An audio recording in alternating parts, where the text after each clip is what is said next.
on going along. And we should be broadcasting, folks. Welcome to Irongeek Cast number 6. We'll be discussing a few different things, but keep in mind that my titles are generally just something I come up with at the time. And I have now's live.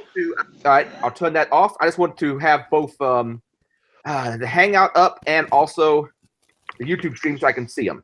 If anybody wants to say hello, go ahead and say welcome to everybody. And I don't know whichever order you all want to do it in.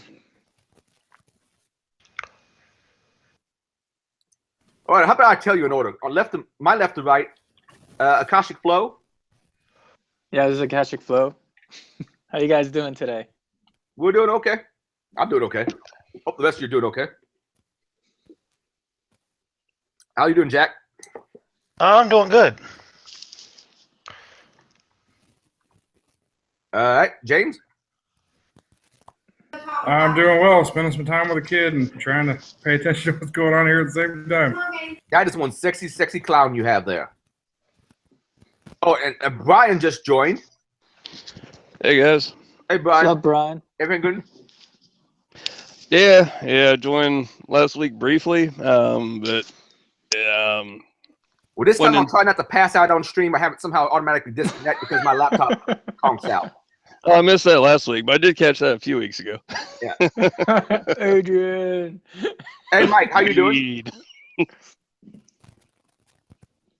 I guess Mike is doing okay. And, of course, there's me. And we probably won't welcome new people on the stream unless, you know, they're real loud and boisterous and we know that they're there. But anyway, I'm going to say a few things about upcoming cons I'm going to be at, recording and such. I got B-Sides Nova this weekend on February 25th. They're supposed to be sending me the schedule here shortly. I think I got 3 tracks to record. That should be easier than Tampa. Tampa has 5 tracks. Getting all that shit loaded on a plane was a pain. Indie B-Sides is coming up March 11th. In India, as in Indianapolis, for those that don't know the local lingo. BloomCon in, I think it's Bloomington, Pennsylvania. I got the flight scheduled. That's March 24th or 25th. Phil Postra, I'm hoping I'm pronouncing his name right, puts that on. He does a lot of forensic stuff. But that should be fun. Though I don't think there's any airport that's immediately next to there. It's like one of those college towns, I get the impression, where everything is about the colleges there. I got CyberCon coming up March 31st. Through April 1st, and AID 3rd through 7th, and B-Sides Nashville, April 22nd. Sorry, go ahead and continue. I'm just going to get all that out. Yeah, sorry to interrupt. Yeah, I just remember, I think it was 2 weeks ago, somebody was asking about cons in Pennsylvania. I don't know if they're around this time or not. Yeah, but see, Pennsylvania, there's a wide variety of, I mean, oh, yeah. where you are in Pennsylvania matters a whole lot. Like, B-Sides Philadelphia came off really well for the first year. Only criticism I can give them is they should have charged a little bit of money because they had a whole lot of people sign up and not show up. It still is a good event, but when you don't have any charge, the problem is all sorts of motherfuckers who are rude sign up and say, oh, yeah, I want a ticket, don't actually come, and then people who wanted to come can't come. That sucks. That always happens.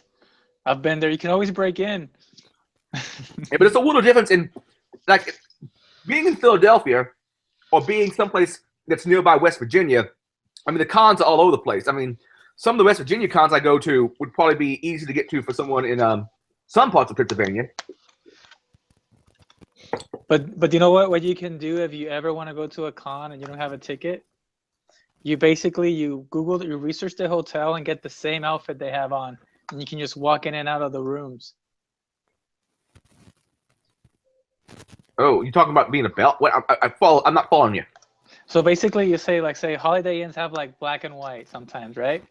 Black shoes, black pants, white T-shirt, and you can also get a name tag somewhere nearby that just looks just like it with a random name, and you can just put that on. You can walk in and out of the rooms,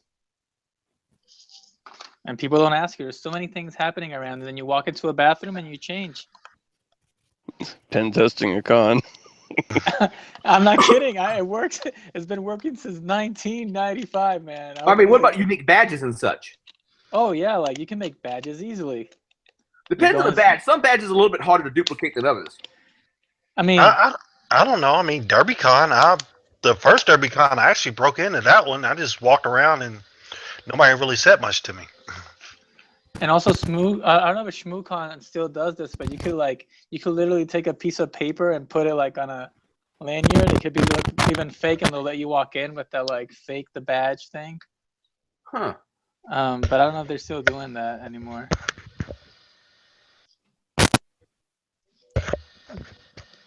Yeah. I think that if you wanted to go to a con that's so bad that you show up and then try and fake a badge, that they should just like let you in. No, some cons have like I know DEF CON used to have like underground little contests of like fake the badge and stuff like that. But and plus with so many 3D printers out there today, you can go to a makerspace, get enough pictures that you can just make it there, you know. So wouldn't take a few hours at least, because usually you don't know what the badge looks like until the con, right? I know. So you go to the con, you just hang in the lobby, or you get a room for a night, or you get the room for the 3 nights. You just didn't pay for the con, and then you're staying at the hotel, and you're just there. You know, you belong there. You have an ID. You could be at the pool area. You probably can miss a day. You meet some hacker out there. Hey, let me see this badge. Wow, it looks so cool, dude. Can I take a picture of it? I've never seen something like that. You go from there. I haven't actually tried that. That was a pain in the ass. Well, some badges are a pain in the ass. Like the what year was it? 22. Your DEF CON had a plate, or not plate. It was a record, but we call it a plate in some cases as the badge. Yeah. I remember that one. Someone was joking about DEF CON. I don't know what it was. The next DEF CON's badge was going to be like a cinder block on the chain. Oh no. That was a cool idea technically. It was just not very practical. I saw some women I know that do various fancy things with it, like put it up in their hair, and like do some kind of headdress thing with it, which was cool. Not a very practical badge. DerbyCon uses patches because I was lazy. The original idea was I was going to design an electronic board, but I was like, you know what? That's a lot of work. Let's just make a patch. Then people can sew it on like an item of clothing or a backpack. And that's a great idea. Yeah, and then it's constant advertisement for the con. And so every year since then, we've also been doing using patches. Now, black badges are going to be electronic, and they're made by, oh crap, I'm trying to think of the gentleman's company. It's not coming to me, but yeah, we got something to make all electronic badges now. Yeah, as far as patches, that is a good idea because it's kind of hard to 3D print embroidery. Yeah, it is. Yeah, it is. You can 2D print something that might pass by in the dark. Like if you have the busy party and you're looking at a lot of badges and you just quickly look. I've got an embroidery machine. I'll just get a picture of the badge and stick it out on the. There's always somebody that'll do it, but remember, most people attending cons aren't going to have an embroidery machine with them. Hey, the maker spaces can surprise you. Well, true. You'd be surprised the things. There's a lot of women joining maker spaces. Speak for yourself, sonny boy. What's up? No. All right, man. What's up? Not a whole lot new. My brother's saying in the YouTube stream, badges. Badges? Thinking badges? IPA? Sure. There's a badges IPA? I don't know. Sounds good. I'm going to get an IPA for this hangout. Oh my god. Oh, we got IPA. Really? An Indian Pale Ale? Do you know how that thing came about? I've heard the story, but go and let you tell it, man. It's to preserve it on the boats, isn't it? Yeah, they used to put extra hops in the barrels so it'll last the journey. Well, yeah, because originally we were supplying beer to troops in India.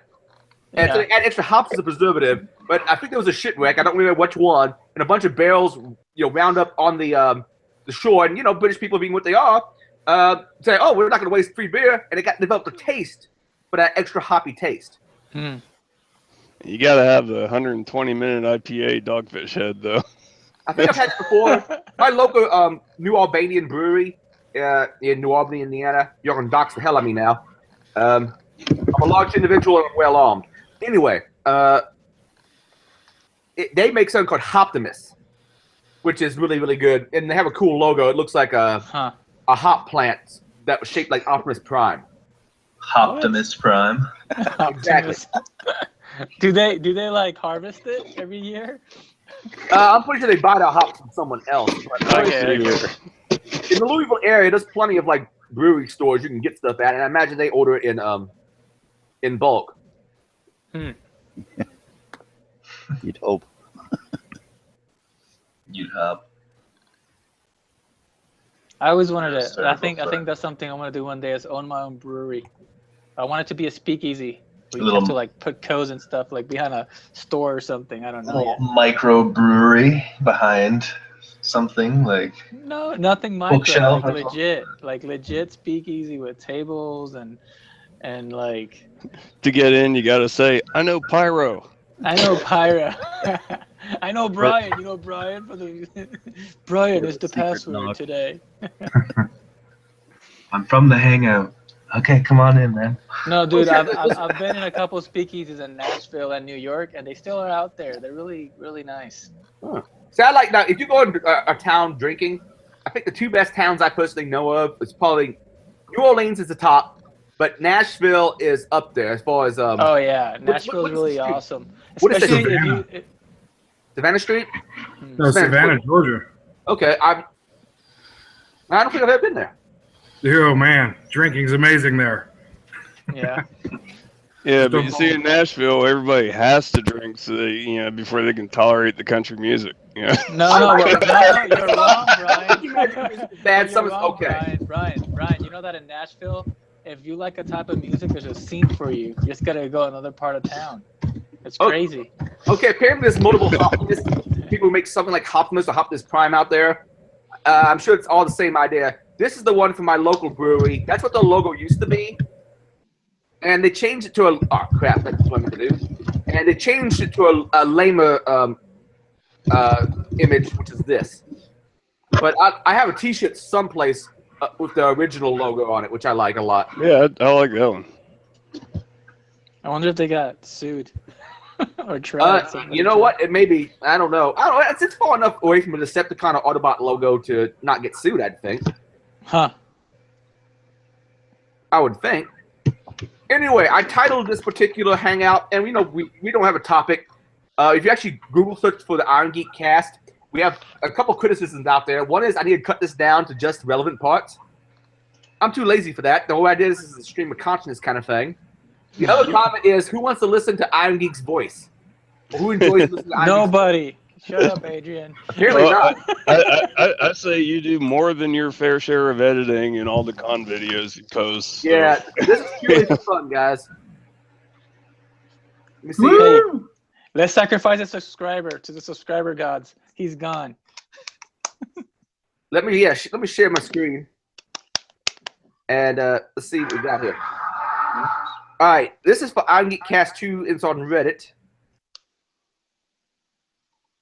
I love the sound of Irongeek's voice, said no one ever.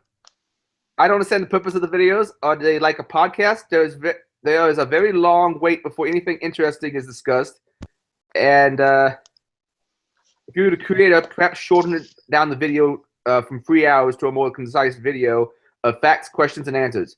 When we have an actual topic, yeah, we might do that. But we only have, we have vague themes from event to event. So that's not likely to happen. I named this one a few things: chosen words, major pain, and creepy sycophants.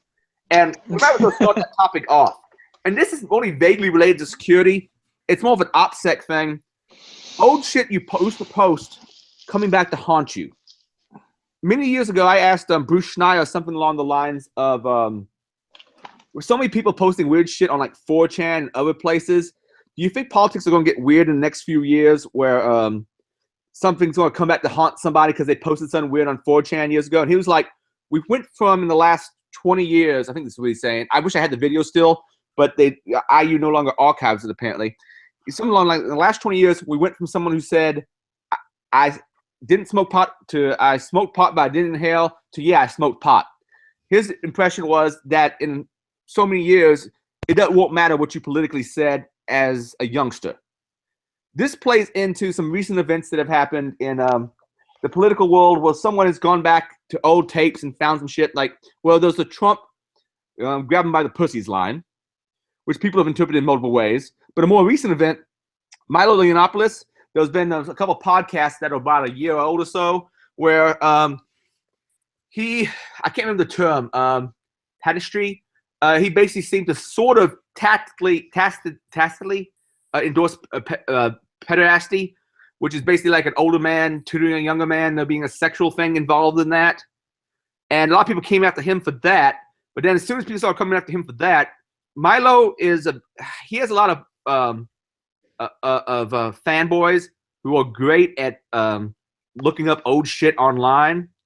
And they came after a bunch of other people on the opposite political spectrum. Like there was some stuff coming out of Bill Maher saying something similar, condoning a 35-year-old woman having sex with, I think, a 13-year-old boy and having a child, and saying that, no, it wasn't rape and she shouldn't be in jail. You also have George Takei stuff talking about sexual experience between, I think, him and a 19-year-old boy when he was 13, 14, maybe.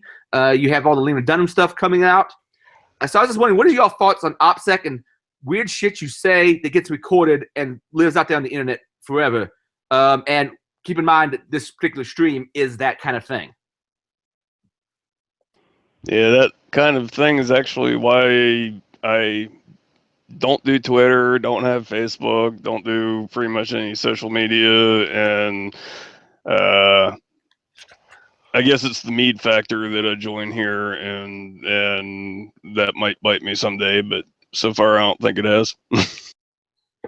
Well, yeah, your name isn't precise enough for people to know who you are necessarily, so. Yeah. I've tied my name Irongeek to my actual real name, so not much I can do about that. And since I do video for people, there's not much I would be able to do about that. Yeah, periodically I'll Google myself just to see what turns up, and I was pleasantly surprised the last couple of times. There's a guy that lives in my general area that has sort of a similar background as me, and he died. And then there's another guy with the same name that's also on, in the general area. So yeah, there's a few of me out there. Aiden Crenshaw is a common enough name, not a very common name. So there's like 20 or 30 people with a name that's almost exact as mine, and they're all famous. So I'm like way down in the Google search list. I'm pretty good. Yeah, the only downside to all that is that, at the end of the day, it's still security by obscurity, and we know that doesn't work. So. Yeah, well, I know, but at least I'm safe from the casual glancers. One of the things that gets me though, no one's actually came up with this stuff until like, a year after it happened. And in the case of Bill Maher, it was like more than that, like 11 years. Or actually, I think the George Zakar was 11 years. If you cause someone to have enough interest to look, and I think some people actually save shit up, say, you know what, I can use this politically later on to fuck with somebody. Well, the thing is that you also have to see that we live in a archival society right now where everything's being archived. And there's people out there that they just pay just to find things like that. Yeah, it's going to be weird when I have kids. They're going to look me up. Yeah. Yeah. That's the thing. Like Dad, the kids you are a being born nerd. now. Yeah, I know, kids. I remember early on, like early 90s, on Undernet and FNet, and I was just I logged everything just out of habit, and just for the heck of it. I mean, I had no intention of doing anything with any of the information. I started just, anytime somebody let something slip, just jot it down, stick it in a file. And some of that people passed, like Sarah Nyberg, who's someone that Milo exposed and someone else exposed called Leo Pirate, I think, who was had some pedophile things. They said on like a chat someplace, so it was I don't know, maybe in a forum, and they tried to downplay as much as they could. There's actually a group out there that does public outsourcing of Google searching people and such and finding information on them called Researcher, and I want to say it's Pax Dixon and a couple other people that are involved in it. Well, there's a lot of data collection companies. well, you guys probably all know this because I think I got it from a DEF CON or Black Hat presentation. But I mean, there's people out there that have data collection companies that have like pre-pass sensors that have nothing to do with the tollway, and they're just tracking what pre-pass IDs Yep. drive by different intersections in New York, Philly, and anywhere in the pre-pass area. Not only that, they put sensors up in the highway or in the entrance to trails, and then they go back and see if it's been pinged in any of the like off-road places as well. Yeah, and there's all kinds of rogue cell towers that are just collecting metadata, and I mean there's what I was talking about earlier on, just on IRC, jotting down little information here and there. That was an eye opener for me because I was amazed over a couple of years how much personal information I've got from this. I mean, we were all like online friends, but we were in like the wares scene at that time. We were a Curry group, and it was mostly just a bunch of kids, but we all everybody thought they were being secret and private, and I'm sitting there like, yeah, I know your birthday, I know your and like oh, I know your uncle's name, and then a year later he mentions he lives up the street from his uncle, and then so and so works here. It's like I can triangulate down to a couple blocks where he lives, and I was like, well, damn, if I can get that just just by reading logs, I need to be a little more careful about footprints and leaving. Was about a year ago, I think. Someone posted something on Reddit. They had pissed someone off in a video game, and the guy jumped out of the game and Googled his gamer tag, and within a matter of like 30 minutes, sent this dude a picture of his house. Because the big problem with that is if you keep the same username on mobile platforms, that's going to happen. You may not put your real name on your Twitter, but if you do on some like gaming forum and then also have the same handle, they're going to find your ass. Oh yeah. Also, like the only way that can save you is if you're egoless, but you can be egoless and be famous, I guess. Right. Yeah. I remember one time I accidentally back when the full disclosure mailing list was still like had information on it. I accidentally I meant to send the message to somebody, one of my friends, and it because it was relevant to what he might need to be aware of, and I accidentally hit reply all. Oh my God. Wow. But it was funny because like the next time I Googled for one of my online names, I came across this post, like somebody put up a fake post on full disclosure supposedly from me, and I found it funny, because it if you didn't really understand that whole scene at the time, like somebody going back and finding it now, they'd think it actually looked like it was something technical and I knew my shit, and when it was a bunch of BS. No, imagine this. I know Google uses your user profile for recruiting, where if you're searching certain things and your certain topics and things like that are basically topics they're tackling as well, you receive an email from the Google recruitment place, whatever. Yeah, I'm trying to get further away from Google, and No, but imagine mixing all these Just nodes with machine learning. Imagine it. Like the movement, like I can't believe, like I got this like Alienware, not the newest one, but the one when the newest one came out, they had the older one in special, the late 2016, with a 1060 in it, 6 gigs of DDR5 RAM. Like I'm running models on a laptop. You know what I'm saying? That are pretty serious. Yeah, I remember a couple years ago, there was, somebody had they just put up one for you server with like 8, I don't remember what the top end video card was at that time, but they were analyzing in real time, 1 billion tweets per second and pulling out what was trending and then selling that information to people that found that useful for marketing or putting up fake typo websites or whatever. Not even that. Imagine all the customer sees on the other end, because I've seen these like ad marketing platforms like for SEO where they help you with selling and campaigns and stuff like that. You literally you put in the meta tags that you need, that you're looking for, people that are searching for X, and then it just links you to it. You don't do anything. You do 3 clicks tops, and you type a couple words under 120 characters, and you get everything you need from anyone. Now, oh, by the way, everybody say hello. I was asked by infosec_mutt, MUTT, about what the podcast is going to be about. So everybody street to him and me and say, hello, the podcast is about, well, fairly random crap. Nice to meet you. Hello, this podcast is about wait until Adrian falls asleep. That's pretty much it. This is watch Adrian drink himself to death cast. But yeah, just say hello. He only got 19 followers, so give him some popularity maybe. But yeah, it was a good question. I'm going to try to have more themes. Eventually, I may actually start preparing out some news. Maybe have like a little Twitter group that I can send. All right, this is the shit we're going to discuss tonight. I don't know. How do you think I should do that, folks? I think you should keep doing what you're doing because, like, people looking for specific stuff. I mean, there's plenty of specific information out there. So this is just a general, loose, generally, loose topic, unscripted. Is what it is, unedited. And if that's not what they like, I mean, you got plenty of viewers that that can watch very targeted, specific information on all kinds of cons that you've put out there.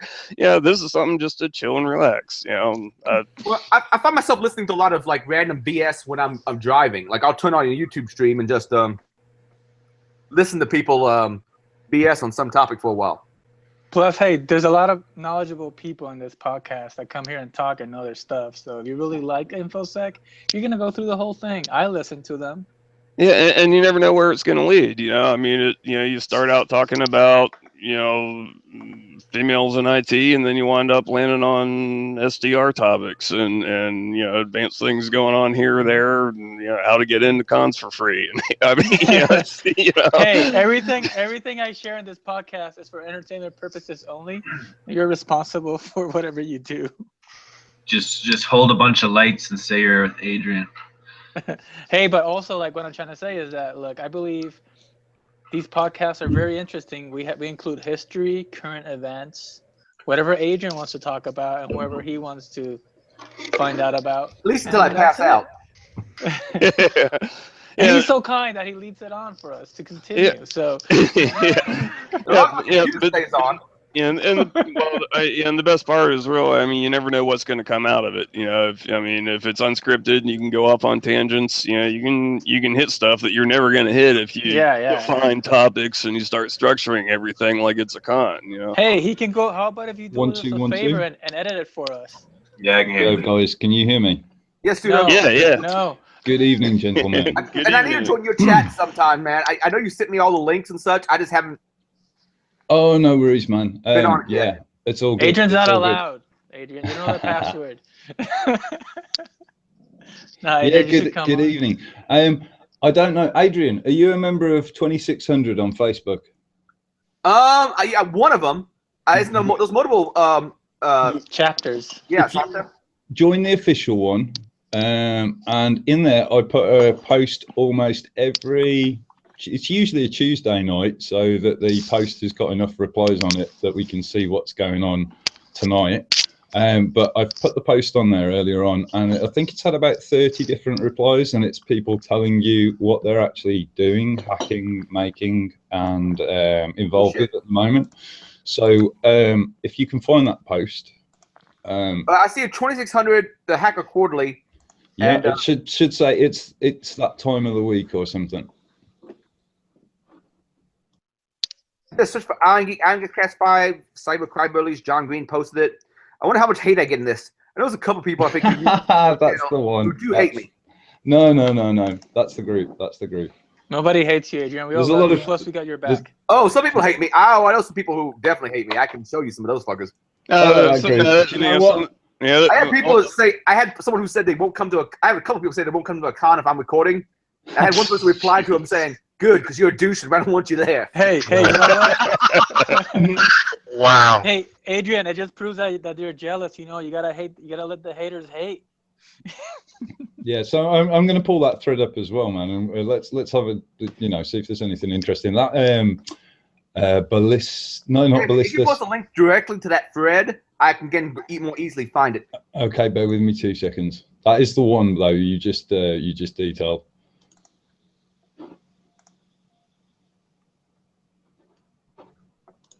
With an accent like that, are you working the night shift? I'm not sure he's talking to me or Pseudo. Probably pseudo. No, sorry, dude. What did you say? Oh, someone in the YouTube chat said, with an accent like that, are you working the night shift? Actually, what time is it? It is actually 12:30 here, so it's not too late. 7:31 in Louisville area. Now the docks have been dropped on both of us. Right. My docks So, were dropped long ago, though. You're 3 hours, 3 hours, 3 hours difference. No, sorry, 5 hours. UTC -4. Yeah, I'm still Eastern Standard Time. Yeah, Indiana is about depending on. I think all of Indiana is Eastern Standard Time, but I mean that's about. No, it's not. India. Yes, it is. Yes, it is. Yeah, Indiana changed not too long ago. No, Indianapolis State, they flip.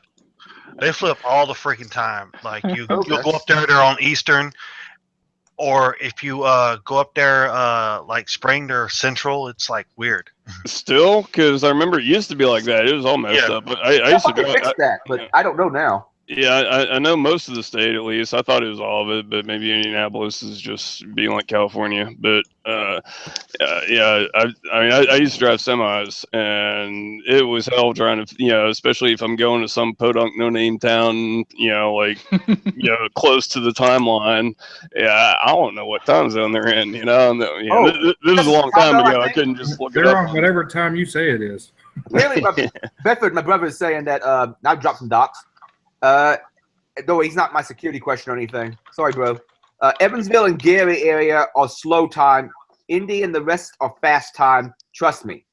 Yeah. I think he's probably right on that. He keeps track of geography and shit. So.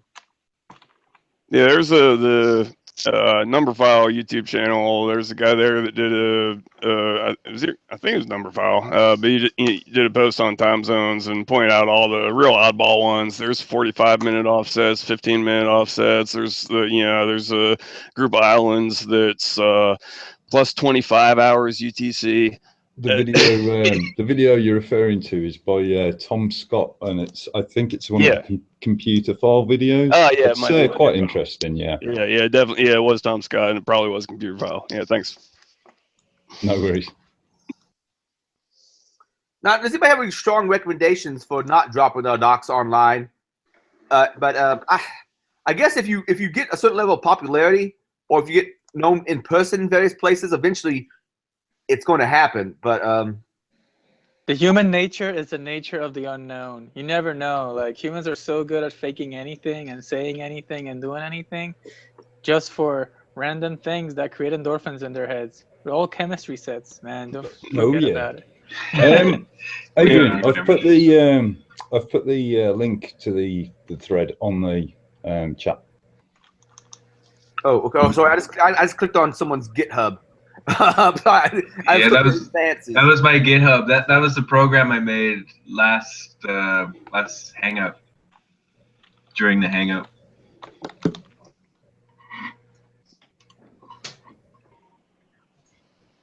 Yeah, I kind of approach the as far as what you put out there, what might be doxed or whatever. I kind of approach things the way I did at my last job, where before I take an action, I ask myself, can I justify the actions I'm about to take, and weigh it against probability of new information happening that might change my decision, blah blah blah, and then, and document why I did what I did, and that way when I'm wrong and somebody calls it out, I can at least say, well, this is what I was thinking at the time, this is why I did it, and then I can learn from it and move on. And that kind of attitude can help in defense of getting doxxed or whatnot, I guess. But I mean, people are always going to take things out of context and edit stuff. Yeah, that's why I don't even answer any telemarketing calls or back in the day when I was in debt and got debt collectors calls all the time. Yeah, I'd never said a word because I knew they could just, chop different, they could take different words I say and make it sound like I agreed to something. Also, no. But check this out. What you can do, say, if an I'm IRS, loving that loop. like, say, yeah, I love this. This plane is so cool. I can see where it breaks right about there. Awesome. I can see where where they cut it, but it is a cool image to get. I wonder how long it took them to get that loop. I have to imagine a bit. What was it? I didn't see it. It's an image I got up on my screen. What basically it's this airplane that they put with a bunch of fans where this paper airplane like floats going around. Yeah, forever and ever is in a gift. But I can see where they cut it. I think, but yeah, it's interesting. That they got it to go like But the fact that they got it to go all the way around is. Well, they actually have paper airplane competitions in like huge arenas and stuff, and people will make stuff that'll glide around for hours. Oh, it's the best fun ever, though. It's like it's so cheap, and like if you want to get kids into making things and doing stuff, just give them some paper, show them how to make some different paper airplanes, and for the cost of what paper is. Jeez. Yeah, I was fascinated with when I was a kid. I love making paper airplanes. I fly helicopters, model helicopters and quadcopters. Yeah, me too. For hobby. So yeah, it's quite good fun. But I still haven't made my quadcopter. No, not yet. I want to build. There's a couple of things I want to build that I haven't built yet. But yeah, I've built a few balsa wood, elastic band powered kind of planes.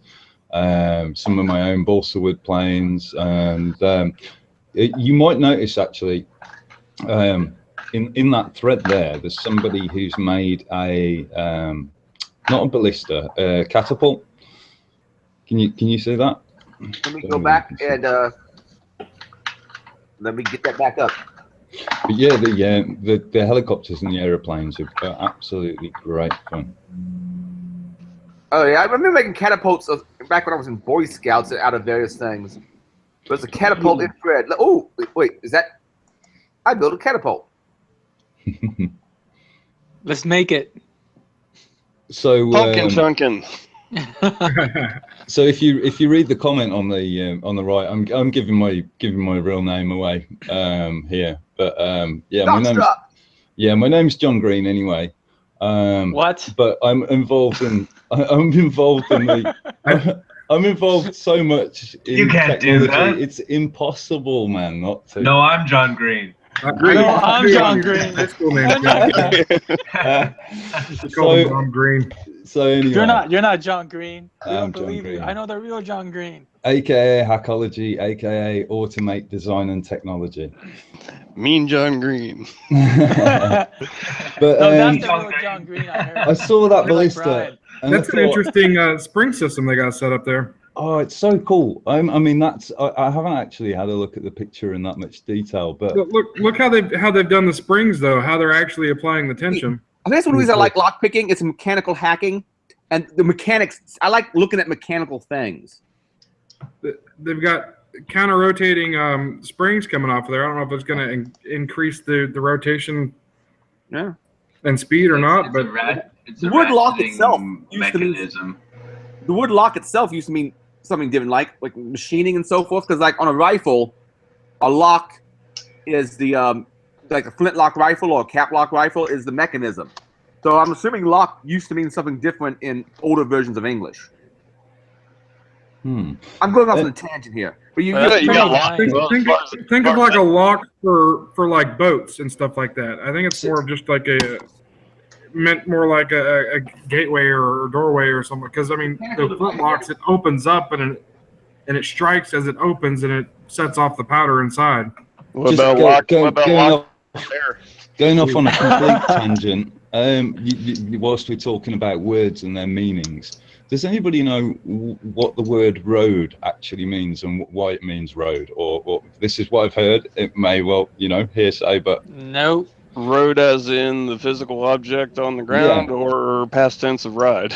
As in a highway, as in like a road. Past tense of ride. As in a parkway? the actual meaning of road. Randy Road. Okay, I'm going to get to the Just tell point. us. Roads. Okay, road actually meant that it was rode on by horses, and then you have things called drives, which were driven on by cars, and yeah, so like it's interesting. Why do you drive on the parkway and park on the driveway? I have no idea. I have no idea. They That's don't, just but some they- Jersey issues. They don't. That Oh my happened when it God, came to oh my America. God. Oh my God. I was mentioning locks just a second ago. Daniel Boone.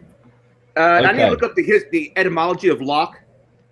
Deja vu. It's like But this Matrix. is an old flintlock rifle, and it's cocked it back. What you do is you put a fine powder in that pan, and that's where the term "flash in the pan" comes from, for something that didn't quite work out. And of course, you've always Do loaded it. the muzzle loader.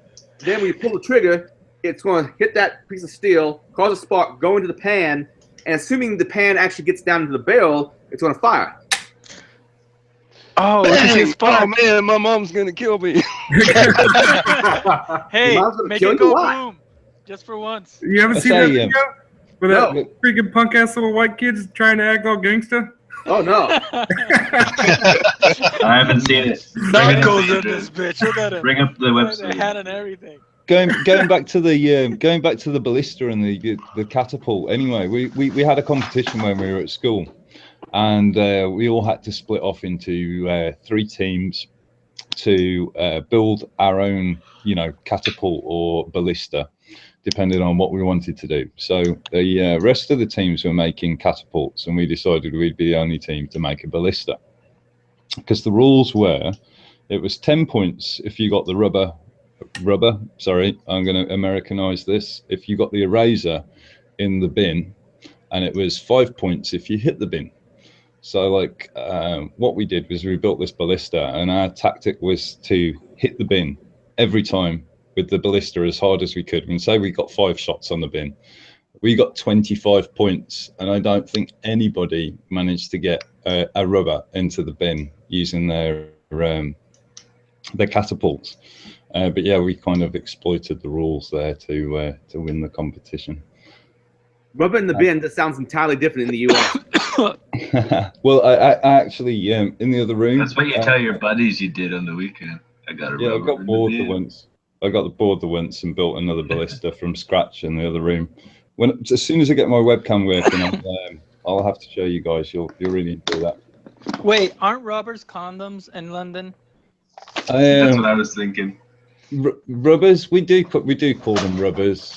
Yeah, or I'll tell you a funny story about that. Actually, we had a French student staying with us the once, and he came downstairs and she was taking photos of the yogurt pot. And I was like, oh my God, why are you taking photos of the yogurt pot? And she explained to me, it says, sans preservatives. I'm like, yeah, no preservatives.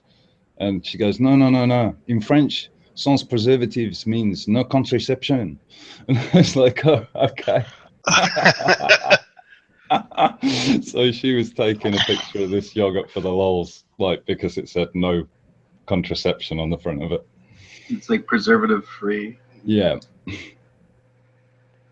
So Yeah, how quite exactly do condoms preserve? I have no idea. It's a French word anyway. I imagine maybe somehow will to prevent, like preservatives in food is meant to prevent rotting. Preserve your spare time. Oh my God. I like it. It's funny.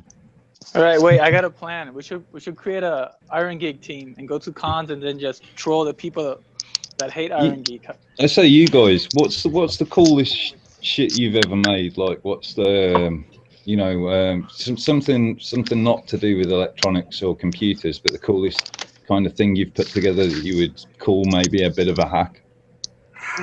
See, a lot of them Going into a friend's car and hooking the horn to the brake light switch. Great fun. I made an EMP the gun. wire with the first spark plug wire. That one's fun too. Okay, Chick, you say you made an EMP gun? Yeah. Go on, elaborate. So basically, we took these like things like from a microwave, and we put it all together. Transformers. And basically, we just busted transformers and made a little EMP gun for like But 3 feet. How do you get the plans for that? How do you go about taking a microwave and making it from being a microwave? Well, to it wasn't just me though. It was like 2 other guys. The Big Brother game. I just or something like that? There's a book out there written a long time ago called like the Big Brother game or the Spy game. yeah. It's got some plans in there for stuff like that. Yeah, I was waiting for that link actually. All you need is like a spark that turns on and off. Turns on and off, and you just that would cause enough of a little EMP. Yep, and also like I built a program for it, like a little Android app. That was my part of it. What are your guys' thoughts on these military vehicles with the flat panels on the front? You know, I mean, do we even know what they're using to? Because military vehicles are I'm gonna get a picture or something.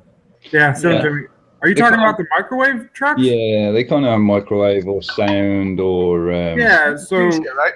well, they're used for crowd dispersal. They can heat up a crowd, or they can heat up a specific person in a crowd, and or groups of people. Yeah, or groups of people. It's a photonic dispersal unit. They can, they're using microwave. The other thing. It was written in the documents the CIA released from the 50s. One of the scientists that was doing the research said that he could hear a popping behind his ear. And he theorized that if you could nest another frequency inside that frequency, you could talk to a single person in a crowd. Oh, wow. This was in the 50s. So I don't know if they actually got this done or not. I bet they did. If he's talking about it, it happened. Yeah. I mean, the document was heavily redacted, so there was a bunch more in there that I didn't get to read. I don't know if I can even find those documents again, but yeah, they're out there someplace. Sounds possible. You isolate the band, and then you like create like a hole, and you just send the message through there, basically. Yeah, basically to a specific person, because at a certain frequency, he could hear a popping in the back of behind his ears. And it was like an audible sound, not like my brain's being microwave type thing. Well, I bet it is. At the 1950s. So what do you mean a certain frequency? Were they changing the frequency?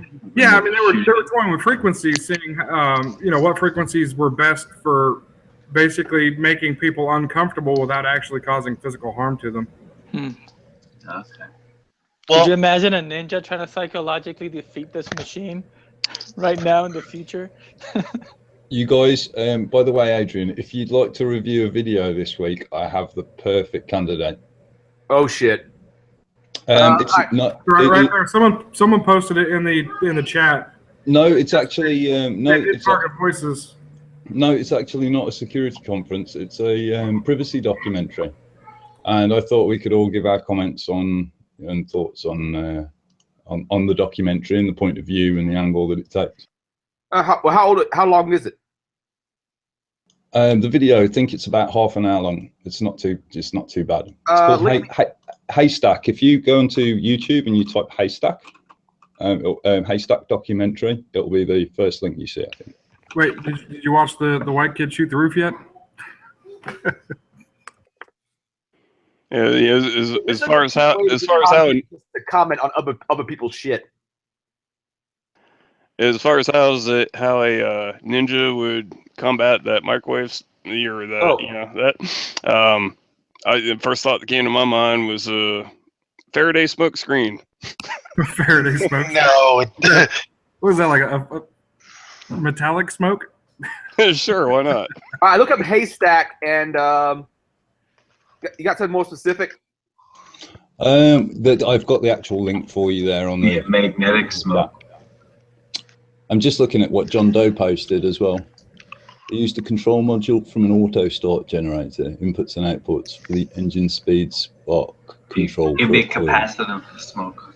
By the way, if you want to treat me with video ideas or things for us to review, like treat me with I need a hashtag for that so I can sort it easier, because otherwise I'll forget what people sent. Use all no spaces, hashtag Irongeek cast review, and then the link. Well, the documentary is about bulk data collection and whether it's the right approach for gathering information about the kind of targets that they would be going after, and whether it's fair on us. I think we should just spy on all of our people in our nation. All right. Well, let's start this thing off and let it play for a bit and see what happens. Hopefully, it doesn't get me a copyright strike. I think you'll really enjoy this. I think it's a free documentary, isn't it? It is a free documentary because it has these themes of reason. Yeah, it's also been reposted on Vimeo. I've seen it on Vimeo too. Weapons of Culture Warriors. I'm about to look at this later on from Sargon of Akkad. That's gonna be interesting. But anyway, we'll start this video up. I think we're starting it up. It's got like a. Oh shit! I gotta unmute this. You get accustomed to the temperature. All right, let me start from the beginning again.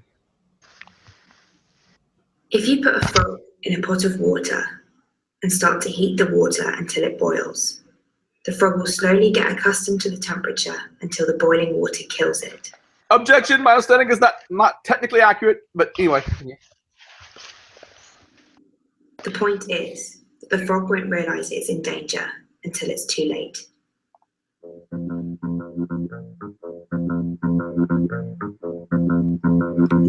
I like where this is going.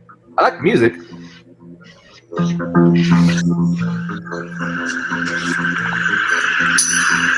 You all get the audio okay? Yeah. Yeah. It's kind of like a cam. It's like a cam version. Well, it's a cam screener.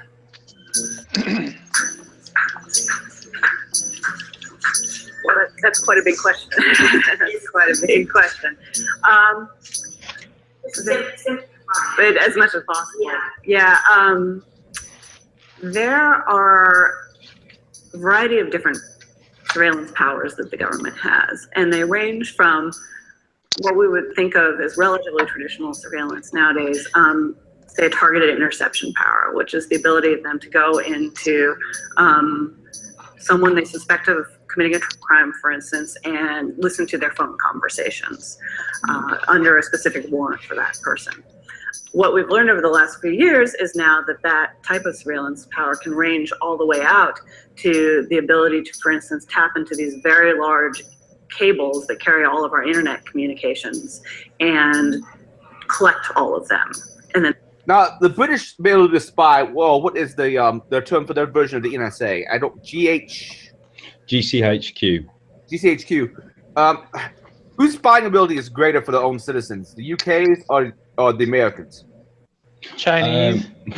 Well, yeah. It works. Basically, I think quietly the Americans.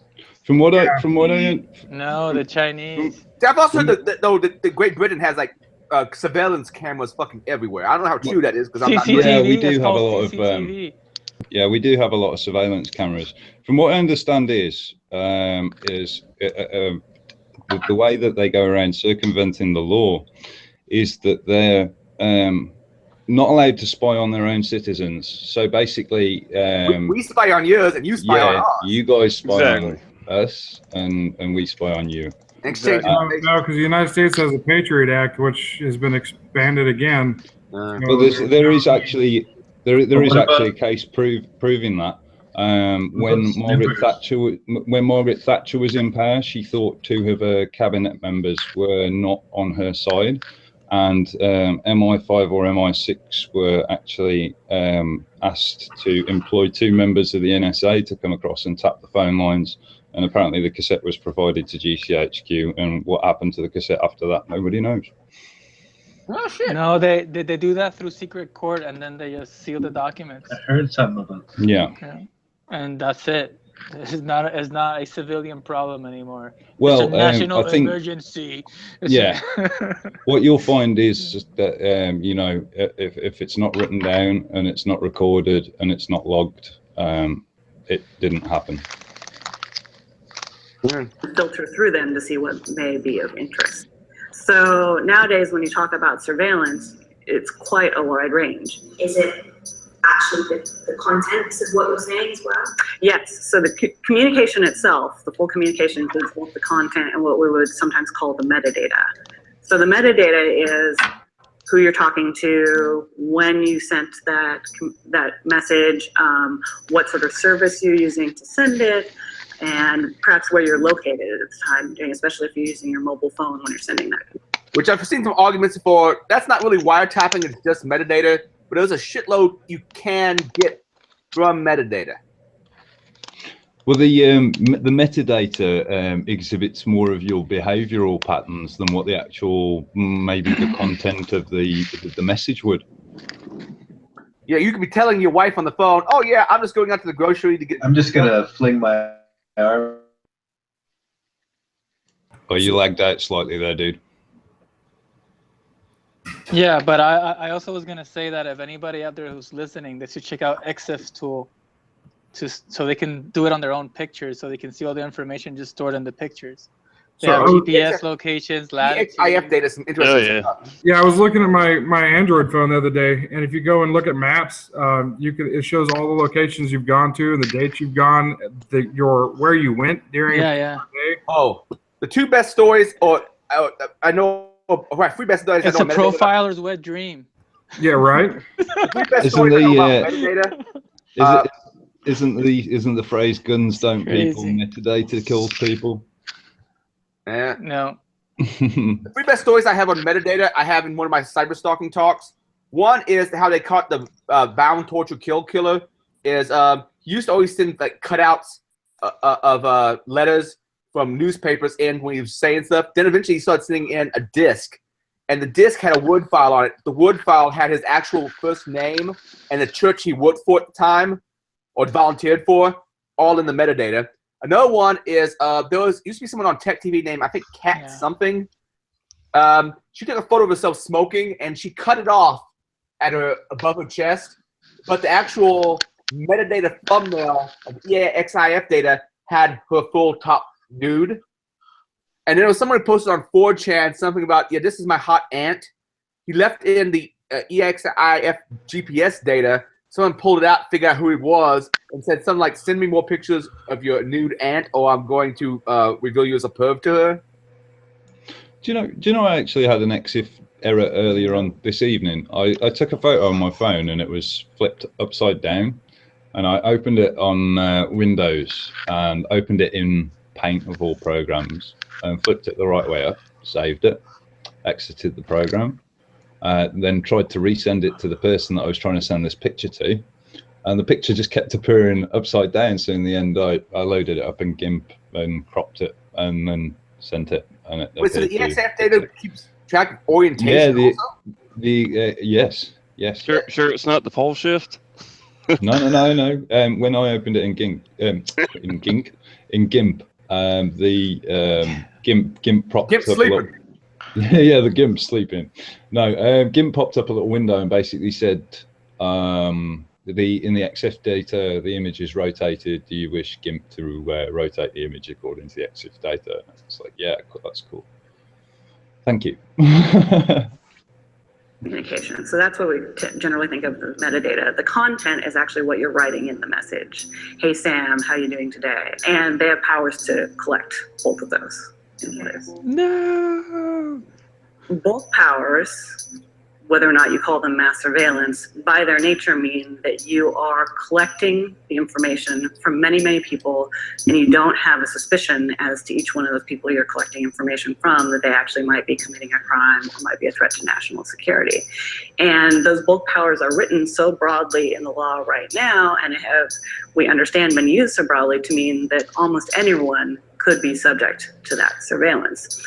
Then we also know that in practice, when they're doing things like tapping into those cables that I was talking about, they're actually collecting a lot of information at the same time. Remember, if you have that Bluetooth-enabled butt plug, turn off discovery mode. Just saying. Time.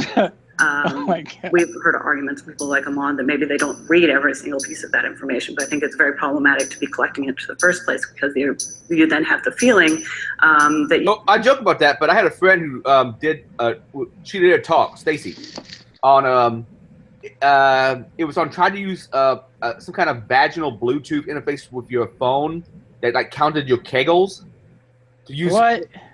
to use it for card counting in Vegas. Oh my god. He labeled the talk, it's what's on the inside that counts. Anyway, continuing on. Does this actually happen? Did they discover somebody doing this? With the No, keyboard that's thing? my knowledge. She was trying to figure out how to do it properly. I like weird security research. Like, I run a website called analbiometrics.com. It is safe for work, but it's a weird site to visit. Big Clove did a teardown on a anal fucking electro fucking pulse unit the other week. Did you see what the votes were for on that video? No. Nope. Oh, it was vote up if you wanted him to test it, and vote down if you didn't want him to test it. What if you want them to test it but just not show you the video? Oh, who knows what happened? The internet. We are all being treated as suspects. What's up with the music? I don't know. Makes it more interesting. Ka-ching. Well, you're showing what this is like. All right, you've seen the movie. Everybody on the stream has seen the movie Hackers, right? Yes. Yeah. You got to throw some interesting visuals in, along with some music, along with some tech stuff, to make that interesting to the average user viewer to watch. Because just staring into a terminal for 2 hours, it's going. I got you. Have you guys seen the videos from Coded from Freethink Media? No, I haven't. Oh my god, they're so good. They're very good. They're just like what you said. In my breast pocket, I have your personal diary. I have all your passwords to all of the, your phone, your email accounts, etc. But I promise I won't look at it ever. Is that sufficient? Does that mean that I'm not intruding into your privacy? I don't think it does mean that. I think that's actually a real violation of your rights. But what if you're broadcasting all that information? Oh shit!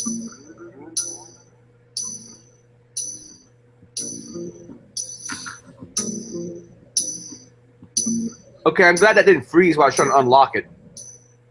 My Mac has been having a problem where it will freeze with a little rainbow circle whenever I try to unlock it. The beach ball of death. That's what they call it. I thought it was one of those LGBTQ whatever viruses. I got one of those too. I got one of the newest Macintoshes. It's not a bad machine other than two things. The USB-C thing, I understand eventually. If everybody switches to that, that's going to be great. If it becomes a universal standard, that's great. It's taken off pretty fast. Yeah, that's fine. I do not like the touchpad because somehow when I'm typing in Twitter, it all of a sudden kills when I'm typing on Twitter. It just like does something the equivalent of escape and closes my dialogue, which pisses me off. What? Somebody's messing with you, Adrian. Okay. I was just going to say, what's the videos on the subject of Snowden? What are your guys' opinions on, let's just say, Snowden, Bradley Manning, and Julian Assange? All right, Julian Assange just leaked shit. People who call him a traitor, he's not an American citizen. He's not a traitor. Okay, so does that. Snowden and Manning, that I'm a little less clear on, and I don't understand all the amount of editing, and I don't have a strong opinion, to be honest with you. Okay. Anybody else care to drop any words on him? Or? Well, I'm very public about my views on on Manning and Snowden. I think Manning's a bitch because he betrayed the oath that he took. Okay, there's that. Active military at the time, so yeah. Snowden is just a flat out fucking bitch because he didn't man up. If you want to delete the shit, make it public info. Why the fuck did he run like a little whore? Do you think because he would have been stuck in the bottom of fucking Leavenworth for the rest of his life? Yeah, but also, do you think he wouldn't have gone to Leavenworth? I don't know. He would have gone to Florence Supermax, but You know why he ran? This is why he ran. Somebody showed him a very deep hole. If you ever hack us, I'm gonna put you in there. And like he goes, really? He says they're accepted, and he went to Russia. Have you seen the girlfriend that he left? Well, I thought she joined him. Yeah, they're together. Oh, she joined him? Yeah. She's shit. a citizen too. Well, he didn't lose anything then. Shit. Have you seen the new laws that they're bringing in the UK to do with leaking any information that could be seen as a security risk in the media? Unfortunately, most of us Americans don't follow much about British politics, so probably most of us haven't. Parliament's messy, man. You can't beat all the people. The only British politics I know is because I listen to Sargon of Akkad, and he'll talk about Brexit and various other things. But other than that, I haven't heard about this one. So, so they're making this law to make it illegal to leak any information like that in the press. And my comment was, well, I hope they also making an equal kind of whistleblower law that allows people to come forward and you know, tell the people exactly when our rights have been abused or when their laws are being broken, because the laws are put there for our protection at the end of the day. Well, maybe originally that was the intent, but that's not the intent anymore. No, I still believe it now, that the law is the one law that everybody should abide by is no harm, damage, or loss to another human being. Right? Do you know what's the sad thing about all that you just said? At the end of the day, there's like two different societies living in one. There's classes, you know, the high class, the middle class. Yeah, there's those that actually make the rules. And so there's nothing we can do about it. We can complain what they do. They hire psychologists to study everything, and then they're going to use the right words, the right things, the right moment, because everything's a science. You know, you can get a doctorate in social, whatever, psychology or like marketing type stuff. Sorry, that's just my opinion. You know, it's just, you know, nothing's gonna happen until the right people are there. Yeah, things very well may be, you know, a lot different over there as well. Yeah, but I mean, from a U.S. perspective, I mean, we don't have any power and any control over who really gets in power. We're given a list of puppets to choose from. I mean, you know, we're not really in control, and they're the ones that are passing the laws. We don't have any say on that. Yeah, maybe at a local level, but once you get up to a national level, you know, we don't have any say over that. And the people that are making the laws, I mean, are they going to look out for what they think the little guy wants when they're not even in touch with him, or are they going to look out for the people that are lining their pockets, you know, with their lobbying efforts? Yeah.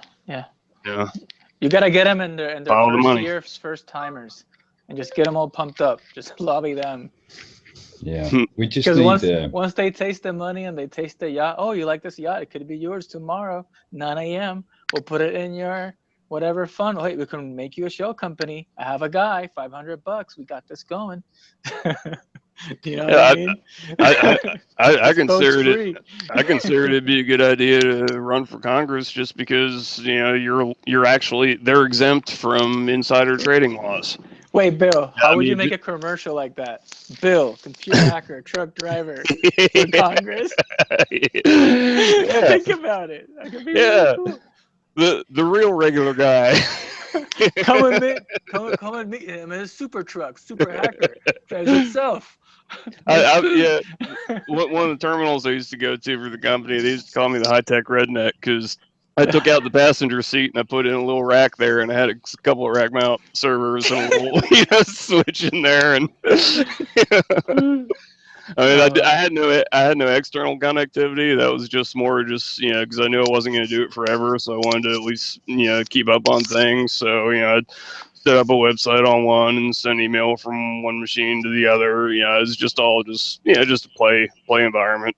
But did you send email through the band radio we were talking a couple episodes back? I actually could. I thought about getting into the GPRS, because I mean I had the ham equipment to do it, but I just that was after the time that I found out just how much information people let slip on a supposedly secret or private IRC channel, and I just didn't want to get out there. So I'm gonna become a truck driver. They know me. So I was going to say it's a bit chalk and cheese. You get a lot of people with the Snowden, the WikiLeaks, and the Assange thing. Some people think that it was a stupid, because he put a lot of people's lives at risk and caused a right shitstorm for relations and things like that. And like but the you thing said, is, the thing is that you never know, because they also hire people to, like, they do all the, like, if you create a problem, they try to solve it. And some people are really good at that for real. Like, not like the Scandal. I don't know if you guys ever seen Scandal. You guys know what I'm talking about? Yeah, Yeah, I just know what listen. you're talking about. Yeah, with the fixer. David Icke, the problem, reaction, solution. Yeah. So what I'm trying to say is that until you know the outcome and the other side, until everything is done, because anything can go any way at any time. It's crazy. Like how those things happen when you see the stock market. Because when I follow the stock market, you can tell with the patterns that are happening, say in Congress and all that stuff, what's going to rally on the stocks at the end of the day. And it's all connected, which is sad.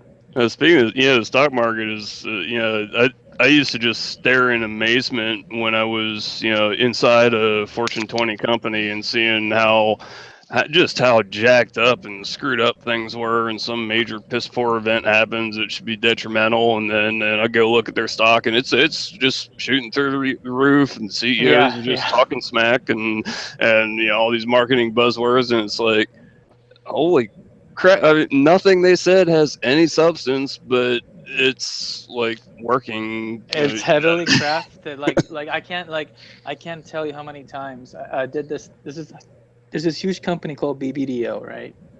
And they do like huge marketing things. I'm talking, this is like John Aerobic, and this is like national, global. This is like Olympic level. And we're gonna say the graphics for the Olympics. These peoples have psychologists go through your material to make sure it's going to target the audience, and they do like testing and all kinds of stuff, and they sit them down, and it's pretty interesting. Like sometimes you make a commercial and never even makes it because it didn't pass the test. They just pay more money and have another team do another one. That reminds me of, I think it was 2 or 3 issues ago of the MSDN magazine. They mentioned, not just facial recognition, but like expression recognition, and reaction recognition.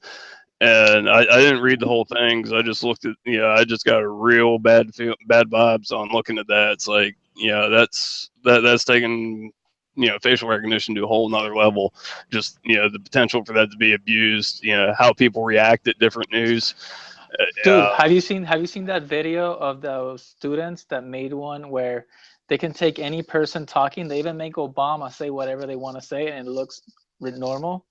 Oh yeah, I saw some like CGI of that. Oh my, no, it's like some it's what is photorealism. It's not CGI, it's photorealism. It's like an actual, like, it actually renders the face and it reprograms. Well, it's still CGI. It's computer generated images. Yeah. It's just very fucking good. Yeah, but I mean, it's just photorealism, meaning it's like it's still CGI, but it's like to the top level that you could be in CGI, meaning it's something Robert A. photorealistic. Heinlein predicted in the late 60s. Yeah, and you have to realize these are like PBRT renders. These are not baked. Like there's like baked textures, and then there's generated textures. These are not baked in the model. These are actually being rendered in real time. It's insane. Let's continue to add a link. We will hopefully eventually get through it. I was just going to say, should we jump back to the video for 5 minutes, guys? Yeah, well, a little bit. There should be a 10-minute rule. If we stop it again, we stop it. Yeah, no. 30 seconds saying shit. That's it. I just thought you might enjoy it. It's definitely taken a different angle to like other documentaries I've seen, and just raise a little bit of awareness, get some other people to watch it. So. Okay. What's happening? It's lagging. Well, that's most of me stopping every time I hear one of y'all say something. Just say it. Just keep it playing. Let it play. The British coastline, though, is some beautiful shit. It is. Can people surf those? Does anybody know? Well, look at that nice rock right there. Yeah, I don't want to surf into that, man. I like to land in sand if I was surfing. I have never surfed, but I'm assuming landing in sand is better when you're half naked than landing on that shit. Okay, no, but wait. Here's an idea. Tides change. So basically saying it's perfect time of year. Those rocks are going to be 50 feet underwater. You won't see them. That just looks... You know what I mean? It looks... Those rocks... There's more rocks 50 feet up. Those rocks almost look like the guy I'm crouching next to right now. Dude. I've been staying super still. Do you see my photo? Yeah. Yeah, that's what those rocks look like. Yeah, I don't want to slip into that shit, but Whatever. I, sitting my desk, certainly had the authorities to wiretap anyone from you or your accountant to a federal judge to even the president if I had a personal email. The former NSA contract employee who exposed two of the government's top secret surveillance programs. One that collected the phone records of millions of Americans, and the other that monitored internet traffic. The information that he has disclosed is the highest level of national security. It's undermined public confidence in the government and led to a number of diplomatic scandals. U.S. officials don't know how much other classified information he has. Leaks revealed that the U.S. and the U.K. were involved in secret surveillance programs. Far from rolling back. Look at those places. It looks alien. Surveillance to Edward Snowden. Hey, can you put that picture back, Adrian? What picture you talking about? The one where it shows like the GHQ. Yeah, go back to the UK one. Did you see those buildings? Before or after this? No. A little bit after. Yeah, forward. UK were involved in.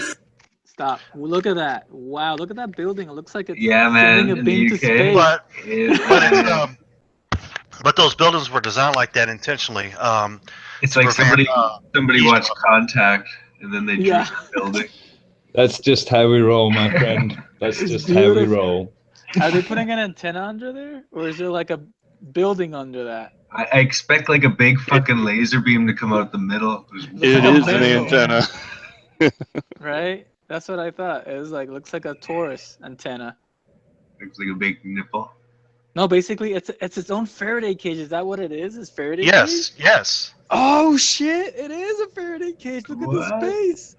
What? So no radio frequencies go in or out of there. Right. It's to prevent electronic eavesdropping. It's the same with the CIA headquarters. That's why that glass has that certain sheen to it. Yeah, it has that silver particle, whatever. Right. Wow, that's pretty good. Dude, it is a Faraday cage. I can see it now. I was wondering, like, wow, look at that thing. Now I get it. Wow, this is beautiful, though. It's a piece of art, I gotta say. And, compared to the NSA, look at the NSA. It's like somebody dropped some blocks of Legos. The use of space is efficient too, because look at the parking lot. I wonder if anyone would blow it up if you made a phone call. No. Nobody remembers that movie. I don't know. What movie was it? Will Smith and some ex-CIA guy. Oh, Enemy of the State. Yeah, and they, they're he blows up the building. He's like, "Why'd you blow that building up?" Because you made a phone call. Yeah, the old man. Is that what you're talking about? Yeah. But look at it. And the cat. I mean, I'm impressed. Like, could we get one more picture? Well, we can just play it. Sorry. Secret surveillance programs. Far from rolling back, some of the mass surveillance that Edward Snowden has revealed, the fear is that they might be going further, that they might be asking for even more powers. For many people, it's scary how capable they are. Prison exposed by Edward Snowden, and this was the sharing agreement between NSA and GCHQ, which was found to be unlawful. It's not unlawful. It was not found to be unlawful. Technically, I guess it probably isn't, since people aren't spying on their own citizens, but it's still creepy as fuck. Am I wrong on that? It is probably technically legal. Yeah, well, what creeps me out more? What creeps me out more is okay, this is what's being exposed or being told about. Yeah. I mean, the reality is, how many decades of technology above that, and how far further are they really going? Yeah. Yeah, like I bet they have technology that, I mean, we can't even fathom. Like USB drives doing like, Yeah, but who 10 are these terabytes people? a second? Who are these like designers, programmers, academia, dude. That's where they get FPGA 'em. designers, Academia, that's where you blah, get blah, them. blah. Are they Ask Brian. underground? Well, Are they in the hive or something? any of the designers aren't going to know what they're building. They're just given their little tasks like any other large coding project or any big project. You get, it took more than, the shell companies. Yeah, I mean, it took more than a dozen people to do the Manhattan Project, but most of them had no freaking clue what they were doing, you know? Look at a lot of the government contract companies and look and see what positions they're hiring for. And then, of course, you want to look in the areas that the government does these kind of things. They only do it in a few states. You know, and then you can kind of start piecing it together. Yeah, it's like companies like 6'3", they make billions of dollars, super high tech. You know, if you guys you guys heard of SAIC? SAIC? Yes. Like, I mean, these things are so huge. It's like their infrastructure is so big, and they have so many good scientists, and they have so many things going on that they're planning for 10 years ahead. The SAIC employs more dolphin trainers than all the SeaWorlds combined. Yeah, I mean, they got projects that. What are they doing with all those dolphins? I don't know, tacos? Weaponizing. I don't know. Yep. Putting lasers on they're dolphins. using them for port defense. I mean, but dolphins are very like this is the thing. Apparently, mammals like that, dolphins and whales, they have their own language. Isn't that amazing? Oh. No, sorry, I'm looking at a Twitter feed because I'm OCD. Someone saying, "Wait, is SJW Sec hiring? That sounds like a good place to work." Dude, you need to get fucking testosterone. Dude, maybe a chance to talk to him later. He needs. I mean, you want to make that a thing, Adrian. Dude needs a testosterone. SJW LLC. I've told you about my plans about if I become president, that we're going to go ahead and just nuke Austin, Bay Area. Oh my God! And were we talking about things that we're gonna say? I've been told Portland. I've been told Portland we need to keep because the hippies have weed. Oh my God! But the Kentuckians can grow all the weed we ever need. So, well, between them and Tennessee, so we're okay. Yeah, between the corn. Do you know how they find those, right? With like infrared cameras, you can see the different temperatures of the corn and the weed. Yep. Yeah, but well, when I'm, you know, that's why my corn has LED lights on them. Yeah, when I become presidente, weed will be legal. What if you hooked an Arduino up with a temperature sensor and heated up the corn around your marijuana to keep it all the same temperature? There you or go. just go underground. I mean, all you need is what, 9 feet? Nah, just build a space bucket. I think. You know, they were just buying houses all over Atlanta and, you know, just making them grow houses. I mean, in nice neighborhoods. And, yeah, that was 10 years ago. There was a rash of busts, you know. And, you know. Dude, I was going to invest in the California boom with somebody, and I saw some things that they're amazing. They're pieces of art. I mean, these are like engineers working with plants. It's amazing the rigs you see with hydroponic systems and like aeroponics with like no dirt and stuff like that. It's pretty intense. Yeah, it kind of looks like one in the background on the video, doesn't it? If you want to see my attempt at it, you can go to yieldbuddy.com. What is that? That's that's like a Raspberry Pi / Arduino project that I did for controlling like a greenhouse or something, you know. Oh. Any hydroponics kind of thing. Yeah. Oh, you dude, can have set points, and it'll email you if there's something out of whack or anything. You know what I mean? You know, for growing tomatoes.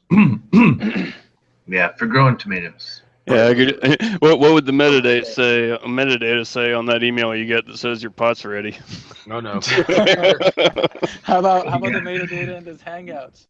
Let's unpause the video and watch again. Decisions have never found that the intelligence agencies with this voice, look at him, have been acting unlawfully. Maybe we'll learn something. And that's just untrue. The independent court examined.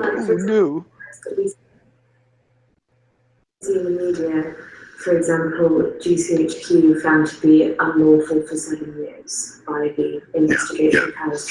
That's the kind of misleading headline that I think is irresponsible journalism. He's lying. What you've got to do is get out the court journalism. False news. Up until no. Look at his body language. You can tell. Sorry. Continue. There's a lot of fake news out there, or how to put this, a more accurate term for most things people refer to as fake news on the left and the right is headline news where the headline is misleading and clickbaity. The reporting might be okay, maybe, but it's. I think K6 right there. He just seems very uncomfortable with what he's saying. Yeah. He's like blinking his eyes, like. He's a ginger. They're always uncomfortable. It's hilarious. He looks like the Mythbusters combined into one guy. Oh. How about this guy? He was in Lord of the Rings, right? Was this guy There Lord was of an the Rings? illegal intelligence gathering. Matthew Rice was in Lord of the Rings, wasn't he?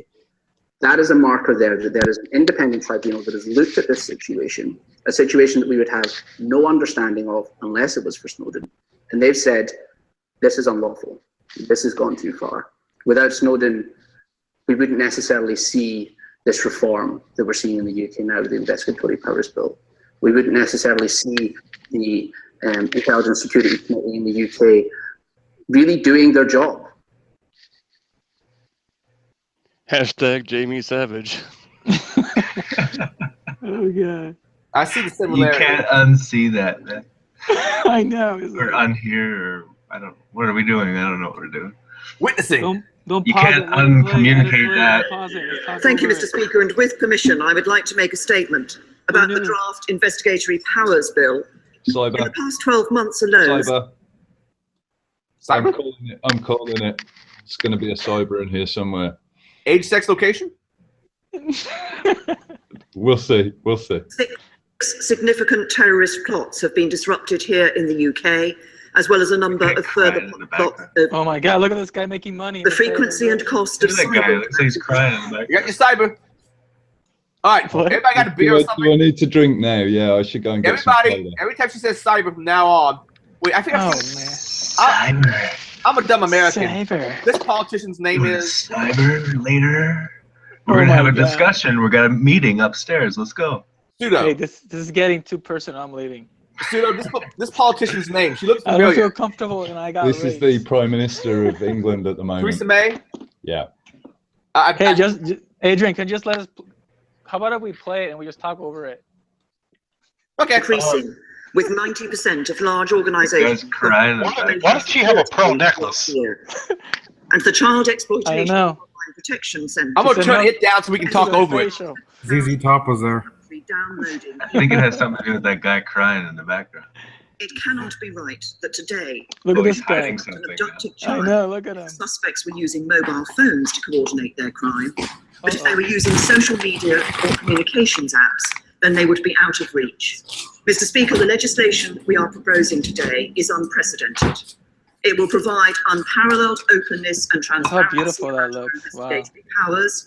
It will provide the strongest safeguards and world-leading oversight arrangements. And it will give the men and women of our security and intelligence agencies What? and These are horses? agencies the powers they need to protect our country.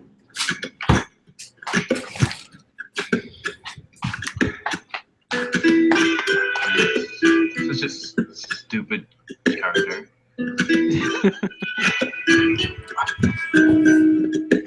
My internet has betrayed me. What the new bill does is get judges involved for the first time. And what people wanted, and what David Anderson QC, the independent reviewer of terrorism legislation, recommended, was that judicial warrants should be the main way to do it. What's actually being suggested is what they call a double lock process, whereby the Home Secretary still authorizes the warrant, but gets a kind of a check over by the check over judges. Do you go to a judge and say, we can't possibly tell you why we need this warrant because it's a matter for national security, but we need it? Or do you have a better level of scrutiny than that? You know, do you have secret courts where the defendant can't see the evidence presented against them because it's an issue of national security or not? You know, it's not the principle of a warrant, which I agree is a good thing to be imposed. Or it isn't. It's how that warrant. But what if it is? Oh no, look at her. She must be a hacker. She And has also, glasses, I'm not black sure shirt. that they should be congratulated for coming clean about what they do, and having to, you know, and saying, you know what, we're gonna play by the rules from now on, but we're gonna write the terms of the rules. I would very much like to see very Jesus, very, like, way to very say nothing at all. role for the judiciary It could be, but it might not be. in signing off on warrants. I don't really want to see a Home Secretary say, By the way, can you steal the audio from the video when I play it? Yeah. "This is what we're going to do. Are you all right with that?" And for the Oh, judge wow. to say, "Oh, well, yes, of course." Or if they say no, for it to then go over their head, as the bill, CIP draft bill implies. But I'm very strongly opposed to having a member of the judiciary making a co-decision. That is really dangerous. What happens if it goes wrong? Who's to blame? Who comes before Parliament? Who do the relatives sue if a bomb's gone off and a Secretary of State had made a valid decision under difficult circumstances with imperfect information? What kind of liquor bottles are this? By a very What? well-meaning... There's liquor there? I want to be Liquor a laws? politician. Whoa, Looks like wait. vinegar or something. No, it's not vinegar. That's fucking, no. That's legit vodka, dude. Look at the Everybody label. We just can't has see it. like Jones soda or something. I don't know. Oh, we got $1 million each. We'll split it. Toast. Oh. Champagne. Judge on a legal nicety. There needs to be, for clarity and for comprehension, there needs to be a very standard approach for this is what happens with the police, this is what happens with the intelligence agencies, and no one should be marking their own homework.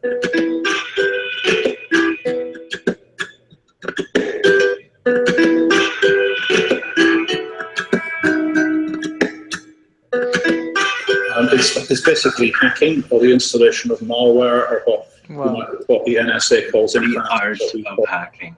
Let's see, I knew a bunch Look at of this guy with this old. Wait, is that a PowerPC Mac? Is that a PowerPC Mac? No, no, it's not. No, look at the keyboard; it's black. Skip. It looks like a hand with giving a middle finger.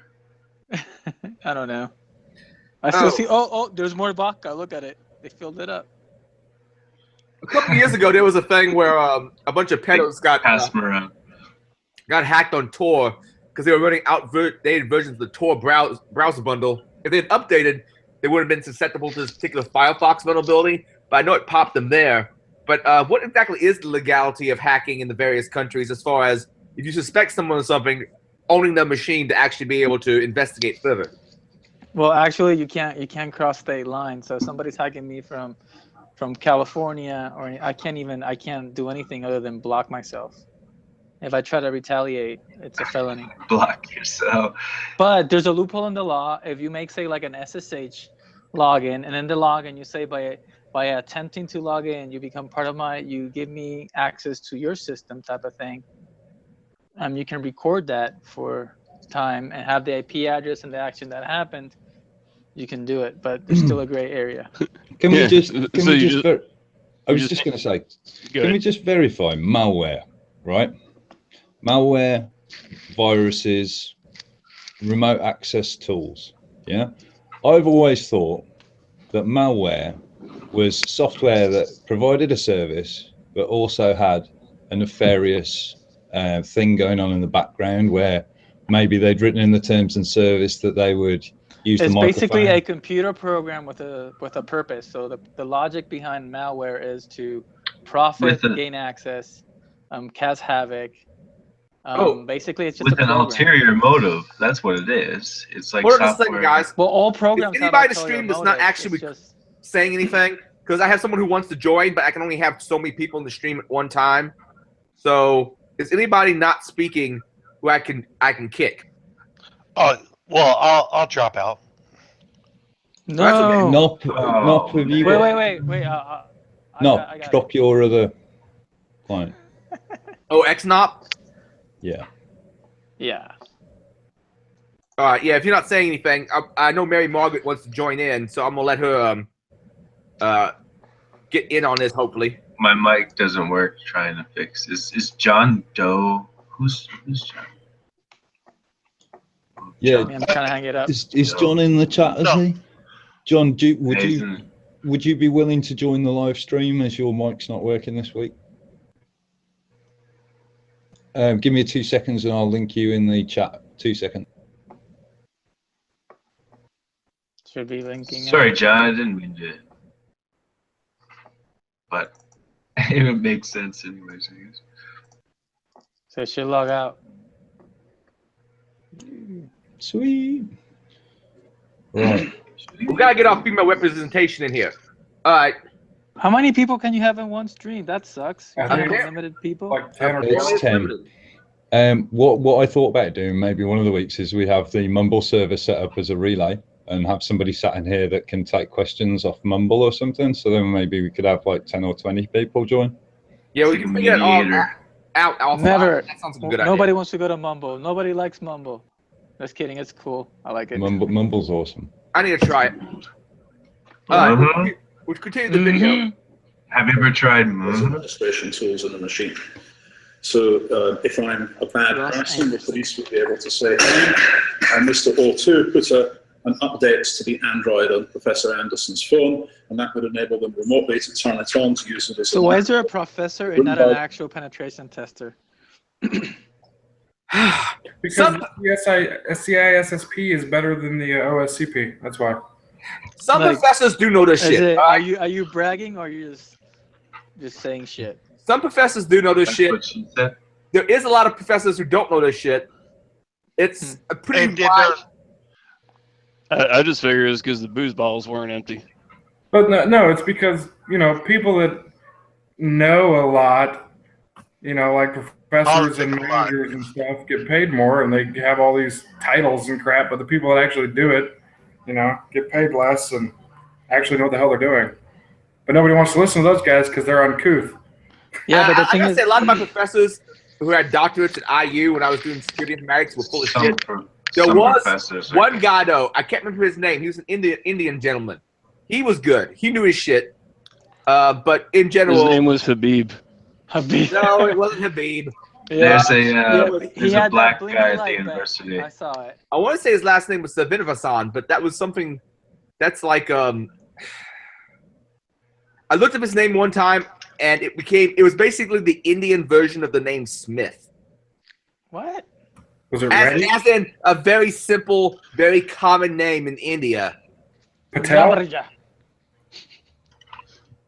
To look at me through the camera, collect my location history and all the rest of it. What's more, as we get digital stuff in more and more devices, they could do the same to my granddaughter's Barbie doll, they could do the same to your car, they could do the same to your electricity meter. It is open season on the Internet of Things. There's a very good example of when this has been done in the past. Look at her shirt, she changed it. Oh, that's a jacket. Why does everything need to be on the internet? Does it really? Yeah. Who was it? It was like the CIA or the NSA. Let it play, Adrian. They were trying to track down some weird internet activity coming out of their the Snowden papers. It's called optic. Coming out of their building. GCHQ, Turns out it was a dishwasher. NSA in America. Yeah. Switched on Yahoo users. Dishwasher, and apparently he was trying to call home. Every 5 minutes, having a private conversation. They were looking for terrorist activity, but what they actually found was a lot of people naked, chatting away and doing things that people do when they think they're having a private conversation behind a closed door. They're asking for the ability. What? Cyber. That sounds dirty. Like scissor or something. All right, Mickey Joint said 1, 2, 3, 4, 5, 6, 7, 8, 9. It's 10 that can join, right? Is that how that works? All right, Mary, if you're listening, join. I know. To get a warrant. That doesn't necessarily say I think. About anybody looking to actually join this thing, I usually tweet this out at about 6:45, the late to the hangout, and we stream at 7. Just so you know, if you want to get the early call. First come, first serve, I guess. Generally speaking, but it's usually like a lot of the same people who end up getting here first. A lot of you motherfuckers hang out on Twitter way too much. No, we have calendars. No. Put it there, and we say, okay, poor Adrian on Wednesdays. We hang out on Twitter so much. My phone's going brrrr. It's like, what? Irongeek, Twitter. What is this? No, we use Mumble. We know what's up. Yeah. Has committed a crime. I want to go look at Tom's computer to find evidence of the crime. They want to get a warrant that says, I think that someone in Birmingham has committed a crime. I want you to give a warrant so that I can go hack into anyone's computer in Birmingham because I need a little more time, or I somehow need to figure. See, I hear Birmingham and I automatically think Alabama. Well, you could think of it like that, but yeah, they may well be very similar. I ran into the same thing listening to a Italian guy today talking about Naples, and I kept thinking, why is he talking about Florida so much? It sounds weird. People talk to me online occasionally and say, "Hey, I'm gonna go to the U.S. to Colorado. Are you going anywhere near there? I'd like to meet you." And I'm like, Do you have a van really. and some candy? Let me drive there for you. No, I don't live there. Fuck. I will say Europe does have a better public transportation system than the U.S. by a long shot. Oh yeah, you can take a train all the way from Europe's London like to Paris. the size of one state. I mean, well, that's not quite right, but well, Alaska. Yeah, exactly. Pseudo going from where he lives probably to France is probably closer to me. What, driving from Indiana to Colorado, maybe? Probably. France is about 180-mile drive. Dude, that's like. Oh, that's not that. 190 miles to go to another city in my state. I should have said Germany or something for pseudo. Well, Colorado's a lot farther than that. Italy's about 1,000. No, sorry, 600. 600. Italy's about 600. No, Germany's closer. It's probably about 25 kilometers to go to Quebec. If you get off the east and west coast, U.S. is spread out, and you know what? Canada's worse. It's roughly about 2,500 miles from California to Georgia. To go to where to where? About a little over 3,000 from Miami to Seattle. Exactly. About 3,500 kilometers from Ottawa to Manitoba. So just to give you, I don't know what that is in miles, 1.6. I mean, you guys have some states that England would. 1.6. What? Oh, look, she can't join. She has some other thing going on. No, it's divide by. No, hold on a second. So, she can't. I'm in Canada too. So, what did you say? It's like 2,200 miles approximately from Ottawa to Winnipeg. Winnipeg. Are you in Winnipeg? No, Ottawa. Oh, I'm in Ottawa as well. Uh-oh. You Ottawa to me together. I love craft beer too. There you go. Never mind. Amanda can't make it. She has other issues, but I will continue. Figure out who that person is going to be. So trust me to decide who in Birmingham might be a suspect. I think they're all suspects at the moment, so you need to give me the power to. Sorry, Shield Mode can't make it. I'm screwing up names. I've been drinking. Never mind. Go use the power to hack it. Just let it play, Andrew. Just fall asleep.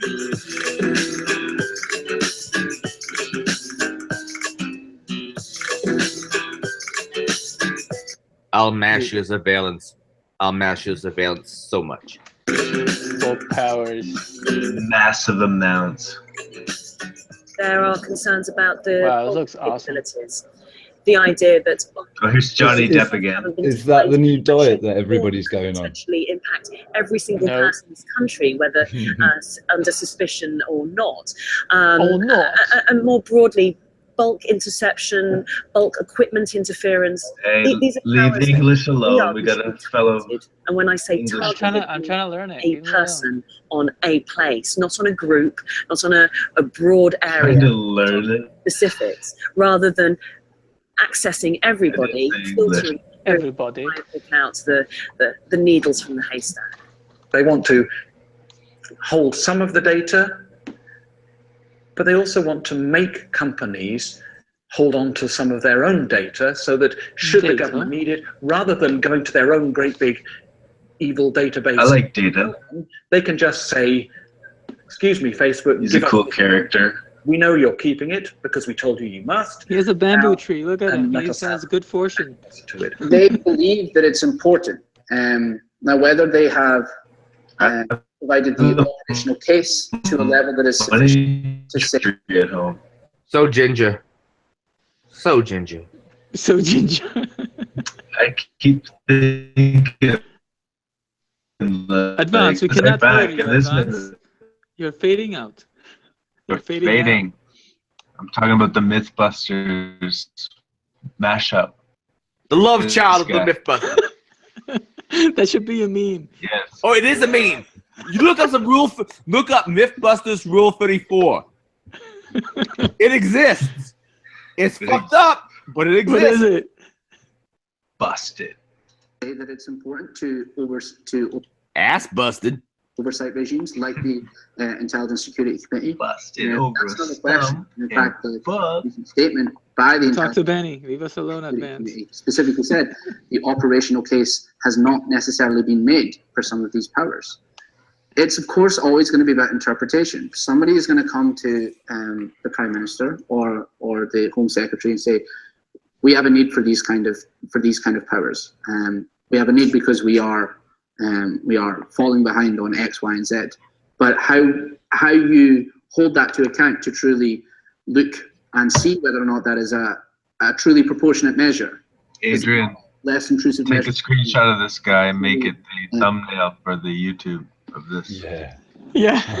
Wait, we gotta get a better spot for that. And then Photoshop text. Necessary to necessary and make it like major clickbait. This is a massive opportunity, not just for us, but for all members of the public to ask that question of themselves, and possibly even maybe this spot. Yeah. No. Green screen that. Skip a bit. Skip. No, I think we ought to put a slice a screenshot of that. No. not debate. Asking for do you think this is a proportionate measure? Oh. There's a lot of gingerphobia in this stream. It's not gingerphobia, but it should just be a gingerphobia. Only a gingerphobic would say that. That's true. Oh, he is. Rebecca's got more details for us here in the studio, but it appears now that it may not just be one location. Screw you, man. Same side. These were the first victims of 6 attacks.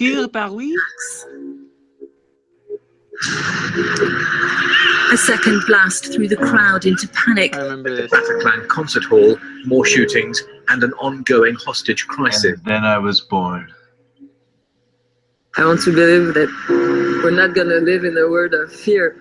Oh no, I don't want friends to become this Yes, we. a security security place. Paris is still hurting from 3 days of terror in January, which left 17 people dead, 12 That of them sucks. shot at the offices of Charlie. Did you see him shooting in the ground? That's crazy. The gun was aiming down. He was shooting on the ground. You can see it on that picture they have. Stupid. Security forces or insurgent? No, the guy that the Jesuit whatever. That guy was. There was a picture. Adrian, can you go back? I'll show you what I mean. The Charlie Hebdo. Yeah, the guy Charlie. all in black. Jesuit Charlie. Jesuit Charlie. Whatever. Yeah, just let it play from there, I think. Paris is still hurting from 3 days And then play it. of Go forward. terror in January. Go forward. What happened? Well, I saw for a short time. It did look like his rifle fired. Yeah, like it Yeah, fired it on the did. ground, like on that picture, which is amazing. Well, if your dumbass was running your finger on the trigger, Right, he didn't index it. Terrorists win. and people have given me shit about some of my photos I put online where I have bad trigger discipline. Keep your finger off the trigger. Exactly. Well, that's why that's why your friend the Marine broke his back because some dumbass didn't follow protocol. Yeah. Might have That's been the why. case. Yes. That's why. they Sorry, wound up- referencing something made earlier before we started streaming. A buddy of mine he was training some other Marines in riflemanship, and he accidentally got shot in the spine and got fucked up. Because somebody misfired. That's why. Probably a lieutenant. Yeah. Don't know. No, My buddy Lieutenant strikes me as an enlisted guy, so that's probably. Whatever, guy. I watched the lieutenant get out of the truck, go to the clearing barrel, and empty a magazine. Being shot in the back. No, he didn't shoot anybody. He just didn't understand how to drop the magazine and clear his freaking rifle. He just emptied the magazine into the clearing barrel. Well, when I was in Iraq, my section chief decided that my my Humvee was hostile and shot it. Wait, you were Wait, anything there should be United States, right? Wait, you said section chief. That's Navy, right? Not quite. No, Army. But she decided to do a function check with the magazine still in, and chambered around and put 2 in my transfer case, which sucked because I had to drop the transfer case and put a new one on. Wait. Was she a warrant officer? No, she was a buck sergeant. I mean, there's a lot of stupid people out there, I guess. That's why you can't trust anybody with a gun behind you if you don't really know them. Right. I don't let them walk in front of behind me. I just say, hey, you can go forward, just walk forward, and I'll walk behind you. You gotta fucking unload your fucking weapon if you're gonna walk behind me. I'll be up ahead.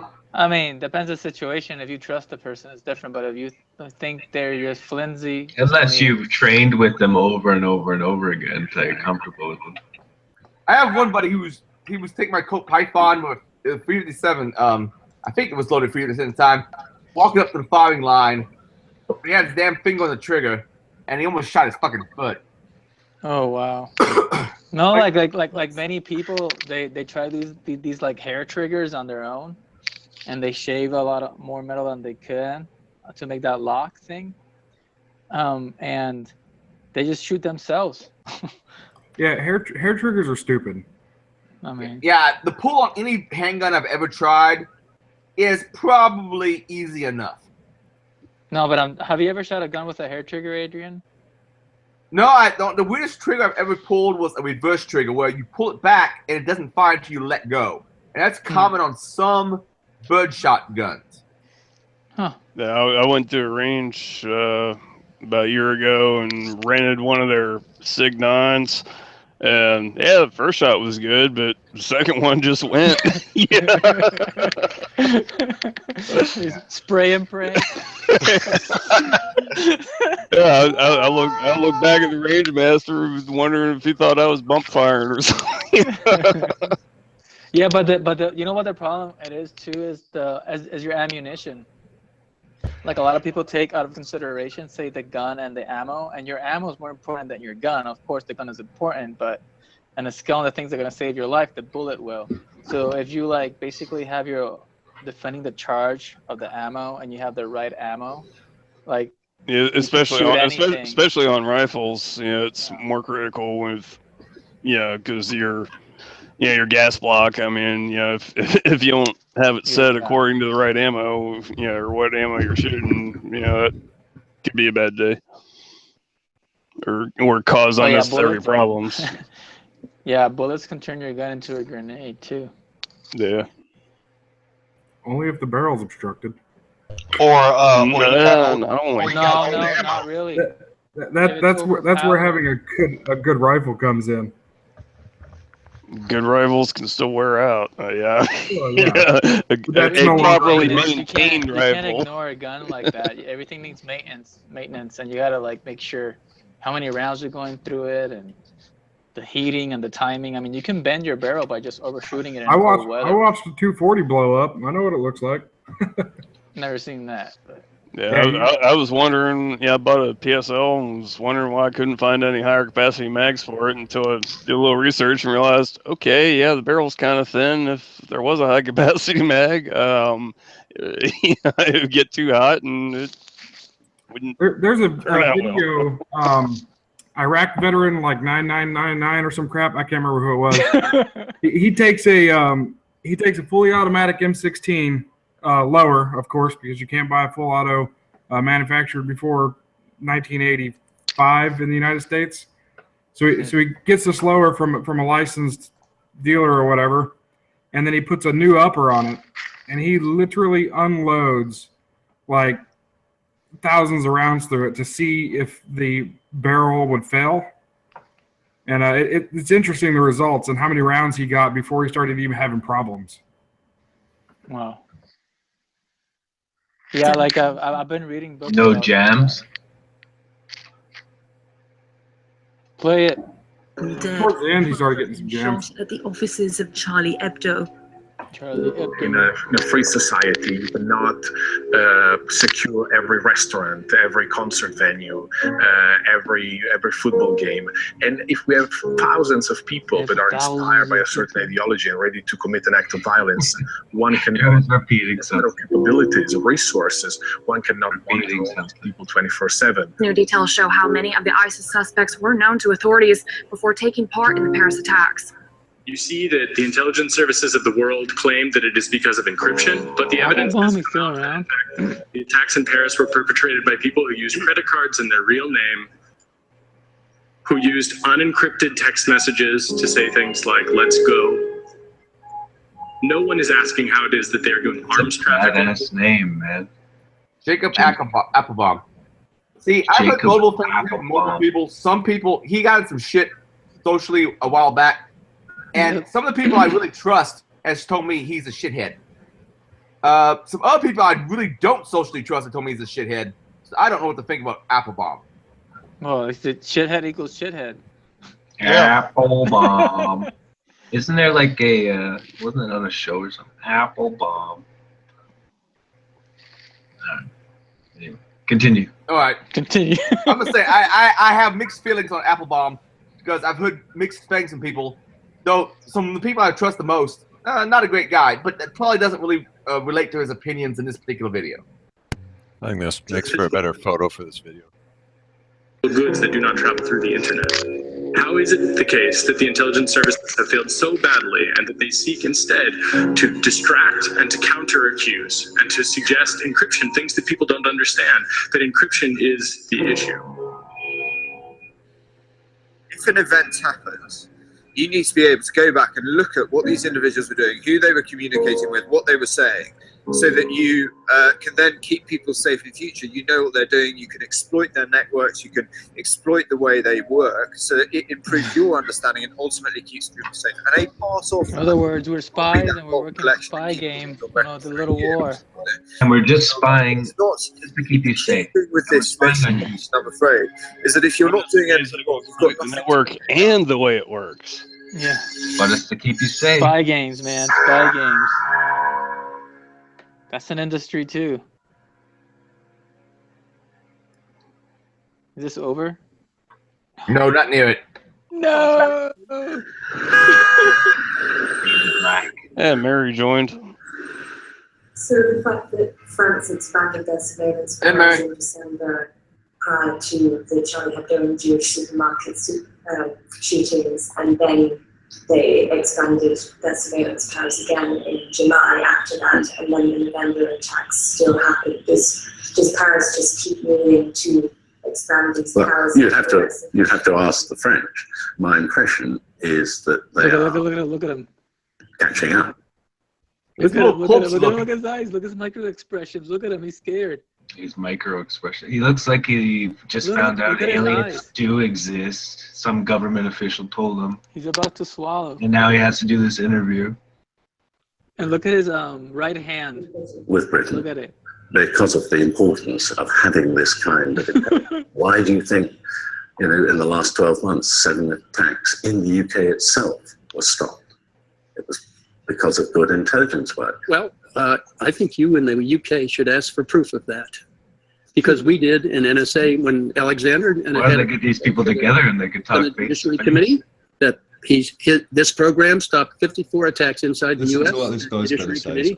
Yeah, but it costs so much. He came out proving 0 of them. So I think you need to have some proof. You can't trust what your government's saying. Is basically what I'm saying. David Anderson, QC, the independent reviewer, persuaded. What's happening over here? Who's this? Why did he lick his lips when he said that? To his report, in which he listed a number of cases, both criminal cases and terrorism cases, where the bulk access had made a difference. Sure, let's go through them. Yeah. Look at Mary. Because of international nations by terrorism, bulk data is the first and last line of defense. Wait a minute. Let's stop right there. It's international. You know they're Al Qaeda. You're targeting them. Whoever they connect with, you target. Okay? Okay. That's the targeted approach. Stop this. You see what I'm saying? Look at this guy. This is the market they're going for, old elderly people. So they can switch their stocks. in IRAs. They've been around, man. They're the history, and you don't want to repeat the shitty history, so you gotta learn history, unfortunately. Right. But I don't know anything about history, so I don't know why I'm saying it. How is this going to influence stock markets? I'm a little confused. What? Well, the thing is, a lot of retired people take their little, let's call it an IRA or 401k, and they turn into like say whatever, and then they use that. But the way they store their money is by working with a broker in the stock market, many of the times, instead of just taking out the money completely. So the money makes some money as they go. Yeah, the money that they gain is then further invested. Right. How's that connected to terrorism? No, what I'm trying to say is not connected to terrorism. What I'm saying is the message you're trying to convey in this video by putting this type of individual as their targeted interviewer. You know what I mean? And then they have they had a woman, they had a guy, now they have this guy. You know what I'm saying? And they had a couple guys, and they're just going down the. You see, they have them in a park. Somebody his age would be retired. So you said stockbroker advertisements during the commercial for this video.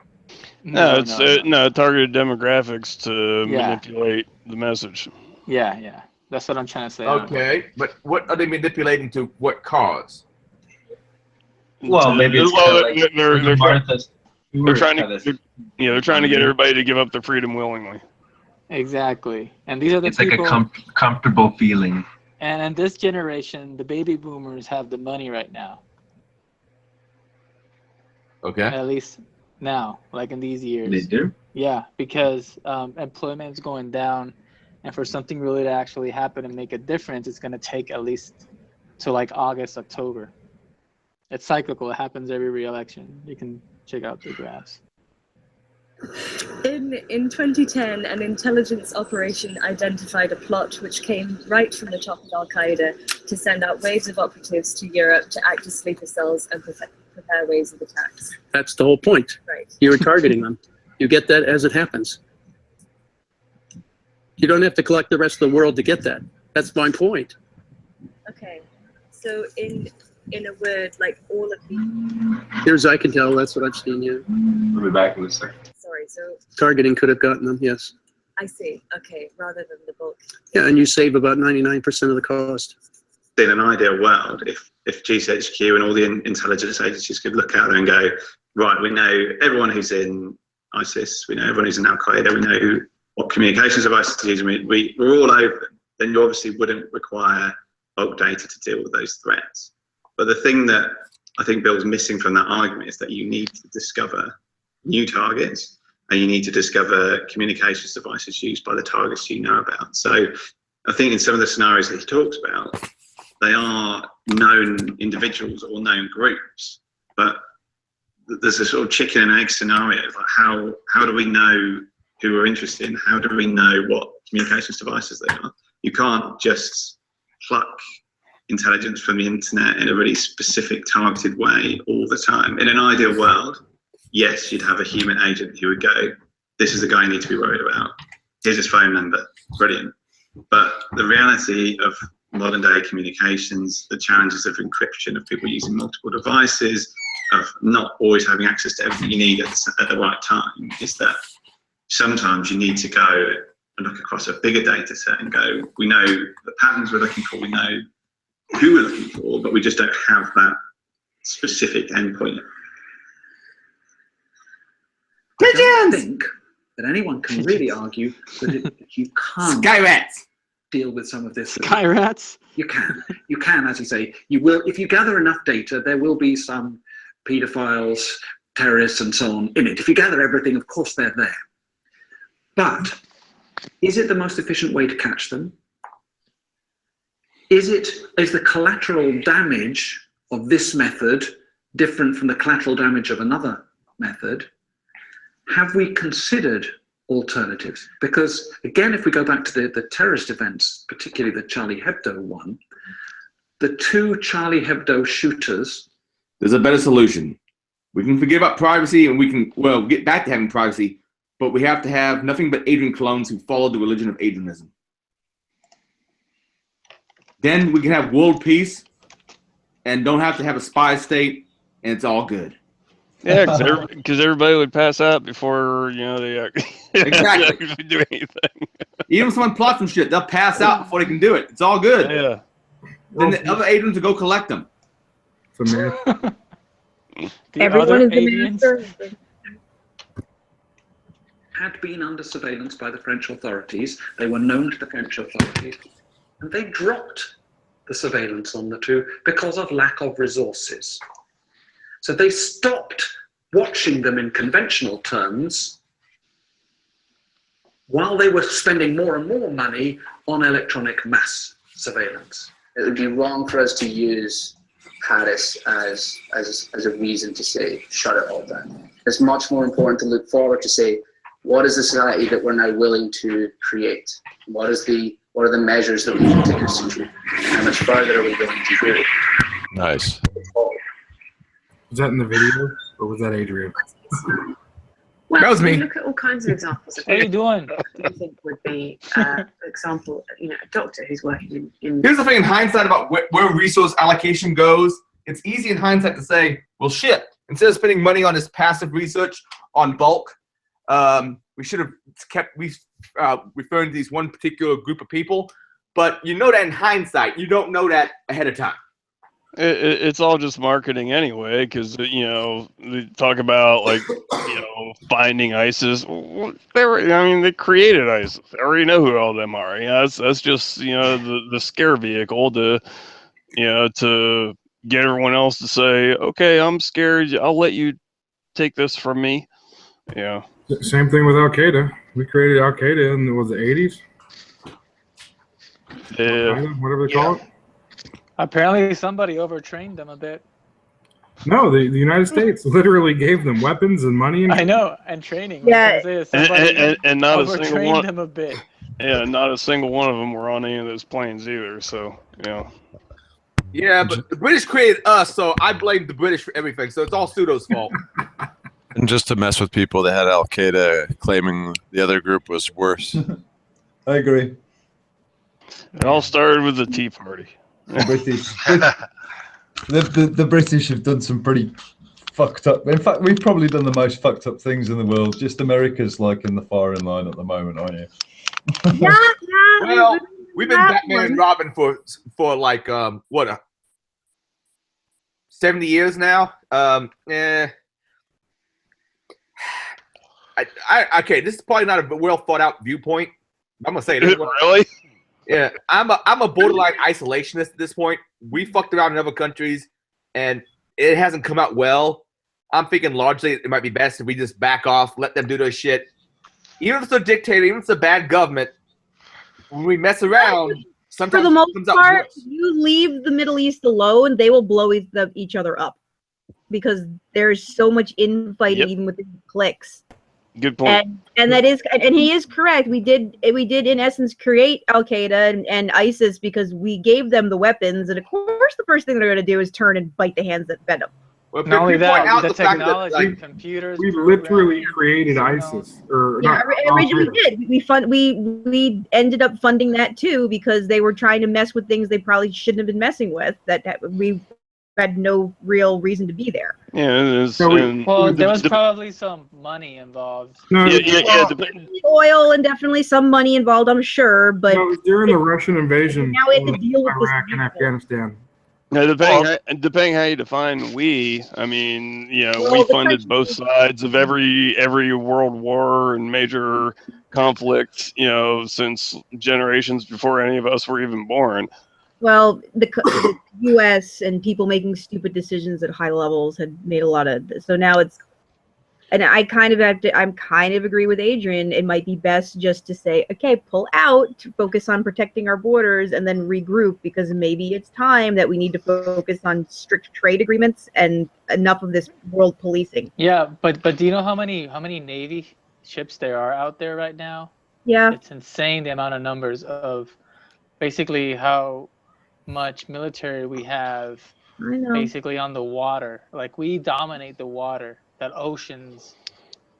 Yeah, but do Russia can take out anything we've got in the water too. Yeah. So I mean, Does the Russian have a lot of navy at this point? Oh yeah. they don't Not need it. really. They can blow us away from their land installations. That's but I mean, but they have our aircraft carrier dominance means nothing. Yeah, I mean that came out in the recent war games they had when all that turkey stuff was going on about a year ago. I mean, I was mean, that the one that the Chinese turn off the boats for like I'm not sure. I'm not sure what China's role in it, but there was a definite. You could see the change in Obama's attitude, where he was like real aggressive in the Turkey and against Putin, and then all of a sudden he became a timid little reverse course, and that happened after the war games where. Guess what? Yeah, we got a bunch of aircraft carriers and sea air superiority, but none of that matters when everything we have floating on the water can be taken out, from land 3,000 miles away. Yeah, that super air carrier went into the Marshall Islands there. They shoot it away. They threatened war against the United States.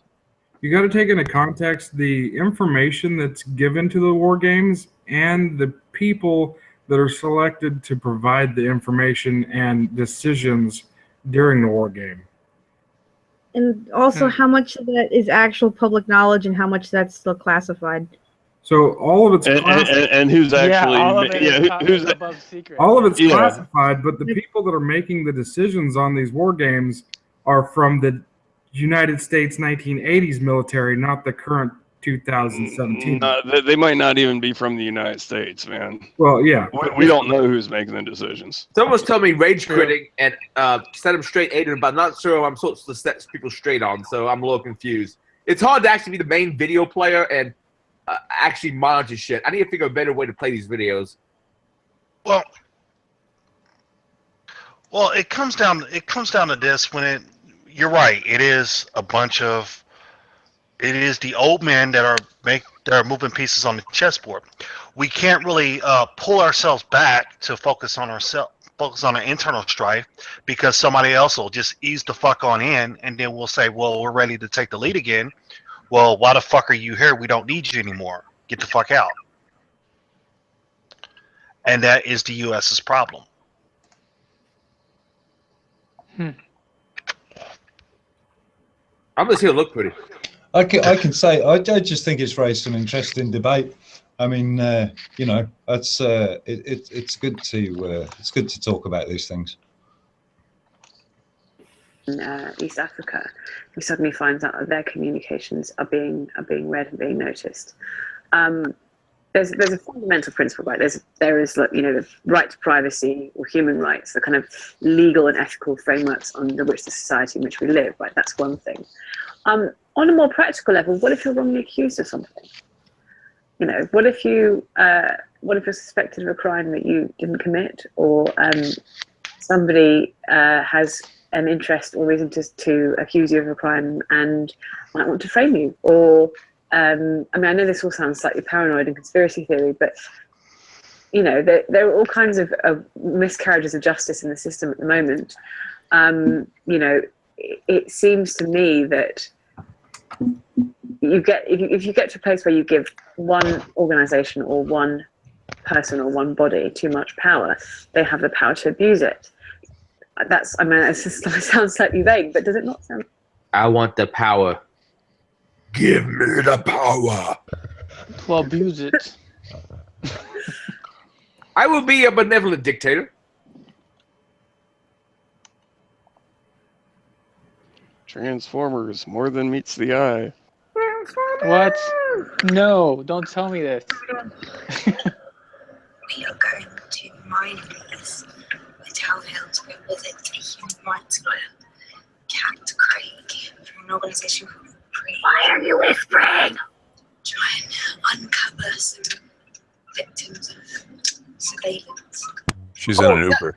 This is weird thing I'm bringing up. Some audible thing someone brought up where people speak in a very low voice to bring you into a certain mood.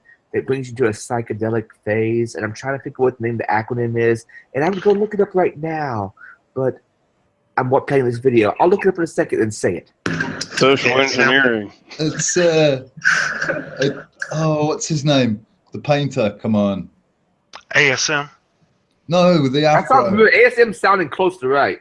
ASMR? Or are you Bob talking Ross. ASMR? Yes, you got it. Bob Ross, man. It's the Bob Ross effect. Autonomous sensory meridian response. I've ever seen a very pretty. The lower you talk, the more people have to lean in to hear you. So if I'm. But closely, it brings you into a Can certain. we play the video? Can we play the video?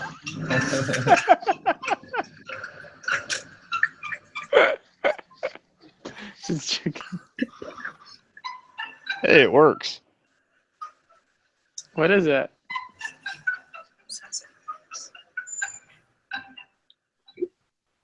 These are two Libyan men. They were opponents of the Gaddafi regime, and they were respectively in Gaddafi did nothing wrong! Malaysia and Hong Kong with their families. Abdul Hakim with his 5-month pregnant wife, Sammy with his wife and 4 children. Just kidding. Just put it out there. Keemstar shit. I blame it on subliminal messages from elevator music.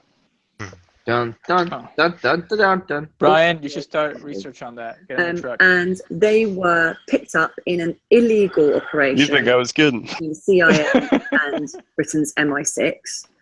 They were illegally kidnapped and taken back to Gaddafi's Libya, where they were unlawfully imprisoned and horrifically tortured. I was hung by my wrist from a wall and severely beaten. I was often blindfolded. Loud music was blasted at me. It's bad enough that I was tortured. I still don't understand. These cue cards are hard to read. Both Abdul Hakim and Sammy were ultimately released, and they bring a case against the British government for their part in their kidnap, their rendition back to Libya, and their complicity in the torture that they then suffered for roughly 6 years. Can you stop this for a second? Going, but what's become... All right, stop. What's up? Could you guys imagine if all these guys were not really torturers and they were like undercover agents and they had to exfiltrate them out of there, but then they have to re-put them in society so they couldn't take them to the United States type of thing? Or if it was just all BS and they just hired them. I know, right? That's very likely too. Is that happens very often. I worked Hollywood where they'll just grab an actor off the street. Well, how Blair Witch was like that. They actually killed them on Internet Movie Database and everything. I don't doubt it for a second. It can happen. All right. I can't even pronounce your handle, homeboy. Fairsight, DC, Ford, and Ford. Bob Ross effect. Yes, that is the Bob Ross effect. I'm gonna paint a pretty little tree over this side of my podcast. I'm just gonna put a dab here and turn it into a mountain. Happy Tree Snowden made was that the spying programs that Britain was implementing were also being used potentially suck up information between these men and their lawyers that was entirely confidential, where the government shouldn't be accessing that information, because if it did, it wouldn't be dealing with issues of national security. It wouldn't be using that information to protect us because there was no national security value to it. Instead, that information could be used and abused to gain an unfair advantage in this incredibly potent and damning case against the British government. In other words, these men were trying to seek justice through British courts, and the government was abusing its power of surveillance to gain an insight into the private conversations between these men and their lawyers. We hope the new Libya, freed from its dictator, will have positive relationships with the West, but this relationship must be based on respect and justice. In my experience in practice, the government systemically seeks to use either legal ploys or gaining unfair advantage, for example, through spying on privileged communications, to evade accountability and immunize itself from criticism.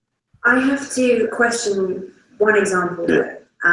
which maybe you can clear up for me if it's not quite correct, but this comes from a direct personal source of someone who was a member, actually a few members of a grassroots political group called Brick Lane Debates. They're activists, they're anti-austerity, and their communications data was surveyed, intercepted, and see, I'm anti-austerity. I like this group. I see a lot of people wearing Joker and Guy Fawkes masks.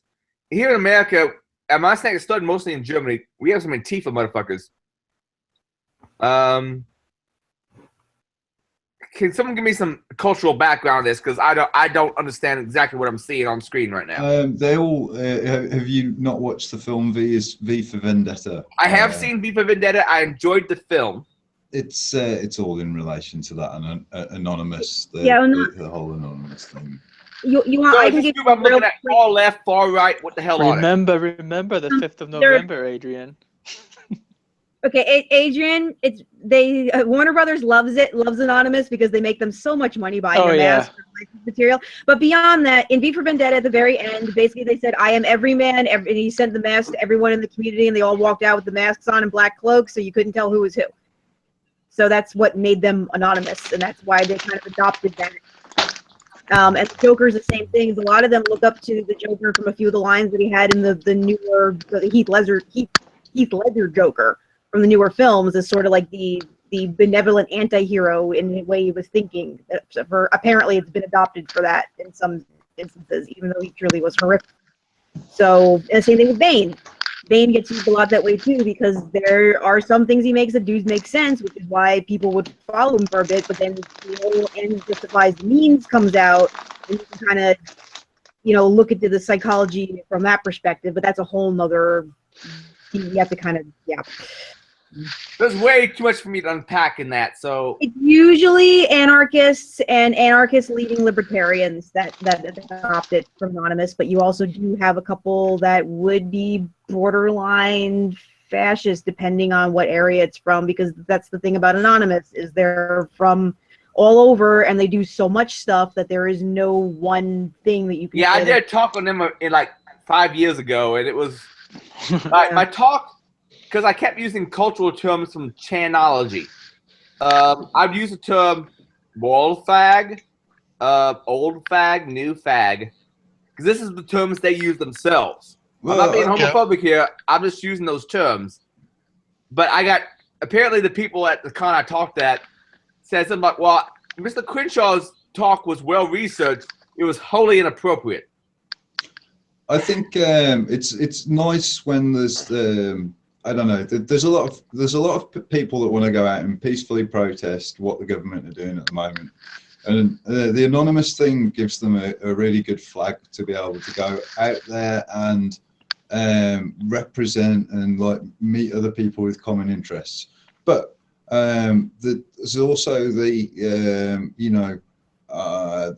want to get a bad name to Anonymous and that, and you see a lot of publicized videos where they've been people smashing up shops and things, and who's to say whether it's the people that go there to protest peacefully or whether it's people trying to give them reason to bring the police in to move them out of the area, different operations that might be going on at the time of these protests and stuff. Which happens all the time. We had them at the Tea Party protests. We had outsiders come in to try to get on camera to say racist things and to blame on us. That still happens. And then on the other side you have people causing problems at other rallies where for sure they're trying to cause discord, because if they can get the police involved, they want to start a civil war. So you do have those like severe anarchists that are trying to cause trouble no matter what group it is. I don't think they really care. They just want to start a riot. Well, there's also a lot of innocent people that get caught up in stuff like that. And that's what happens. Yeah. Then you have people that are just there because maybe they do believe in whatever cause it is, and they just want to march and hold a sign up. And then you have other people and groups come in that try to stir shit. So there's a guy I follow online, goes by the name of Wizard of Cause. He talks about used to be a political activist, paid political activist for left side groups, but it was like union shit and so forth. I've, And he got fed up with how people dealt with it, and those people who came into his groups, that he was like, okay, that's not what we're actually about. Why are you changing what our focus is? Mm-hmm. And I think, he had a lot of conflict with various people. Yeah, there's a lot of that going on with the fracking industry at the moment. I believe there's so much money being trying to put into sway in the public's favour, and it's just well, and you do get a lot that'll go and they'll videotape the whole thing, but they'll only release the reaction from the police. Like seriously, they would be throwing rocks for like because I'm fire department, so we get the whole call. And it may be that there was an officer sent out because people were legitimately throwing rocks at people, or causing. You're an asshole. If you're blocking a road, you're a speed bump. And they're initially causing problems, but then they would get to that point where they created such a problem that the police had to escalate because they wouldn't do anything, but they don't start recording until the escalation begins, and then it looks like that there was unprovoked attack. And you get a lot of edited stuff too. So I always highly, highly question things. And that comes from me, coming from, a Hollywood film background, is I examine the crap out of those tapes because I can tell where there's a jump cut, and I can tell when stuff is edited, because that was my job, was QC, was quality control. So I'll watch that and I'll be like, okay, something doesn't look right. Oh wait, different camera angle.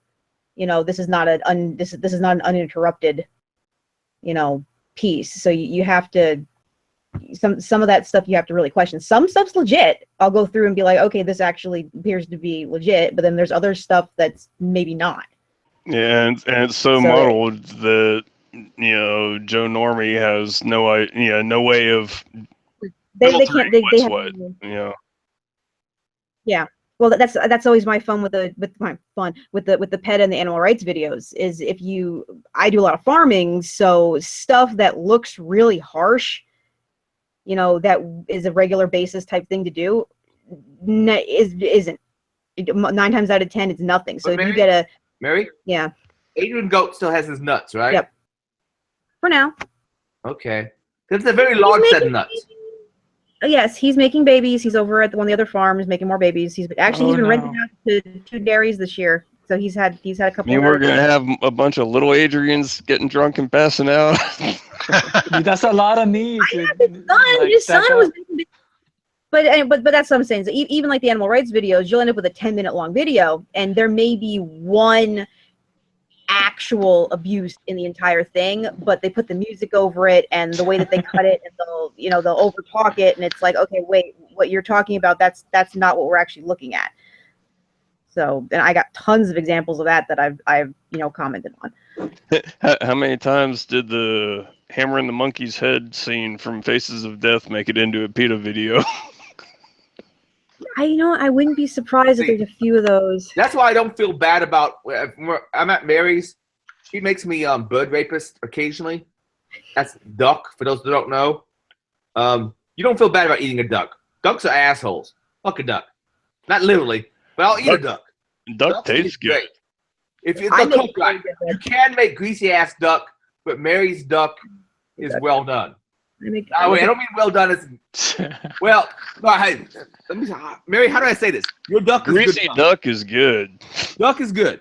Yes, and Mary makes good duck, but you don't feel bad about eating a duck because a duck is an asshole of the bird kingdom. Why? Mary, would you explain your experience with ducks to these people? You know better than I do. They have multi-headed penises, and the two that I have are very good, but they will hump whatever, anything, and they're well, so do dogs, but I won't eat them. Want to know about ducks? It's very simple. No, ducks don't compare to dogs. Dogs are much nicer than ducks. No, fuck that. Go to YouTube. Did you get raped by a duck, Adrian? And search. I don't want some Milo shit coming up. Yes, a duck raped me when I was 14 years old, but I enjoyed it. It was okay. No, none of those stories are gonna pop from the stream. Adrian got raped by a duck and had goats. Can you please go to your room? Guys, shall we just Should we finish up the last few minutes on this? Yeah, we better. Okay. We got nothing going on.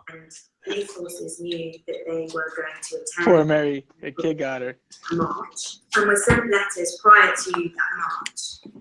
And they have pictures of this letter saying that if you go on a specific day, if you go within the vicinity of where this march is going to be assembled, you will be arrested. That seems to go against every democratic right that we should have in the UK. I have no idea about the case. Look at him, he's all But I like, think it's a perfectly fair point you're making. he's sweating. Nothing to do with the intelligence. I look at this guy and I think mortician. No, look at him, he's sweating. He's like, he's tired, he's stressed out. His body is about to shut down. Look at him. Hump forward. Intelligence agencies, because that would be outside their legal remit. So you're talking about police activity. And really what you're saying is... It's the same data that's being used. Yeah, whether it's yeah, intelligence but this whether it's police, isn't this... it's still Yes, but authoritative. isn't this the point?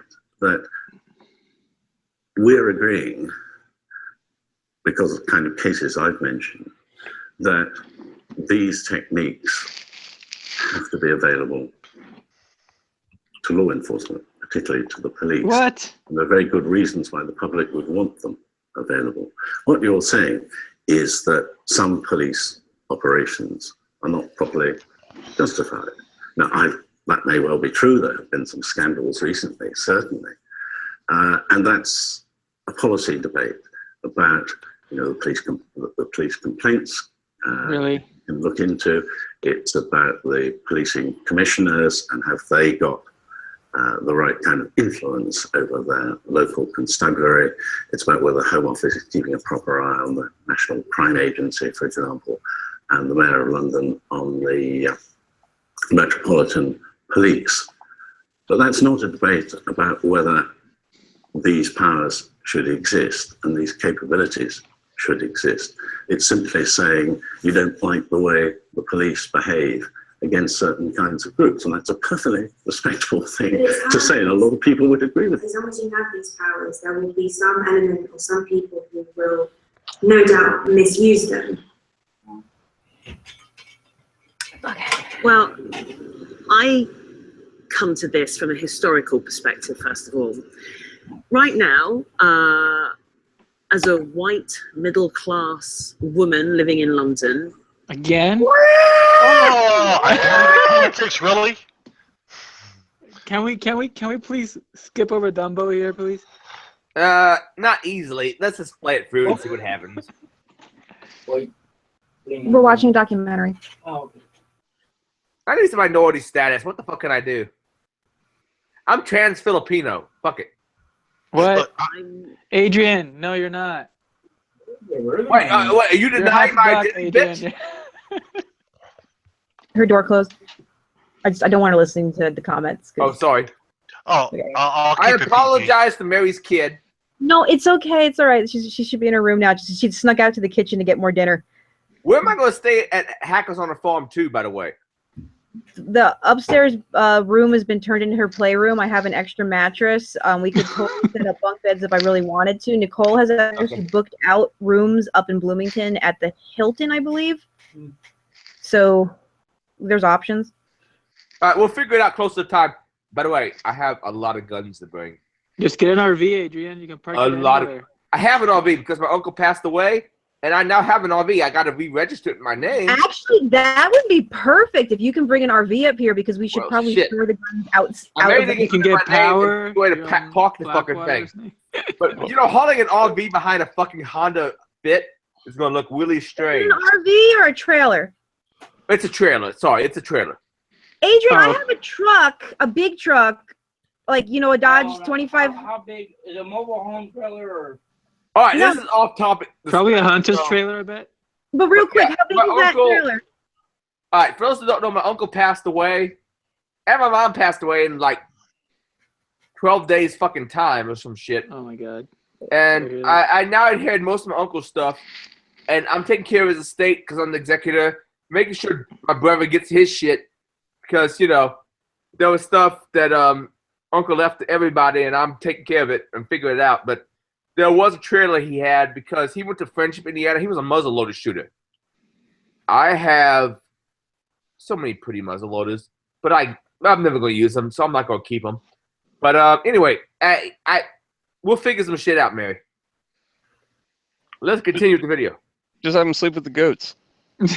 Yeah, have him. No, he might get raped, and then he. Well, I might not thought like of a goat's nipples once, but besides that, that's about the limit I want to do with goats. I wasn't good at it. I have video. You have video, yes. On by Attila, she wanted video of me milking a goat, and she got the video, but I did it poorly. The goat did not look happy. What did you pick a male goat? Nobody was in this situation. You don't want me milking a goat, okay? He tried to duck and he got traumatized. All right, let's finish this up. We can go off topic when we're done. All right. Sorry. Of any great suspicion. This My job lady, might please. throw me into some shining light, but really I can go about my business. I don't have to watch my back too hard. If I were a Muslim woman in Britain right now, I might feel very, very differently. My religion is one that's at odds with a large part of the world, is how it's perceived. I'm not saying that's accurate. To be private then, in that instance, it's almost the same as the Hutu and the Tutsis line, or the Jew line during the Second World War, that just for one moment in time, if your face doesn't fit, then you are a target. Privacy is important in that aspect. That sounds very convoluted. It sounds very complex. Let's target everybody that has problematic glasses, blue hair, and like shaved sides. What? So we You can't like see half it. of DEFCON? Half of DEFCON. Oh shit. This way of trying to explain it. But at some Hey, we point, the can't light see is it. always shone on a member of society, even if you are completely innocent of any wrongdoing.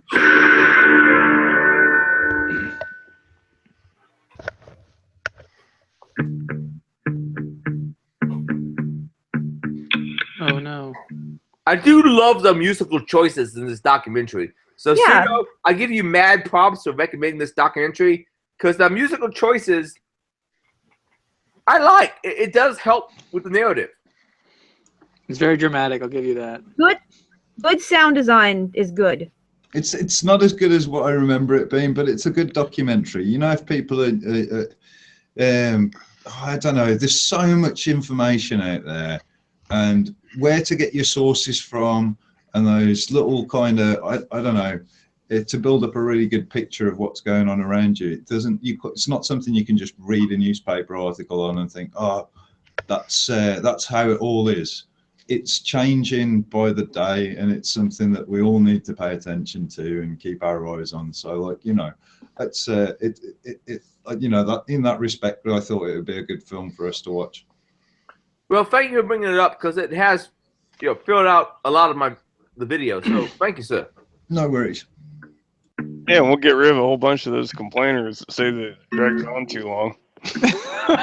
Well, watch my videos from conferences because this is just me fucking up shit during my off time. No, this is the. Yeah, this is good. We want to weed out those people. Yeah. We're gonna sacrifice into the subscriber gods. We shall get more subscribers. I may have enough money. I could actually retire at this point. That's fucked up. Sorry, I'm thinking sad thoughts about my uncle and other things, but I'm gonna continue. It's okay, Adrian. Now that we know about this, it has courts have ruled it unlawful. They've said that despite the fact that it had been operating since September 11th, from the very first day, it was against the law. It was a violation of basic constitutional rights. The White House did a classified investigation of it, and they found that it had never stopped a single terrorist attack. Despite the reality that this program was considered ineffective and illegal by every branch of government, spies. You said whoa. What's up with the whoa? Did you say something wrong? He may have. I don't know. Hey, Adrian. Hello. So,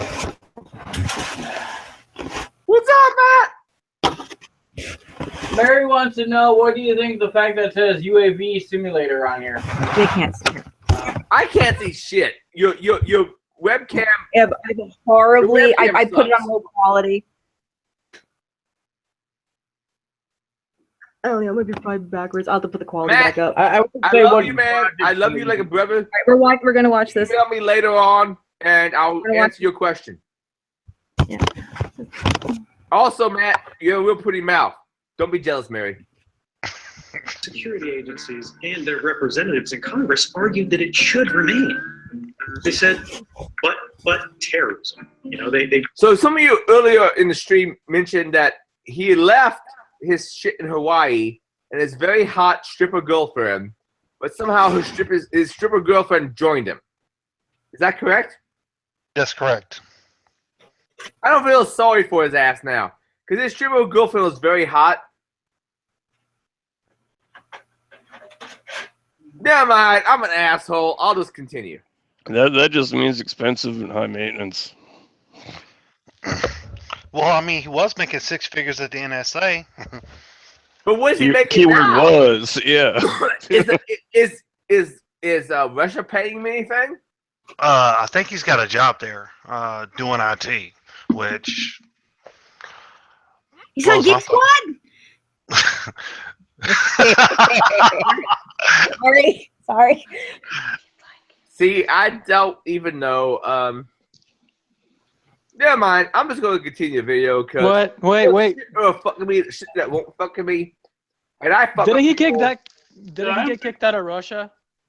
No, he's going to get kicked. He's going to get kicked out, and I think that what's going to boil down to is Putin's going to want to make a deal with Trump.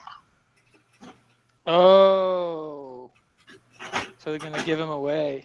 But didn't Trump say some shit about Snowden should be pardoned? No, he never said that. He said No, Snowden's no. a traitor, and he's got to face those charges. Yeah, and Okay, I can't go look at the shit because. I was just going to say, yeah, Russia should gift him to America or something. Was the headline already? Really? Yeah, As a sign of good promise, here's this guy. yeah. Yeah, don't worry. We picked him up in the middle of the night. We gift wrapped him. You know, we threw a bag over his head, and here we shoved him on a plane. And he's Yeah, now- but hey, wait. This is a guy who supposedly escaped the United States, every CIA headquarters in the world, and then they are in Russia, and still alive. Oh, I need so much more time to look at this than I have right now. So I'm just wondering, like, how he did it, you know? How he really. Terrorism card. They said people will die if we lose this program, despite the fact that the court says that's never been the case, despite the fact that the White House says that's never been the case. We need to keep it anyway. And yet, for the first time in 40 years of U.S. history, since the intelligence community was reformed in the 70s, we found that facts have become more persuasive than fear. For the first time in recent history, we found that despite the claims of government, the public made the final decision, and that is a radical change that we should seize on, we should value, and we should push forward. The problem is disseminating what's actual fact from what's half truth. Yeah. Yeah, I was wondering. I was focusing more on if public made a change, but you know who gave them the choices Something hasn't been from. just. You know. Wait, we're about to continue Uber Ginger. Ginger? No, I don't like ginger. I don't care if you don't like ginger. It's still making me laugh now, though. You know you want the ginger. The Adam ginger's coming for you. Adam Hyman and Jamie Savage. A caustic flow, I'm gonna give you the ginger. No. I'm gonna give you the ginger so hard. Everybody wants ginger here. Keep it. No. Say it. And we have to say it loudly. And we have to say it so it can be heard, so that either that justification can be made and we can truly understand why these powers are required, or they roll them back. We cannot just allow it to pass by blindly and then into law. This guy's the Ginger George Superloose of the privacy world. And start to heat the water until it boils. The frog will slowly get accustomed to the temperature until the boiling water kills it. Still, I gotta point out, as an anal retentive motherfucking skeptic, That is not technically true as I understand it. What, the ginger? The thing about frogs, and a lot of them are supposed to be boiled. I'm a libertarian. I mean, like, I masturbate to Robert A. Heinlein's The Moon is a Horse Mistress. Oh my and God! I'm doing it right now. I'll turn the webcam on in a second. But what are you doing? What my are you understanding is talking that's not about? technically true. Mary, tell her something. Look at Mary. Look at her. Stop. The frog won't realise it. Mary's like a sister to me. She can't She face control me. planted horribly. She can just try to tone me down. Mary has no control. He gave me the head of the patriarchy because he couldn't handle it himself, Exactly. and then I that's because I'm women to help him sexist, with it. and I think women are better at organizing multiple things at the same time. I think people are people. Depends on the person. They need to be a woman or a man. What? Granted, it does vary person to person, but in general, I think women are better at juggling, and men are better at focus on one issue at a time. And the patriarchy needs. What are you talking about, Aiden? So I put Mary in charge of it. I also need him and his boss. Well, yeah, him and his boss. That'd be the coolest shit ever, but would never happen. Uh-oh. Yeah. He got fired. No, I would not fire Mary from the patriarchy. Mary is forever in charge of infosec patriarchy. She may occasionally talk to me for guidance, but she's in charge of it because guidance for what? I don't want. Not while you're drunk, I hope. Mary is in charge of infosec patriarchy because she can juggle. She's a farm girl. She knows how to. All right, the eggs need to be taken care of. This goat needs to be taken care of. This goat needs to be milked. We need to make the cheese over here. We need to go ahead and slaughter this particular animal over here. I mean, having a farm is a full-time job. You know shit. It's like 24/7, 7 days a Make week. lambskin rugs because they're so comfy. Wait, did you kill one of your sheep? Yeah. Yes, this one was my first one. It was called Darling. It was a bottle baby. And now it's a rug. Wow. What else you call Darling over there? This was another one, and then there's here. Look. I have a lockpick case she made out of a sheep's scrotum. Oh wow. But I don't use it for sheep scrotum because no offense, Mary, it works better as like a lock holder than it does a sheep scrotum. Than as a lockpick holder. So I have it around. I have a bull scrotum this time. I'm gonna play with that one next. All right. Now, you own the bulls, or do your neighbors own bulls? Lori has bulls, and they just butchered a what was it? A Holstein calf. So, I got the balls. They're soft as balls. They're so soft. I haven't felt them, so I won't know. But I'll just continue with the video. What? Too late.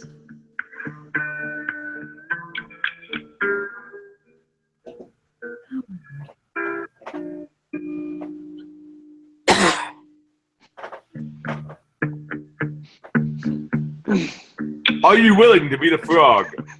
Pepe! Yeah.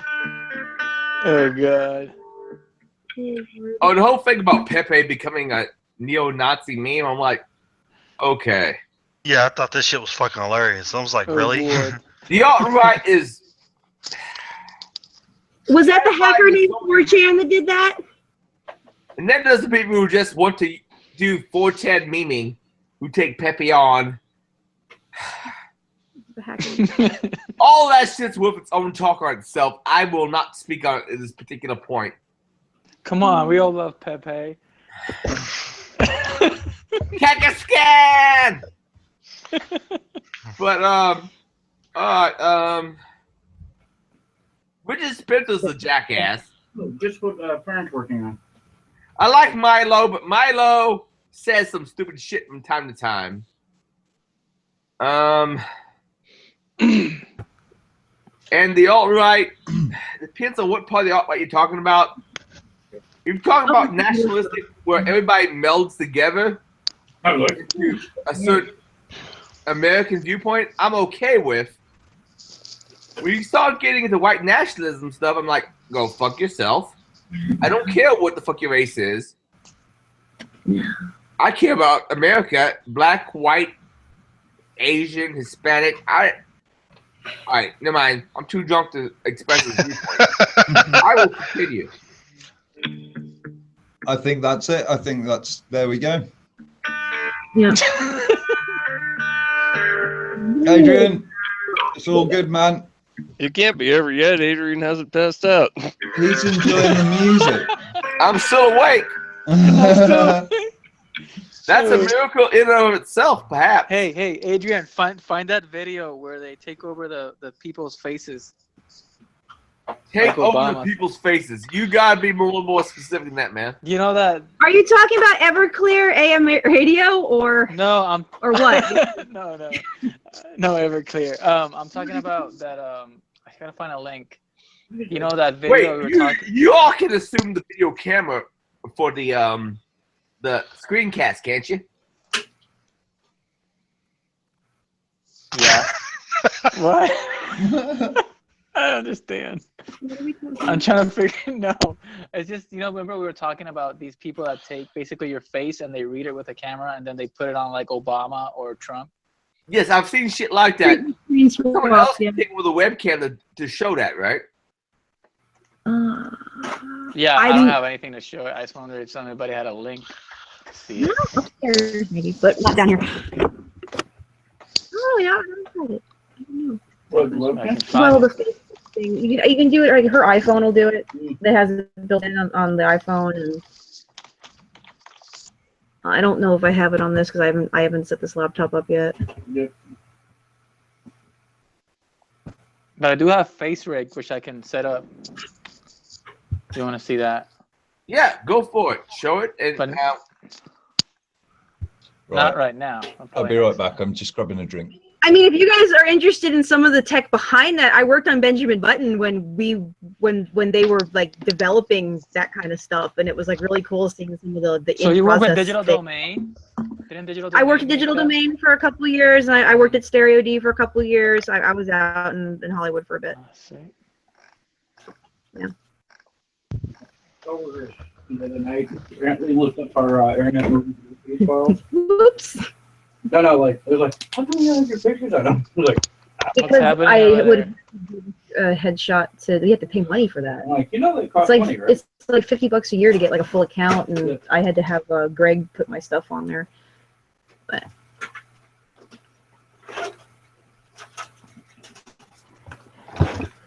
I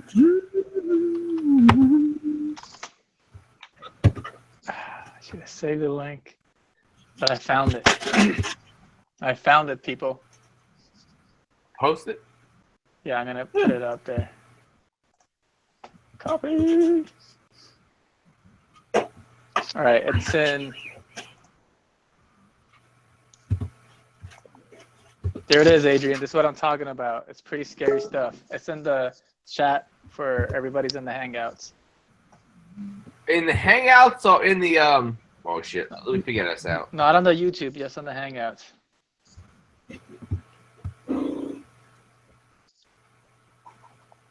See it?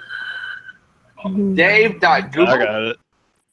Yeah, real-time face capture reenactment of RGB videos. I see a ginger. No, this is legit. Like you can literally. This is the scary stuff you were talking about, Mary. This is what I was trying to tell you. You can actually since you know about post-production. So the face swapping it auto rotoscopes it. It auto does the model. It auto textures it. It does everything. It even does as like a PBRT based render. It's photorealistic. It's another level. That's what I was telling Adrian. That photorealism is definitely another level compared to just rendering something. Oh, they're so far advanced now than where we were 7 years ago. It's insane. Hell! What drove us nuts is even with buttons when we were watching the Academy Awards, the award that went to Best Makeup, every single scene that they showed for Best Makeup for Benjamin Button was a 3D digitized head. Was like 100% 3D CGI head, and we're all watching makeup. Assholes. None of those scenes are makeup. Play it. Adrian, do you have the video link? I saw it. I know you saw it. Wait, where the fuck did you put the link, bitch? I don't know. I'm your money, Phone? bitch. I'm your pimp to start out with. It's in the chat for the Hangouts. If you go pick me out, you better get me more money, bitch. I'll get you meat. I know how to pay you. So. You better have a better fedora than I do to go pick my ass out. But yeah, check it out. Check it out. It's there. You see? Oh, there it is. Now I see it. It's in like the What? Hangouts. Why don't you just wait? There's a thing you can do that we can all watch at the same time though. Copy. Yeah, I'm doing it from my phone, so I can't do it. Okay, hold on. I might be able to. Give me a second. Let me see if it'll behave. We present a novel real-time facial reenactment method Look at that. on the webcam. Since our method only uses RGB data for both the source and target actor, we are able to manipulate Can you see it YouTube now? videos in real time. No. No, hold on. We demonstrate our method in a Yes, live I did permission. On My the right, the account. source actor is How about captured with now? a standard webcam. This input drives the Yeah, I can animation see of the face in the video shown I on the can't monitor see to it the now. left. I can see. A significant difference to previous Adrian's video. methods is the re-rendering of the mouth interior. To this end, we resynthesize the mouth interior of the target actor using video footage from the training sequence. Isn't What that you need is just a a pro webcam. version You of can fake Snapchat? somebody. As we can see, we are able to generate a realistic and convincing reenactment result. Here we show a close-up of the footage from the previous live reenactment. Looking The okay input now? video stream is shown on the left. Note that the target actor is re-rendered in a neutral pose. On the right, we can see the final output of our method.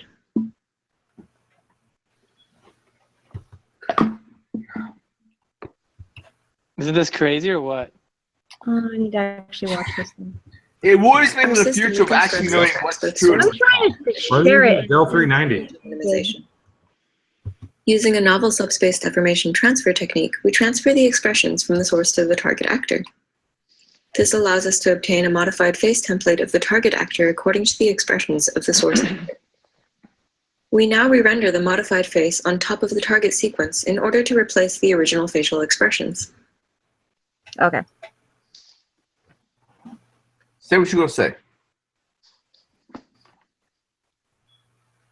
Preach, woman. Here we show additional live sequences where we re-render previous YouTube videos. Well, yeah. So this is what I'm trying to say is that if you can get this, which is not hard to do with a program called OpenCV, which is computer vision libraries, you can definitely do this. I mean, it's not hard at all. This does indeed worry me a little bit because anymore when people say this person said this, all right, I Yeah. want a full video with the post and the pre, Yeah. but this makes that hard. Like I can, said, I can fake the interview answer. And this is why future politics is fucked. The only solution is Adrian clones. But No, that's thank you. racist. Because Adrian is white. We don't want only white people in the future, right? So I understand that. So that's why we need Adrian clones. What about Jamie Savage? Marker, you can Jamie make Savage Oh, clones. hold on. I got the solution. Oh no. Natasha Hinch's clones. So we still have white people continue because they're all various white people who say, Wow. well, we have the continuation that Selma You sound Hayek like a white clones. supremacist. We got all Adrian. Hispanics. We need Lucy Liu clones. And I'm sure I'm missing something. Faceplant 2. Wait, I don't know who Faith Platt is. I was thinking what is that little lady's name? Betty White? Well, yeah, Betty White. Well, if you go back to the 40s, yes, I would fuck Betty White, yes. But no, I was thinking, Wow. Oh my god, you're a time machine fucking now. What's up? Pam Grier. What are you drinking, clones. man? You're making a clone. You got started from Pam something. Grier clones, circa 1974. So we got Selma Hayek clones, Lucy Liu clones, Pam Grier clones, I will destroy this alternate universe you believe on. I swear if I find it. and me, and we'll be a beautiful racial harmony. Oh, that is sexy. Yeah, exactly. Not you, computer. Oh, shit.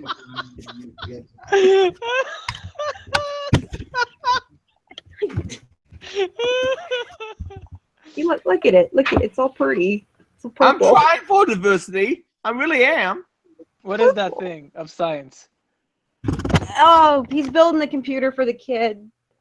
It's So put it this way here. It's not the most expensive part. it's not the most, but it's got a window and it's got purple LEDs and it's All right, purple. blinky lights approved. The kid will be fine. You blinded me with science. Anyway. Okay, Adrian, this alternate universe of yours, I do not condone of.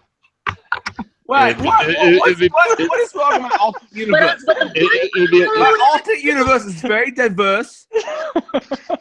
It'd be a lot better if you just cloned cartoon characters. But the fun part of Anime this is that we characters, do at have the least. technology I want to drama. witness what this could possibly be like by sticking his head on some sort of massive engine and then making them fight each other in virtual reality. What? Tell me you wouldn't want to put VR and watch that ridiculousness. I don't Lucy know. Liu, Versus Adrian. Selma Hayek, Pam Grier, all fighting out for my affections. No. That's not what we're talking about? No. I'm talking about. No. I'm talking about fisticuffs. Fisticuffs? I watch them all fight. If they're fighting over me, that's okay. Oh my god, Adrian, you're so I self-centered. need prime real estate. That's why you can never be a hacker. Your ego. Just kidding.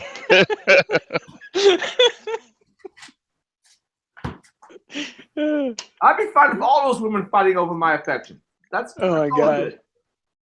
So barbarian, you gotta move to Arabia and get 9 wives. Advanced is actually trying to join back in. By the way. Oh no, he's not allowed. Tell him.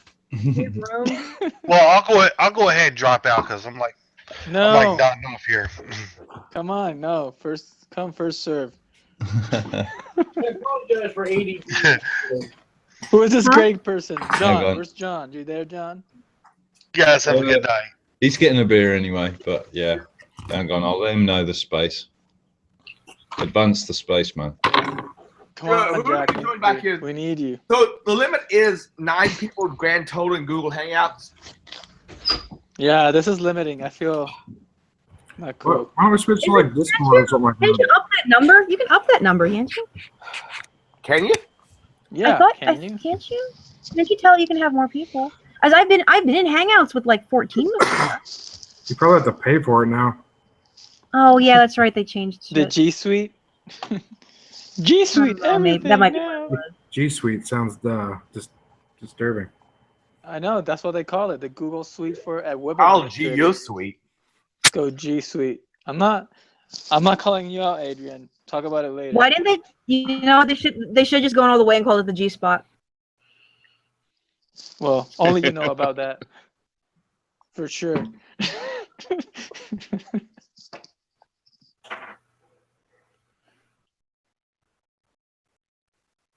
All right, someone speak. This is when we call it quits. Did you want to talk about farm stuff? Because now it's after the fact. We can talk about farm After stuff. the I'm okay fact, with no. that. No. The stuff I had on the itinerary based on the name of the stream.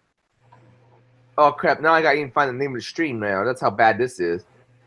I want to know more about Adrian milking the goat and if it was actually a female. No, it was Allie. And I have video. You know Actually, what? We don't video believe it. We heard other stories. They're like, oh. The major pain thing. Well, we haven't exactly covered, but that might be a thing for an entirely different talk. I didn't want anybody kicked out, so I could join. Well, you kicked out Jack, Advance. How did you feel? He felt so bad for you. He said, I'm going to leave. He said he was nodding off, but that's no excuse. I don't mean to kick anyone. He jumped in front of the train willingly just to make room for you. All right, Yeah, let's not say this. Yeah. At least I got my beer. Should I? And we actually have one woman in the stream now, so In order to evaluate our approach, we I perform. thought there was 2. what the fuck? Let's start to play. Is it worth me mentioning Luke's trying to join as well? The first half of the video. The Oh. second half is used Who for. is this gray Jack? There's a gray John, not doing anything. Okay. We have at least one woman in the stream now. I'm sorry you are a minority, but we can't do shit about that. I don't care. When have I cared? You She's don't. a farm Other girl. people do. She's a, I've seen people complain about the number of women accepting comments and so forth, and I look at the numbers. I'm like, the number of women who submitted to the conference for I can talking. pretend I'm a guy. wait. Here, wait. oh my god. Wait. There, you can't This is getting. This Oh, is, good. this is, oh no. No. Anyway, I posted someone. You need to put on Adrian's skunk cap. The skunk think your cap is hair about will an fall hour out. and a half away. I will probably bring it during the next Hackers on a Farm event. But yeah, the skunk cap is too far away from Mary to do anything. Mary, tell us about It would these get events. burnt in the fire. Wait, what? I posted Tell us someone's about these link events. in the fucking feed. I don't want to say Hacker in the Farm fuck's event. name because then I'm gonna get a lot of shit on social media. But am I wrong in thinking this person's feed is fucking creepy as hell? Because all he does is look at radical feminist. I'm telling you, he's into BDSM. He likes dominant women. Just All strap he him does is up, look at and he gets radical it for free. feminist shit and like repost those shit. He goes. He uses farmersonly.com. Dude, Oh no, Mary, this be comes off to careful. me as creepy as fuck. Yeah, there's an Amish signals online. What? I need to see For this. real? There's an Amish singles online. There's a computer dating site for the Amish. How do they get to it?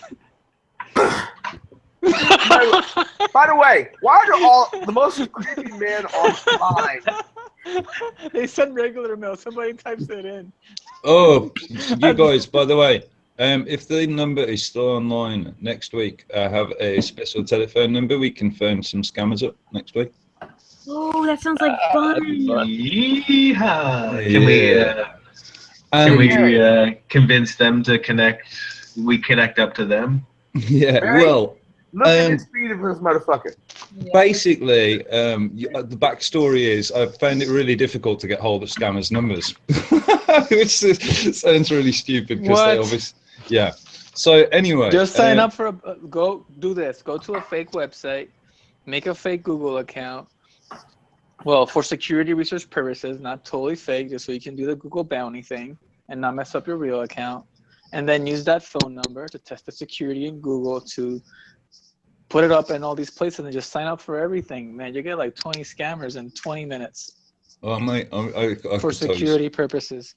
Do you know there's people on G Plus offering computer support that are scam artists? Yeah, I've seen them. Yeah, that like they're just installers. Eli. No, not Eli, but there's people a lot worse than that. I can't remember whether you. How the hell did they get that number? I wish we could actually do an actual pan test. Get a company that will allow us to call in there For the and this record it for Skip, the guy that's and then edit it. Still. Linus.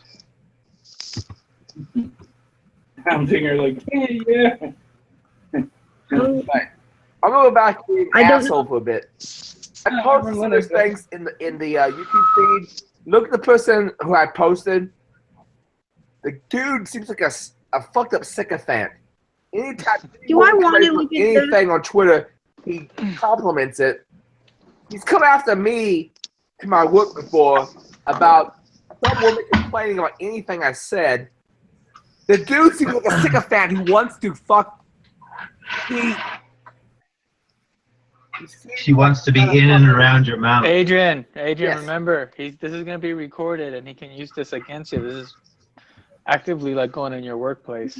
I understand. The dude Just seems to like let a just to let you know, as a All friend, right, you can go offline and talk about it if you want.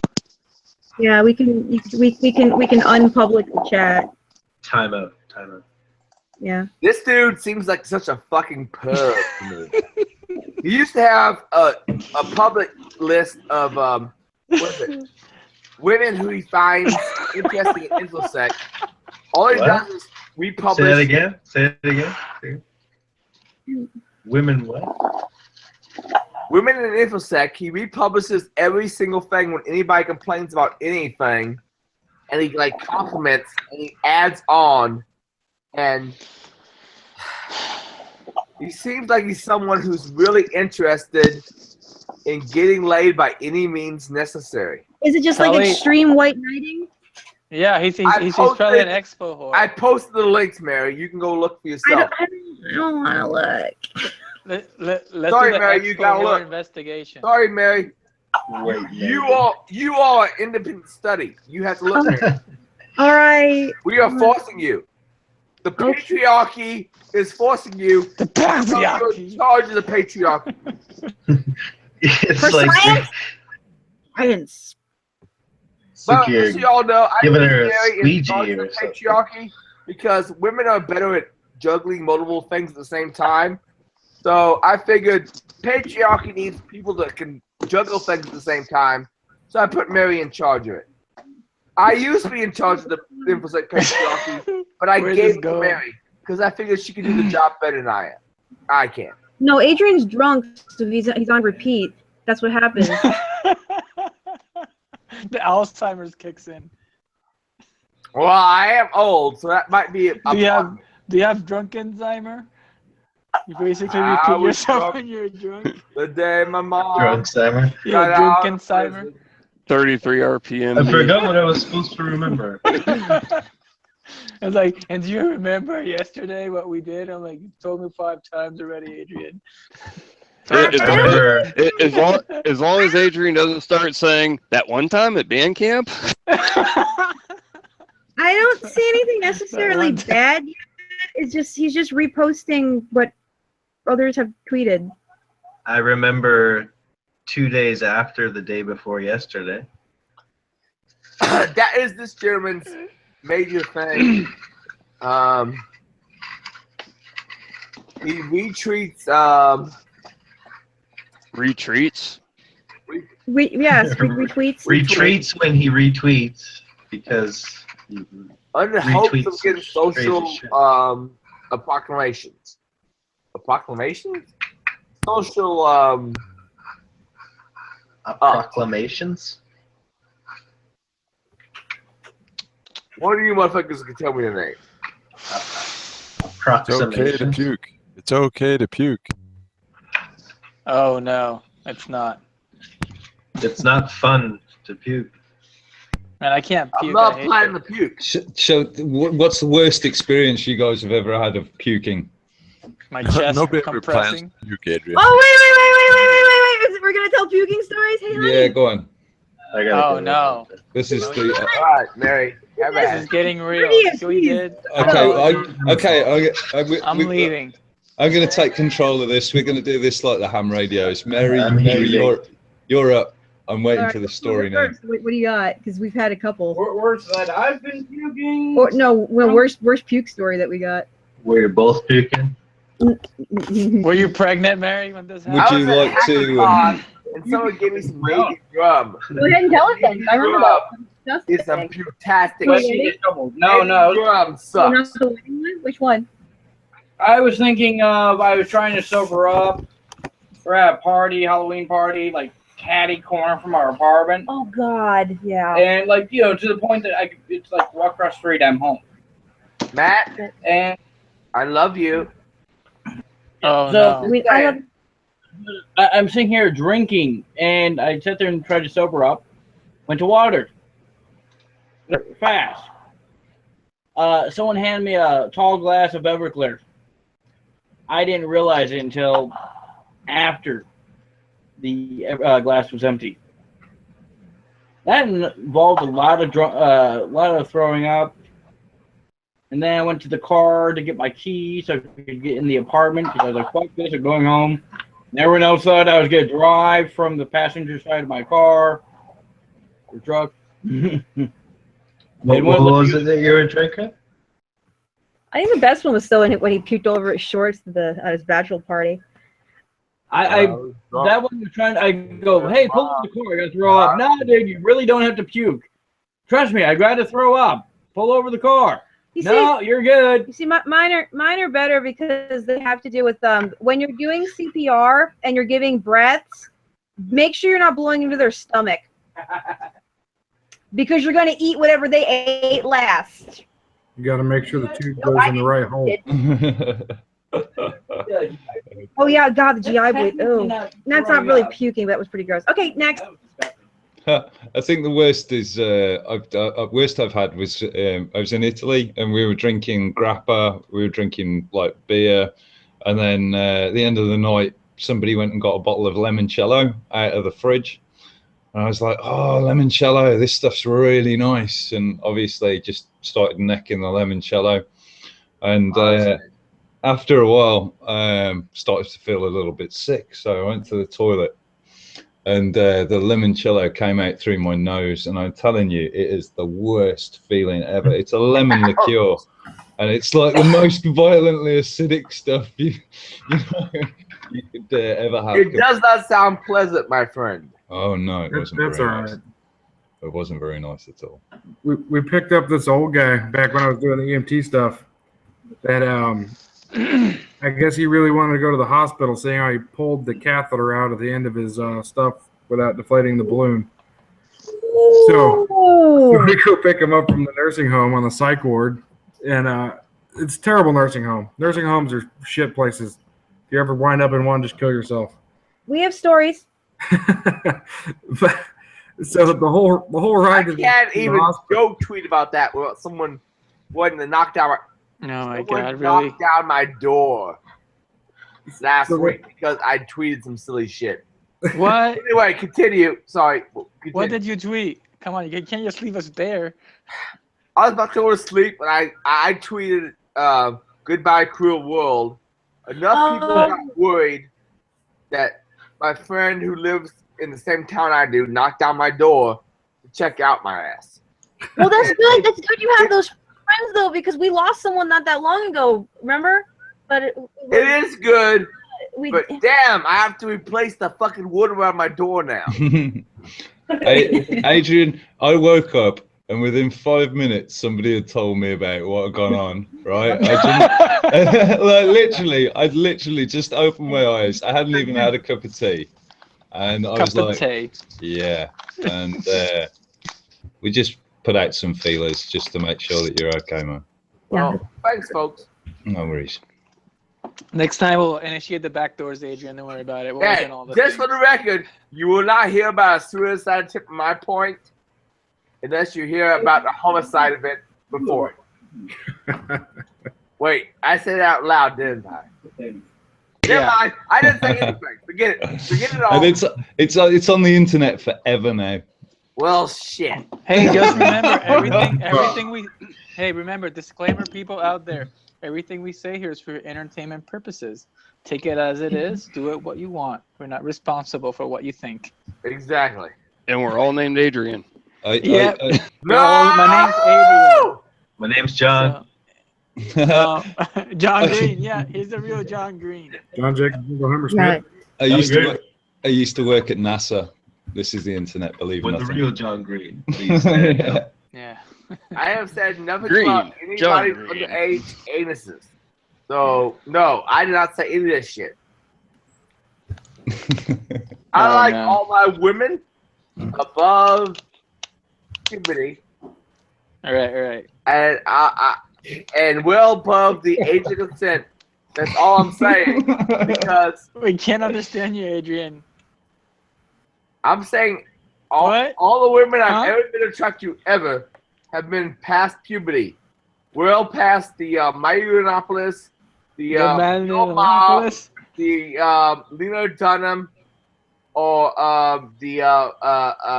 what is that fucking George Takei standpoint? Who's it, Adrian? Of course he's drunk. I'm always drunk. What do you want?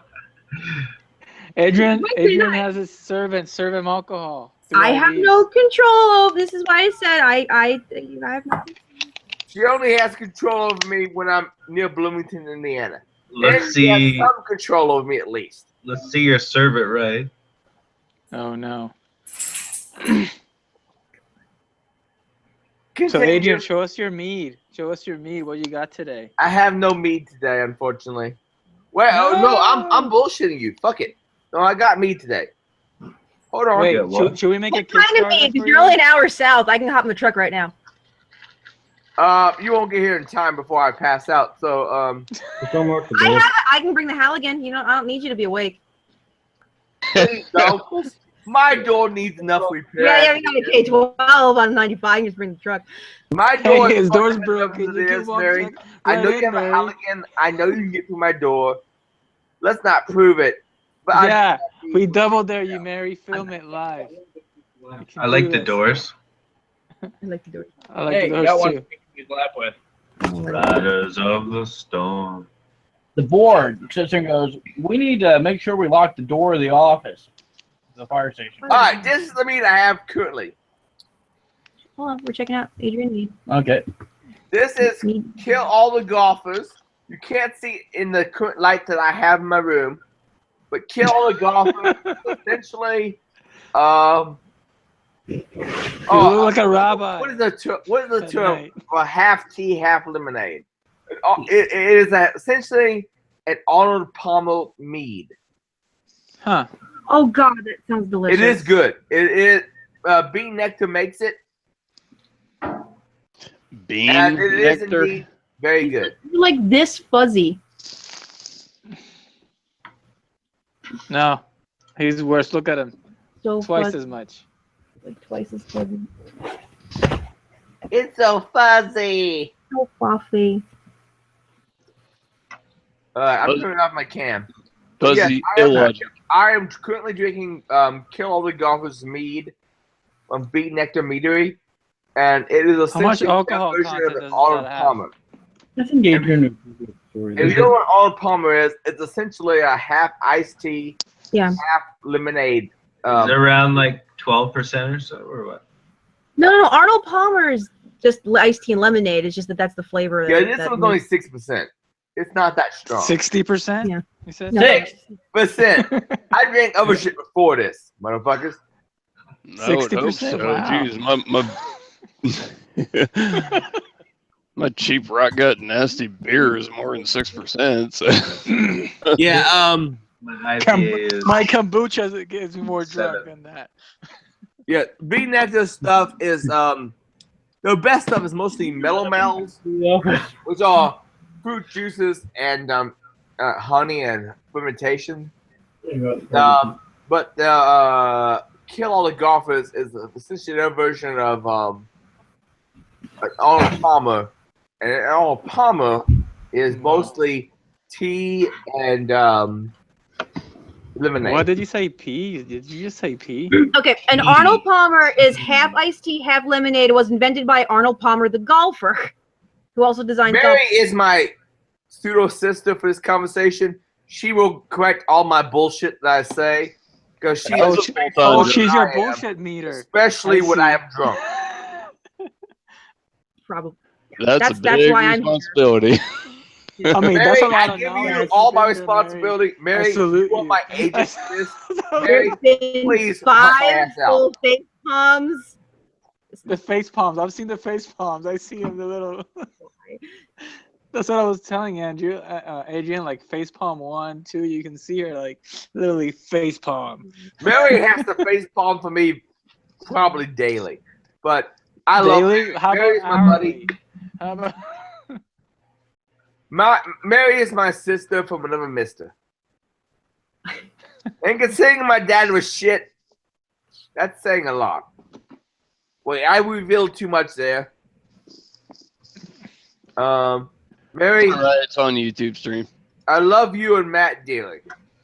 We do. We love you too, Adrian. We'll you always have He's a, on the I love yous now. First step denial. Second step grief. Hey, the first step to enlightenment is acknowledgement. Just let them have fun. let them just. Adrian, play another video. I acknowledge. What video do you want? Oh. Educational truck video. I never finished telling you about these scammers. They How tried about a to scam. scammer video? Yeah. All right, Yeah, pseudo. They, Scammers. yeah, they tried to scam this dude. Right? They tried to get £400 out of his bank account, and the bank managed to call him before the transaction had gone through. And They didn't manage to encrypt anything. They didn't. They did get remote access to his PC, but my first instructions to him were just to unplug the box and don't connect it to the internet. And I've spent God knows how many hours this weekend restoring it and getting his data back off there and putting a fresh install together and sanitizing everything. I had to do something similar. I had to fucking wipe my my grandfather's stepbrother, his computer. I had to clean his computer up, and he had already got scammed, but luckily enough, his bank gave back the money because they protected him or whatever under fraud or whatever.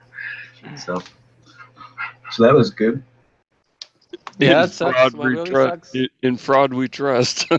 Yeah, the only, I mean, it's a $1 billion business. Just think about if you're a credit card company and you're declaring losses on fraud. Yeah. I mean, that's why it got so I mean, you bad. still I make mean, money. computer problems used to be just pissed off angry nerds making viruses that deleted your files until somebody figured out how to make money at it. And, No, I think it's been out there for a long. I think it's been out there since the beginning of computers. It just wasn't as prevalent. I don't know. I'm not. Well, I mean, I could be wrong. Somebody please correct me. But I'd be interested to know if there was financial driven malware in the BBS days. I bet there's somebody that's out there that's fucking been out there since computer started. He's like a billionaire, lives in a castle, laughing at us right now. The first documented worm was a piece of code somebody had written to count. Robert Morris. Yeah. Oh, was it not Morris' first one? Who's first one? Oh, wait, Matt knows the history of everything. Hold on. Come here. Matt's your historian. Come here. Come on, teach us. Come on, Matt. Share the info. Come on, you little bitch. Come on. As much as you remember. Internet worm that caused the first one caused a massive amount of damage was Morris. First worm actually goes back into the 60s. What was it for? It was a proof of concept. I heard it was somebody was trying to count all the computers on the internet, but they hadn't allowed for recursion. so hard right now. So once This would have been pre-internet. This would have been ARPANET. yeah, once the host was infected, it tried to find more nodes that were connected to it. Yeah, but I'm interested in when the first financially driven malware worm virus happened. When eBay came online and we'll pay. It had to be before eBay. But. Could you imagine if Robert Morris found the worm and he recoded it and put his name on it? I doubt he did. He's pretty good. He's a good guy. But back then, I'm talking. It might be in the metadata. Oh my god, man! He found some pre-9070 Stego information. You want Waz? See, that would be funny. No, too. I'm just looking up. All right. Waz would know. Do any of you guys play with Stego stuff for fun? No. Steganography? I'm interested in it and understand it to a degree, but I never actually tried it. A little bit via images, but that's about it. I don't know if he's still into it, Akashic, but I do know somebody I can hook you up with. Oh, sweet. He's, I mean, I used to he do was a lot really of into it at one and I point. still do it, but There was somebody that started a GitHub project that became semi-popular that was like a peer-to-peer thing. But Stegosploit, have you guys seen that one? That one you're talking about? Oh, that's might the best be. framework. It's the one where everybody on that network has to have the same thing, whether that be like an image or a link or a piece of text or something. You all have to have that same piece of data. And as long as you have that same piece of data, then you put it into the program and it lets you connect to it. Yeah, it sounds more like kind of cheesy Stego encryption. But... Yeah, that's what Yeah, so it's like you all have to share that same image and then a piece of text or a link. Yeah, or something. the one-way Stego is a lot more interesting. You know, the way people, like get things out of. Yeah. I saw. I was watching one presentation on somebody that went through step by step on how much data they could pack into a fax. Was that the Indian guy? I don't remember who it was. The only outlet they had to the outside world was a fax machine, and they wound up doing it through imagery. And You can write a virus into a QR code. Matt, did you proof of concept it? Yeah, we proof of concept that. All you need to do to send a fax and the most data would be to find the lowest resolution in which you can send an image, and then put like a grid pattern and encode data into the grid. It's just a link. You can just put a hyperlink. And that's it. Information. You can actually encode it within it. Yeah, you can actually put an entire movie inside a JPEG. That's what I think I was talking to you guys about that last night. That becomes huge. Wait, what? An entire movie inside a JPEG? You can encode an entire film inside one JPEG. Yeah, but it'd be like obnoxious. Is that the barcode one? Whatever the video barcode? Is that what you're talking about? He's talking about QR code. I'm talking about JPEG encoding, but it's the yeah, but the JPEG one, is that the video barcode? She's saying like whatever you want to embed into your JPEG, whatever the size of whatever you want to embed in there is going to be tacked on to the size of the JPEG. Oh. Yeah, I mean, as far as that goes, you can do that with anything. Versus the QR codes, you have but a little over 4 kilobit. Yeah, you have 4 kilobit. You can actually write into a QR code. 4 kilobit. So if it's a byte. Bit, she said. Byte. It's got to be bit. Bit. 4,000 squares. That's what it is. Has to be. Yeah, I remember a presentation, from one of the cons I watched, where a guy had, he would put multiple different stegos depending on how you decode the image, or the file, whether, it would, if you load it as a JPEG, it would give one set of information, but if you load it as a PNG, it would give a different set, and if you did a hex dump, it'd be something different. I've seen it. That was really cool and interesting. I've never actually done any of that, but it was, there's some cool kits out there. I'm looking for Stegosploit for you guys, so you guys can see it on YouTube. So, okay, have you guys heard of the AIDS Trojan? Came out in '89. That required money to get rid of it. 89. It required what to get rid of it? You had to send $189 to a PO box. Ransomware. The original ransomware. So did they encrypt your data, or no? You know what? I'd have to look up all the details about it. That was your bootloader. But that wasn't the one that played roulette, was it? And actually gave you a chance to not have your data encrypted. I remember that one. I think that was a different. So awesome! I love that. Hey Brian, I put in the Hangout stuff for you. The Stegosploit. If you guys want to see it too. Oh, did encrypt? All right. I don't see it. It's in the Hangouts chat. I think it takes a while to come through because I had it as a pop-up, not as a the last time it came through on my phone first, and then on the computer a little later. There it is. I can see you guys seeing it. Adrian saw it. Yeah, I haven't. Hasn't hit me yet. Back.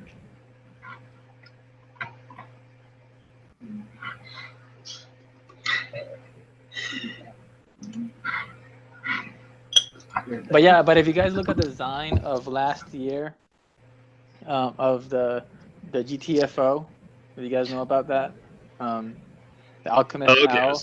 No, never mind. They have that on the PDF. You can extract. There's a type of stego in their PDF, so that once you download it, you can get all the code used on their writings. This is really cool. And you just use tar and you just pick it out. Hey, Advance, we can hear you typing. Yeah. Oh man, I know, 1 million words a minute. Yeah, are you a secretary in real life? I think so. Sounds like it. My mother was a secretary. There you go. Little does he know, I got a little, plug-in for Audigy that tells me what keys you're pressing.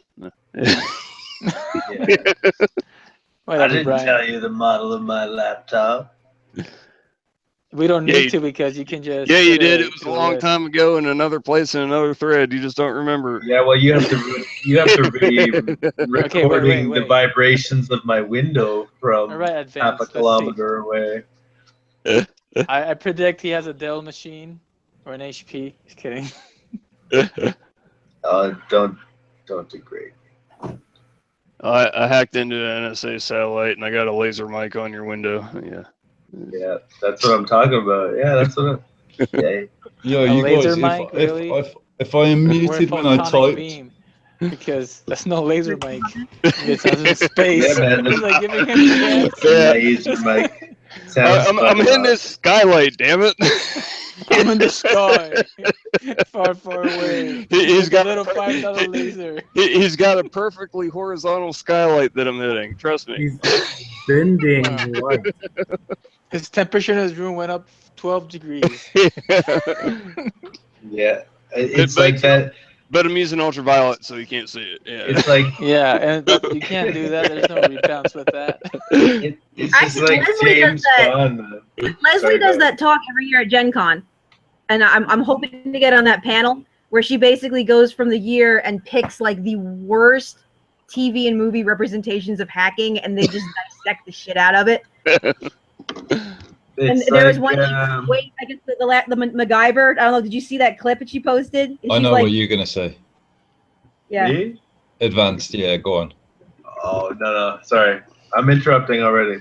Go Hacking ahead. like a Hollywood hacker. It's got to be Johnny Long's No, talk. no, I'm talking about James Bond, where they're zooming in with the satellite, and he's having sex, and you can see the like infrared. Yeah, isn't that what's enemy of the state? Is it as You well? started Melissa's thread, didn't you? Oh, we're not going back there again. No. James Bond, it's like Tomorrow Never Dies or something like that. No, but Johnny Long did a really good talk called "Hacking Like a Hollywood Hacker," and he all the way through is saying "leap" or "lame," and He's even though it's like so super lame, he somehow makes it leap. Yeah, that's the one. It's funny. Yeah. Really, grandma mistake, and I think the satellite thing, being able to see people and clearly, is probably a thing now. Yeah, I think there Never should mind. be CubeSat BBS going on. Yeah, that's what that project. Okay, anyway. Why is there no CubeSat BBS? Not in. Oh, it was never. Well, in that case, I then so me. It's okay. I know down to the. Okay. Yeah. It was, yeah.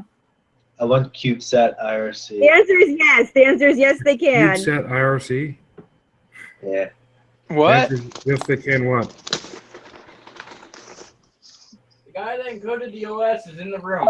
Actually, and that is correct. The guy that encoded the OS for those satellites that can see you is actually sitting here. Okay, this is classified stuff we're talking about. No, it's not. That's all declassified. That's all common knowledge Yeah, stuff. because I know the Army has the cameras now that can like literally count on a frog's ass from like 15 miles away. G-Boss was that Navy? G-Boss is Navy. Yeah, Raid's Army, which that's what we were teasing you about. That desk that actually came from when he was working on those projects. So it has to be from drones, though, because satellite imagery doesn't have that resolution. They were using. There was that's what that one. That one's the drones, and the other one. And they're talking about the satellite, full satellite. Yeah. A satellite doesn't have near as good resolution, obviously, because we're so far away. Yeah, if you limit yourself to commercially available tech. There's a couple. No, always, because you take that commercially put it on a drone, and you're that much closer. There's a couple of guys I know that are really into satellites.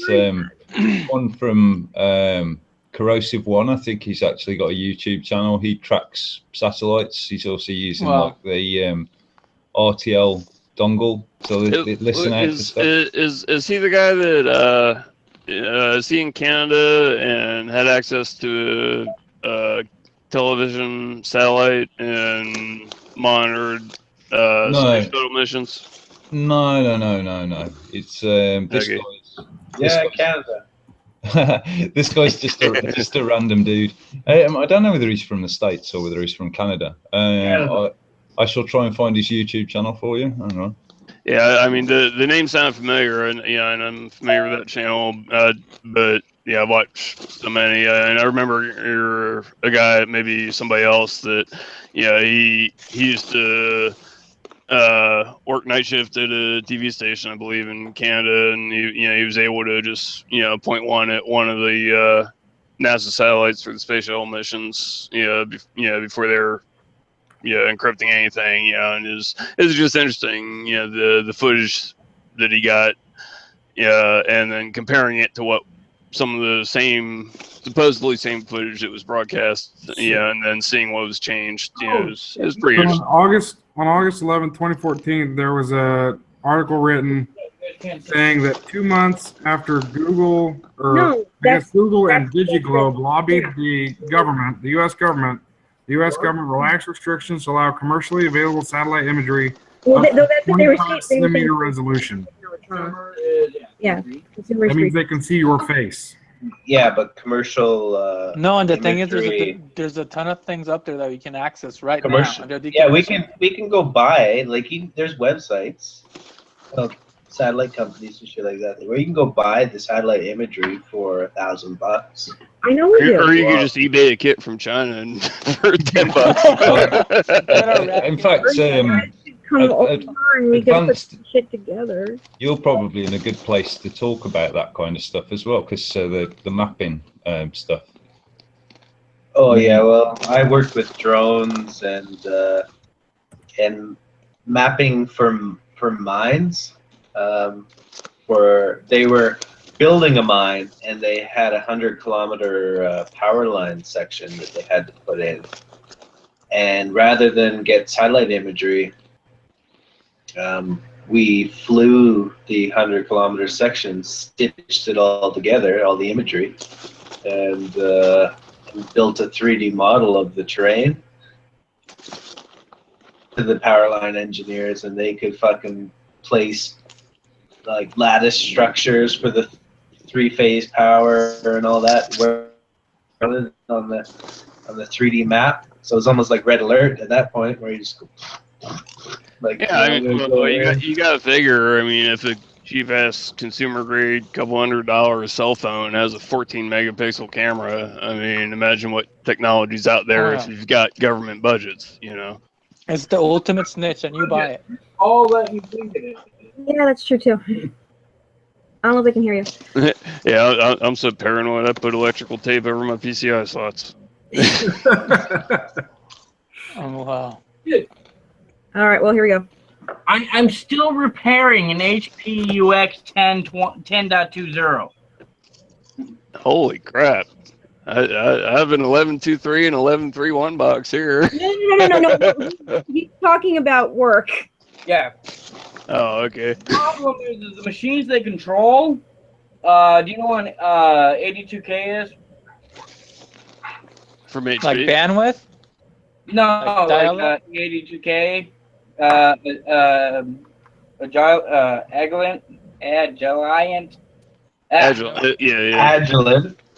Agilent. 82K what? For what? Do you know what they are? Agilent's a company, but what's the 82K for? It's the model. Well, it's the equipment that these machines control. And to... It's not one of the nuclear clocks, is it? Huh? No, no. Nothing. Nothing. But to replace it and recalibrate all the equipment would cost millions upon millions of dollars. Is it medical equipment? Yeah, sure. Not use it for, when they integrated definitely a medical problem if analyzing what failed. Have I asked too much?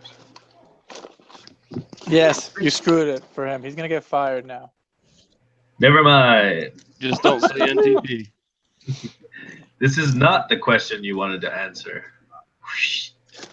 But then again, people, this is just for your entertainment. None of this is real, serious. Yeah. Hey, on a side note, humorous may or may not have happened. There is a company that had the initials HP that I used to work for, and Don't give it away. Don't give it away. Well, no, this is kind of funny. It's old Happy news. place? And HP doesn't exist anymore because they split into a couple other companies, and they're splitting again, and they're splitting again, and acquiring, and blah blah blah. But in their old architecture, Are they just breaking down a monopoly? they're covering up losses for stock reasons. No, I didn't say it. Their a former life, they had this project to consolidate a bunch of their infrastructure into these, like next generation data centers, which are now several generations old, and they're on their way out anyway. But they had everything, like Oracle in particular, when they're clustered, it's very finicky about timing, so Oracle doesn't like it when another server in the same cluster has, gives it timestamps that are too far in the future. That's kind of obvious. So in their infrastructure, they had these, high-end NTP servers, but they were black box items that one department was responsible for supporting, but they didn't really know it. And slowly over the years, they had 3 key geographical areas that these things were running in, and one died, and because nobody knew they supported it, they didn't notice it died. Then another one died, and it was no problem because everything was still running off the third one, and then it died.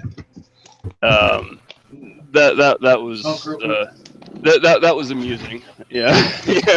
All of a sudden, all these site-to-site Oracle clusters start going down, and they figure out this because our triple redundant NTP servers all died, and because Have you seen that DeLorean attack, Brian? What is it? Basically, the DeLorean attack is you change the NTP time, so you put it in the future. So you basically those certificates have like a 2-year thing until they expire. So you expire the HTTPS certificate to bring it down to HTTP. It's just like an NTP attack, like man in the middle type thing. Okay.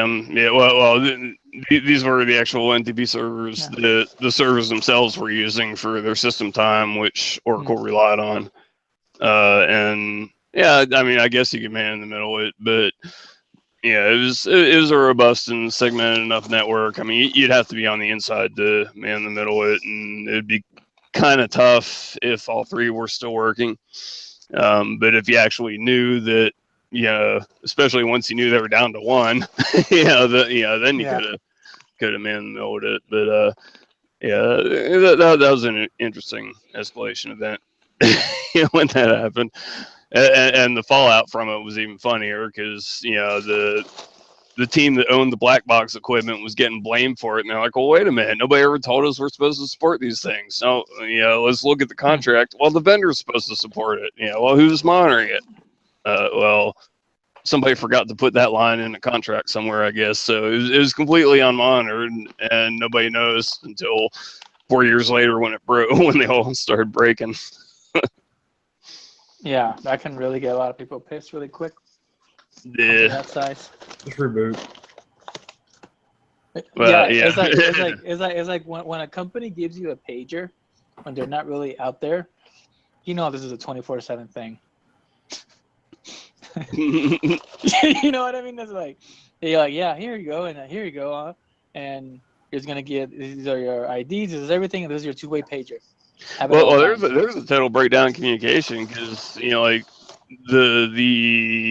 team that was under global real estate, which included the network team, they were on paper, they were the ones that were responsible for it as far as the CIO knew, but they were never told, and it was, I mean, I've worked in the Atlanta area, and that was one of the 3 key zones, and it was the last one to fail, and they're the ones that got the blame.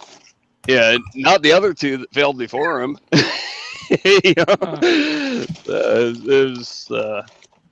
was a good day not to be on the network team anyway. Yeah. I bet a lot of pages went off. Well, no, because we had. I mean, my team was brought in from the Unix side. You had to figure out what was going on. They had the database teams. They were brought in to figure out what's going on from their end. I mean, the company that big, everything's so segregated, and even once they figure it out, it was an NTP issue. It's like, it took it wasn't until the problem management and resolution phase of, because I mean, we restored business continuity by setting the clocks manually, but in the aftermath and the problem management part and figuring out what happened and, was it human error, or was it a training issue, was it an equipment problem, how we prevent this from happening again, that's when it was finally discovered that it was an NTP issue. And what was so special about these black box NTP servers? Well, they were supplied by a third party, so none of us had any kind of logins for it. None of us knew what it was even running, and the team that was responsible for supporting them, the network team, the only thing that they were responsible for was, power cycling it if it had a problem, or engage the vendor if there's a problem. But since nobody was monitoring it, nobody knew there was a problem until everything went, went to shit. And let them plug that crap into their network? Yeah. Yeah, I mean, it was on its own. I never get subnet, that crap. but- Someone comes to you like, hey, I got this awesome thing. It'll do all this stuff for you. Well, what's in it? Well, you gotta understand some of the when I first started there as a contractor grunt, and I was pushing empty racks out into the white space. There were so many things that were like, this is so stupid. How could anybody possibly do this, especially with a company this big?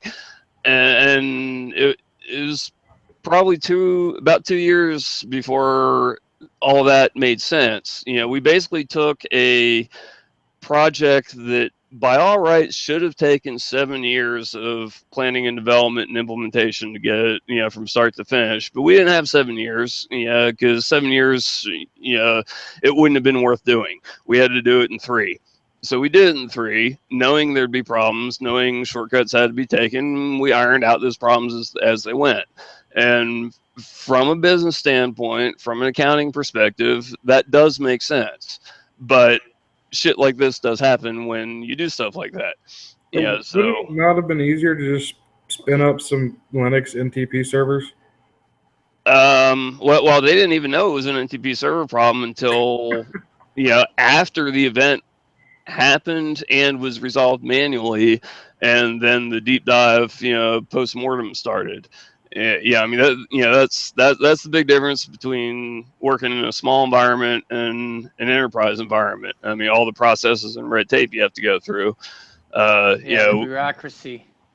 Yeah, and that's exactly why there's so many security problems with larger companies. Because you gotta go through stuff. You can't just make changes. I mean, I get it, because I mean, I work for a small company, and there's not as much process.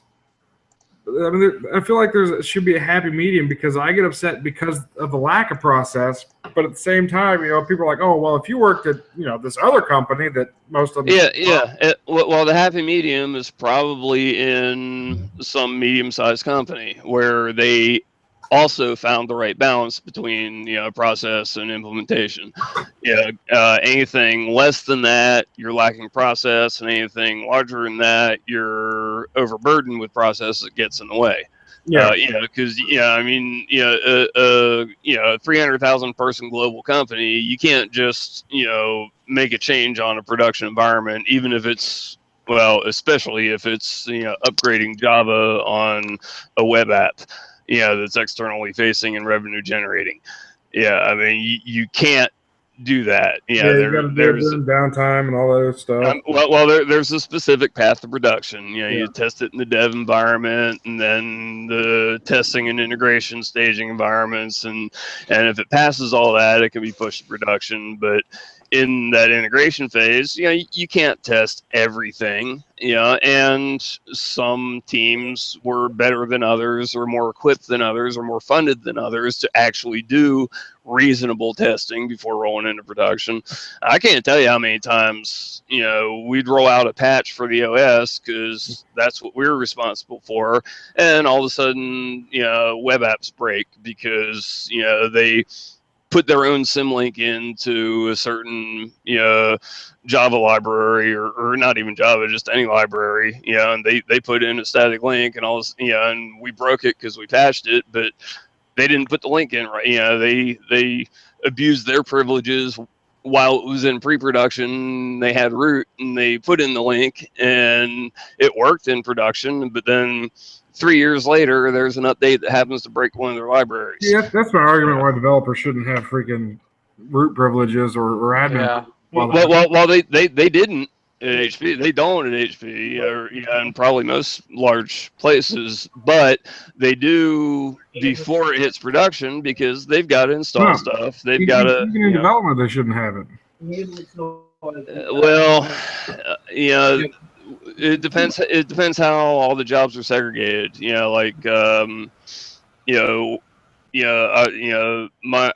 My team's prime responsibility was really just the OS itself, and you can't install Oracle or Apache or SAP or any number of middleware or apps that were run without root privileges. And a lot of that is done while a system's in pre-production, and our team moves it our team moved them to production, but we had a ridiculous number of checks that were made, permissions on file systems and making, so, our team wasn't big enough to do everything that required root for everybody else. Oh yeah, I mean, I get that. But I don't know. I mean, because they do developers do dumb stuff like that all the time. They freaking hack their way around something. Well, sometimes they have to meet their deadline or to meet their cost or to meet other. They do dumb stuff, but it's very often because of dumb decisions by management and the process that has to happen. And if things were actually done right, where all the checks and balances were made, nothing would ever get done, and the companies wouldn't be competitive. And it all comes down to money.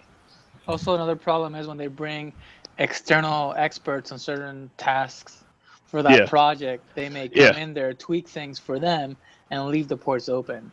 Yeah, or they help them overcome a specific problem, and they fix it, but then there's no way to tell the future on how that change is going to affect things 5 years from now when something else happens unrelated to their app. Patching in the OS or infrastructure changes. We had well over 100,000 servers, and when HP split into HP Incorporated and HP Enterprise, they had to be legally separated on totally separate networks. We had to re-IP everything. And I mean, that was a major infrastructure change. It's amazing how quick the network team was able to do it. And we did have a lot of escalations as a result, and there were a lot of problems, but that was expected because we had to do this huge split in a short time because of market reasons. Yes, and anytime you squeeze something into a narrower time frame, there's going to be issues. But the powers that be in the company, they know there's going to be issues, and that's just something you got to work out on the fly. And that's part of the reason everything's part of the reason things do get messed up, and not just where I worked, but I mean anywhere. You have a huge, you've got hundreds of thousands of servers, and you got to make a major fundamental infrastructure change, be it storage, networking, whatever. OS upgrades. There's gonna be stuff that gets forgotten or gets. One funny story in some of the reorganization of labor, our storage team, was reorganized to be more efficient, and somebody made one oversight, and the end result was everything was still supported except somebody forgot to give anyone the responsibility for doing SAN ads. So a couple months later, when some app ran out of space and needed more storage, that's when they realized, oh shit, we don't have anyone allocated to do that. Stuff like that happens in big environments. Yeah, I got one for you. We implemented implemented IPX, which I went, that's fine, except for this one switch. Do not implement it on. Oh well, we got it. All right, fine. Every single time I'd get the port open, reboot the machine, and close the port. They go, there's no possible way that these systems are reporting with a 10 megabit port. Yeah, that's all they have on them. They came out in 1993. But I go, yes, I need you to turn IPX off on these 4 ports. Or else give me the damn certs and I'll install them. Oh, well, we don't have the certs. We don't know how to do that. We had a funny little blip when they started rolling out some IPSs on the network side, and they tested them internally first. And one thing they were blocking, which is legitimate for some network segments, was they're blocking all clear text protocols. Which is fine, except a whole shit ton of our servers were only accessible via telnet or HTTP to their lights out type management system. So all of a sudden we have a server that's down and we can't get to the management interface remotely because some IPS is saying the server you're connecting to is denying encrypted communication. I see that message on my screen. I'm like, bullshit, that server doesn't know how to do anything but clear text protocols. I know it's not rejecting me. What the hell did you network guys put in here? Why would you IPS your ILOMs though? Like, why wouldn't you just stick subnet and do ACLs to it? Yeah. I think that it was a testing ground. That's where they first, it was like brand new toys the network team got, and that's where they decided to deploy them. And it happened to be a shared network with the also protected, isolated backup network, for taking backups. I get nobody realized that we still had old big iron stuff that could only speak telnet. At work, the enterprise guys are all Windows guys. No one knows how to use Windows or Linux or Unix, and they're going, "Yeah, we want you to set up all these machines that's centrally managed." And I'm going, "No." Active Directory, that's where it's at. We want you to install Microsoft stuff on there and set all the shit up. And I'm going, "No, I don't want you to have access to these machines." But we have access. You don't have anyone competent to use Linux on your team. I don't want you having access to these machines. part of our problems came from a lot of that because the majority of our servers were Windows, and my team didn't have anything to do with that. We were doing the Unix and Linux side of things. And all the Windows machines, they were running on x86 hardware. They weren't running on Itaniums or PA RISC. And their management processors, could do Active Directory, but our old, HP 9000s, they didn't know, they couldn't do LDAP, HP 9000 is the one's kicking my ass right now. For some reason, when the software goes to load, it crashes, and I can't find a fucking log anywhere to know why it's crashing. Yeah, I bet you can find information in the ISL, but it's a question whether you have access to that or not. What machine did you say was that? HP 9000. 9000 C100. And what operating system is it running? HP UX 10.20. Oh, HP UX. Yeah. And 10.2.0 is quite ancient. Well, we said HP 9000s. That thing's not running anything other than HP UX. I had some interesting crashes, and I found some cool tools to dig out the reasons why, and it ended up being a hardware failure that was causing the crashes. But where it was crashing and the way that it was crashing, it wasn't actually logging the crash. But I did find eventually a tool that gave me an error number that I could then Google. And they said, replace the RAM, try replacing the RAM, replace the RAM, and that's one thing I really did like about the PA RISC as well, and more so on the Itaniums is, the firmware really keeps good track of what bits are going where, and it can narrow down to, in most cases, exactly which PCI Express, or PCI X lane, where you had a bit flip or where something happened. But it's all proprietary tools to decode the crap, and I've still been appreciating Sam. Sam's been nice. No, I hate Sam. I hate that damn thing. Yeah, most of what I did was when the OS couldn't even boot, and you had to go in through empty your ISL. Love-hate relationship there. Is that Yeah. Hey man, if it pays the bills, I'm happy. And Windows had nothing to do with it. I hated x86s, even the ones that were running Linux. Just because they're.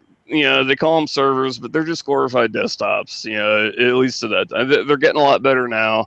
Firmware is a lot more integrated with the hardware and what's going on. But, the older stuff, they're glorified desktops. You get an error, you have no freaking, it's hard to get any information out of any management processing or firmware as far as what actually happened, especially if it's a hardware problem, but also for software crashes a lot of times. Are you talking about Linux back in the day? RAM.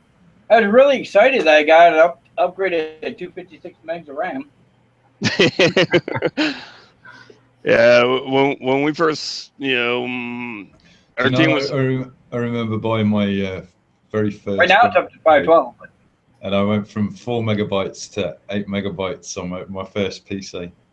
And oh man, that was a great day because it meant I could play Doom and I think Rise of the Triad. It's like, yes. Yeah, I remember spending like $520 to go from 8 to 16 megs on a 486. To blow your mind now. I paid, it was 80 for 4 megabytes when I bought it. Okay, but to blow your mind, the machine's running 512 megs of RAM. For a computer, it came out in 1993 when 4 megs was $100. Yeah, and now it costs $1,000. It's pretty insane to get some of the manufacturer spec parts for a lot of the old machines. Really? Get bored, get on eBay for a minute and go look up anything like say HP 9000. Oh yeah. Oh yeah, I want $4,000 for this machine that came out 25 years ago. Yeah, I've got some sort of. Did you know what though? You're right. because industrial hardware, sometimes the embedded systems and the way that they're controlled using the like older legacy operating systems, it's like that they need to get the parts for those machines. They can't fail. You know, if that machine fails, they're going to start.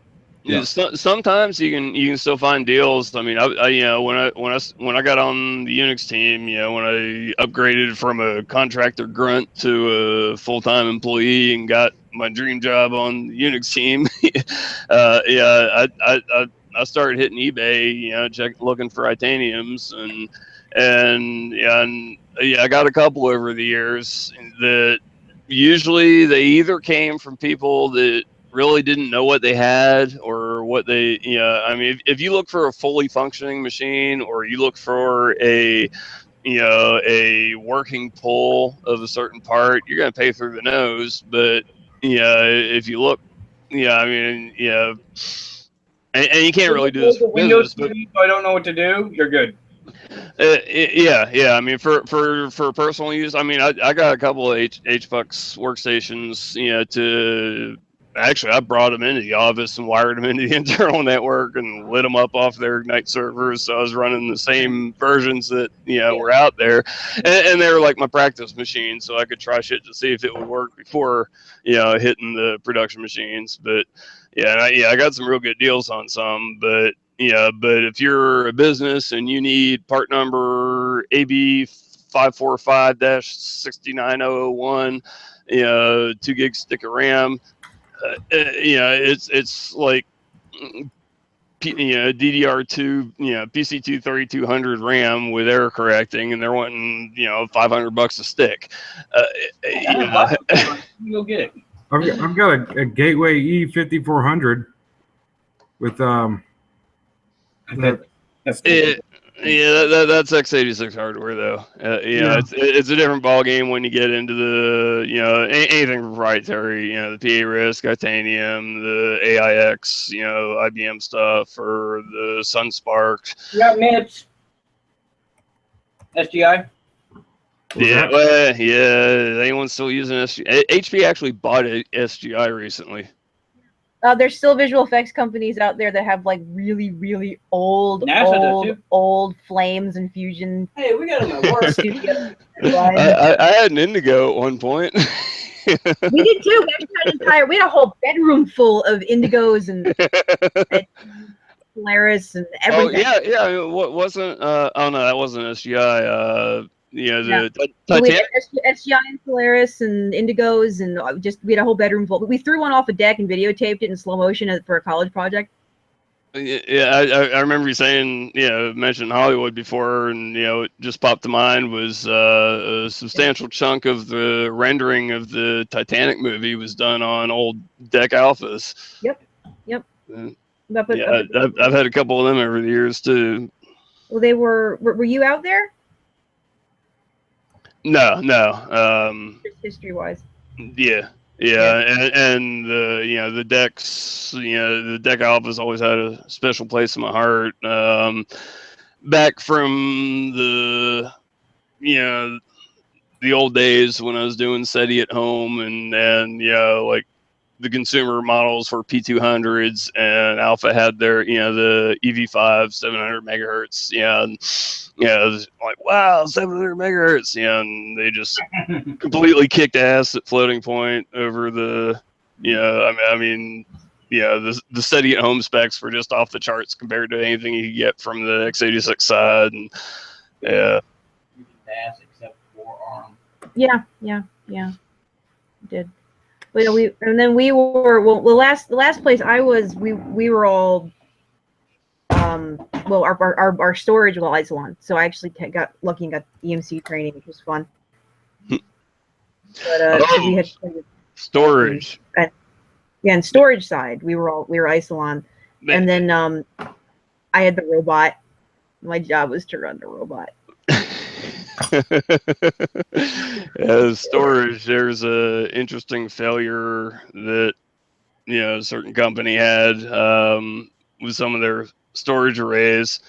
I think I told that story before. So yeah, here's a different one. When I was a contractor grunt, and we were rolling in, these storage racks. They were new at the time, and it was like, I mean, these were our enterprise tier 1 storage units. I mean, it was well over $1 million for a 5-rack set, and the center rack was the one that had the actually did all the processing, and these were the HP XP12000s. There were YouTube videos of them where they'd actually shoot them, through. They'd shoot a bullet wholly through the side of one of the arrays, and it didn't lose any data. And I mean, those things are really incredible as far as keeping track of where every bit went and if there was any failure. I mean, and they really were rock solid. But when we were rolling these brand new things into one of the data centers, we had one big guy on our team. It was a contractor grunt just like me.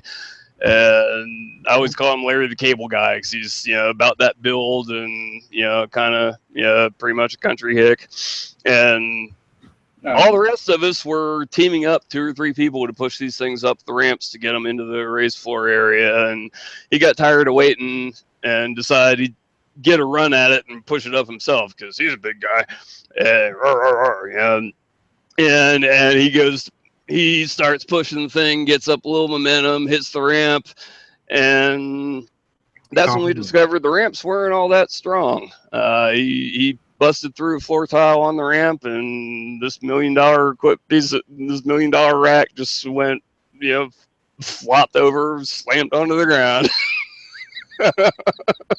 I have an Isilon story. I bet you $20. He was like, "What was that? About $100?" So, we were expanding to a new studio in Pune, India, and in order for them to expand, they had to basically mirror one of our LA studios, which meant that they needed at least 5 Isilons and minimum 5 of the Isilons to start getting going to work on. Well, actually, I think it was Titanic at the time. We were doing the 20th anniversary, so they sent these, and customs in India is bullshit. So EMC is awesome, and we get all this stuff out there, and it gets to India, and it's sitting in customs, and they just held it. And it had to be, our head of IT had to go out there in person and grease the right palms in order to get our shit released from customs that needed, because it's film, so you gotta go. And he gets there, and he looks at the boxes and EMC takes care of their shit. Like anytime we had an emergency, the emergency FedEx truck would descend upon the building and they would swap shit out like real fast. In India, my boss gets out there and because they had to fly him out, and he goes to collect our equipment, and he calls back, and he sounds so defeated on the phone to our department because we had to relay messages for him, and he's like, "It looks like an elephant sat on our Isilons." Oh man! They had like all the boxes were just destroyed. They took him and they and credit to EMC. They said they hooked him up and they started him, and I think it was only like 1 failed hard drive in the whole lot. But it was like, oh, they were bad. We had some issues when I first started. They're consolidating all these they claimed, I don't know, however many hundreds of quote unquote data centers around the world, and a lot of them were like 2 servers stuck in a closet with no ventilation somewhere, and that was a data center. Hey, as long as it's got battery backups, you're all right. When we start consolidating things, there, some stuff, they just redeployed their app on the new standardized hardware, but some stuff, either require, like a lot of, like older Oracle versions would only run on PA RISC, and so we had to forklift some of the servers, and one of them that was forklifted from one data center to another. Several of them, but one in particular, of course it didn't work when it powered up, and by the time whoever was working on it figured out what was wrong, there was no data anymore, which was no problem because they had backups, right? Well, they did. They were on reel-to-reel tape. There was no tape drive anywhere. I have a hard story about tape too. I walked into our data center last week and I saw a guy sitting in a lawn chair loading tapes, freaking restoring from backup. I was like, holy crap. Hey, Well, we had the tapes, but this was reel to reel, and there were no real tape drives. Yeah. Hansel and Gretel Witch Hunters from Germany sent us 5 boxes of LTO3 tapes with their red data on it. And the thing is, the problem is, you know, we were using Convol and they were using some other shit, and so I had to manually command line transfer it from a single tape deck on my desktop over the network, every tape, and that was with scripts, but you had to do each one individually because you had to run them via script. Yeah. It was horrible. What's the read rate on that? What was that? So what's the I read just rate on retired a stuff worm like that? drive last week. Do you remember what the worm drives were? Man, I can remember the computer scene when like Pentium 4 was around. Oh, see, I started back with like 286s and Worm was right Radio once, Shack. Read Mini. No, I had the Radio Shack IR Cat and CDs. I started when I was, you know, like in 6th grade, and there was some mentor program with the local Votech school, and I actually got to enter some RPG2 punch codes, but, you know, I didn't know what the hell I was doing at that point. But, you know, input was the cards, output was a line printer. The fun part here is the people that the HPUXs, there's only a handful of them, and it's not my primary project. It's something I work on because no one else can even fathom how I work on them. But they'll get on me for not knowing how to do something. And I'm going, you have to forget or remember that these things came out before I got into computers. Like, yeah, we might need to hook up. We might need to hook up some other way, because I mean, I've got a wealth of HPUX, you know, knowledge in both the hardware and the software. I mean, I was hands-on with the hardware and, you know, in the OS. Yeah, I'll just tell Kareem to hire you.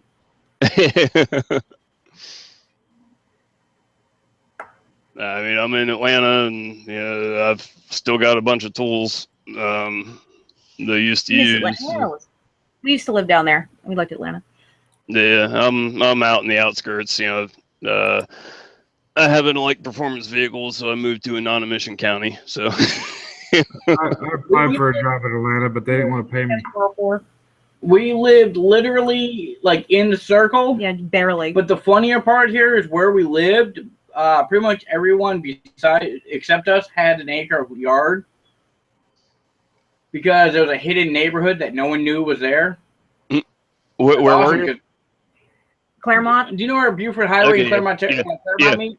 Yeah, exactly. Well, back there, there's an area called Claremont Terrace. You go up the hill, and everyone assumes the road ends at the apartment complex, but it keeps going. That had to be a down- while ago, because that whole area is, you know, total. No, behind there, it still is. That everything in front of it, by where where the Kroger was, that's all built up, and there's all kinds of stuff. But still, if you go up the hill, it's all neighborhood.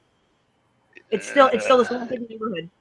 Well, I guess the crackheads haven't found it yet, because that, you know, there's that general area is just filled with you know, crackheads, and then the upstanding. The house was out of their price range.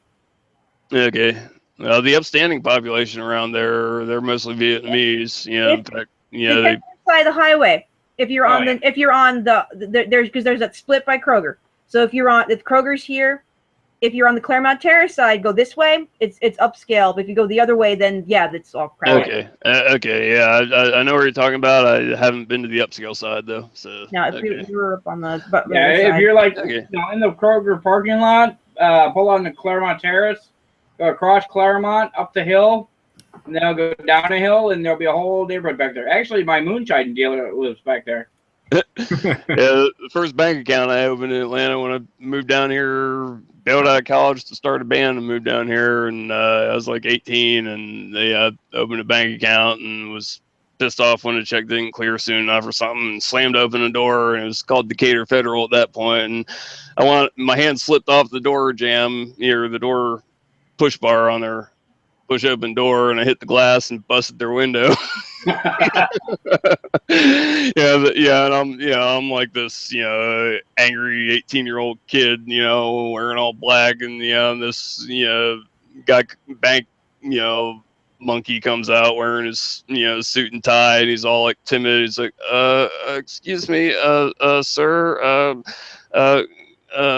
could you come back inside, please? You broke our window. And they didn't want anything for it. They just wanted me to sign that I was releasing them from any liability of, claiming injury or,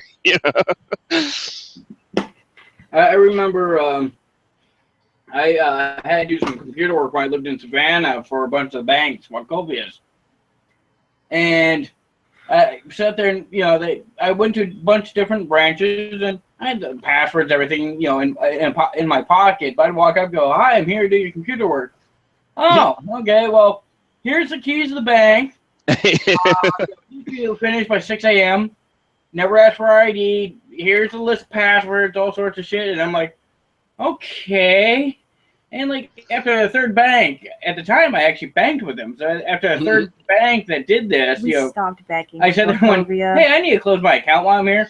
I stopped banking with them when I was filling out a withdrawal slip in one of the Savannah banks, and the teller had the drive-through on speaker and was asking for like account and social and everything. And I'm like, no, no. When I was first in Atlanta in late 80s, early 90s, I used to, I was a kid just bailed out of college, and, I was just doing whatever work I could find. And so I was doing like, taking night shifts, because they paid extra and blah, blah, blah. And I used to run a lot of deliveries, in the downtown area, and I'd run a scanner, just as a hobby. And it was amazing how many times you'd hear socials over scanners, back then. This was before any trunk systems or anything. You get all this information just off this, 150 megahertz range. My favorite thing, or one of the stupid things that humored me one time about Atlanta was I was over by Piedmont Park, like 10:30 at night. No, it had been later than that, like 11:30, maybe midnight. And I sit there and like, I'm gonna cut through this neighborhood to get home faster, and it happened to be basically. Oh, was it the Prado? Huh? Was it around the Prado? Maybe, I don't remember. Where like five streets converted. Half moon turn, so I got really like, where I'm thinking cut straight, and after I made like 3 laps, I'm going, shit, which there's a bunch of women standing in the corner. And they weren't women. No, possibly, but he can't tell either because I got Santa Monica Ryan, stories. tell us about your stories. You seem to know. But, I'm thinking like later, I'm going, it's really strange that a bunch of women scantily dressed are hanging out on a corner at 3:30 or 2:30. Later on, it probably dawned on me. I was like, oh my god. Whatever, you were there on purpose. We did the same thing in California. Just as bad in California, where he's completely oblivious. We're driving. I think he picked me up from Digital Domain one night. I worked night shift, so it was like 5:30 in the morning. He had to pick me up, and we're coming back, and we're cutting down Santa Monica to go back to Hollywood. And he's looking around, and I'm looking around, and I'm counting, and I'm playing the trainee, the man-woman game. So it's like trainee, female, and he's like, "What are you talking about?" It's like, you're not seeing them. What? It's like you. Everywhere. Well, wait. Question: did Adrian go to sleep, guys? Adrian probably passed out. Adrian.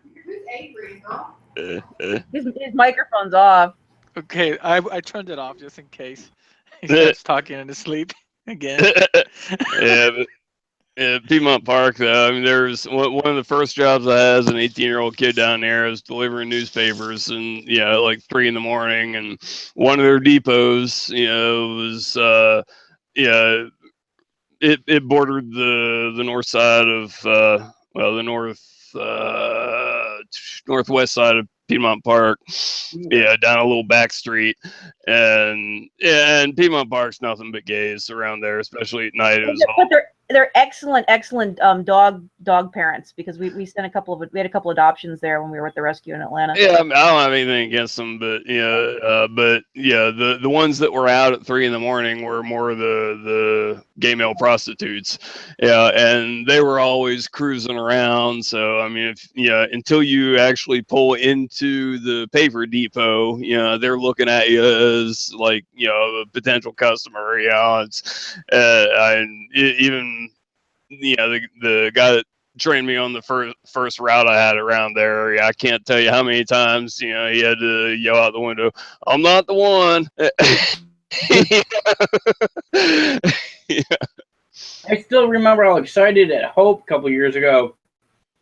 Tony sits here and we're outside smoking. This girl comes up, really attractive, man. It was an actual woman. But she's just drop dead gorgeous, chatting with us, and I'm kind of like, at all, especially for Hope. What the heck? I hate to ask this question. You can slap me, hit me, whatever you want if it comes off wrong. But are you a hooker? And she goes, sheeply goes, yeah. Okay, cool. And I'm excited, not because she's a hooker, but I'm excited because I figured out she was one. Oblivious. I can relate to the oblivious part, because I mean I learned a lot real quick when I first came down here, because I grew up in small towns all my life before then. And I came down here, it was just like, what is this?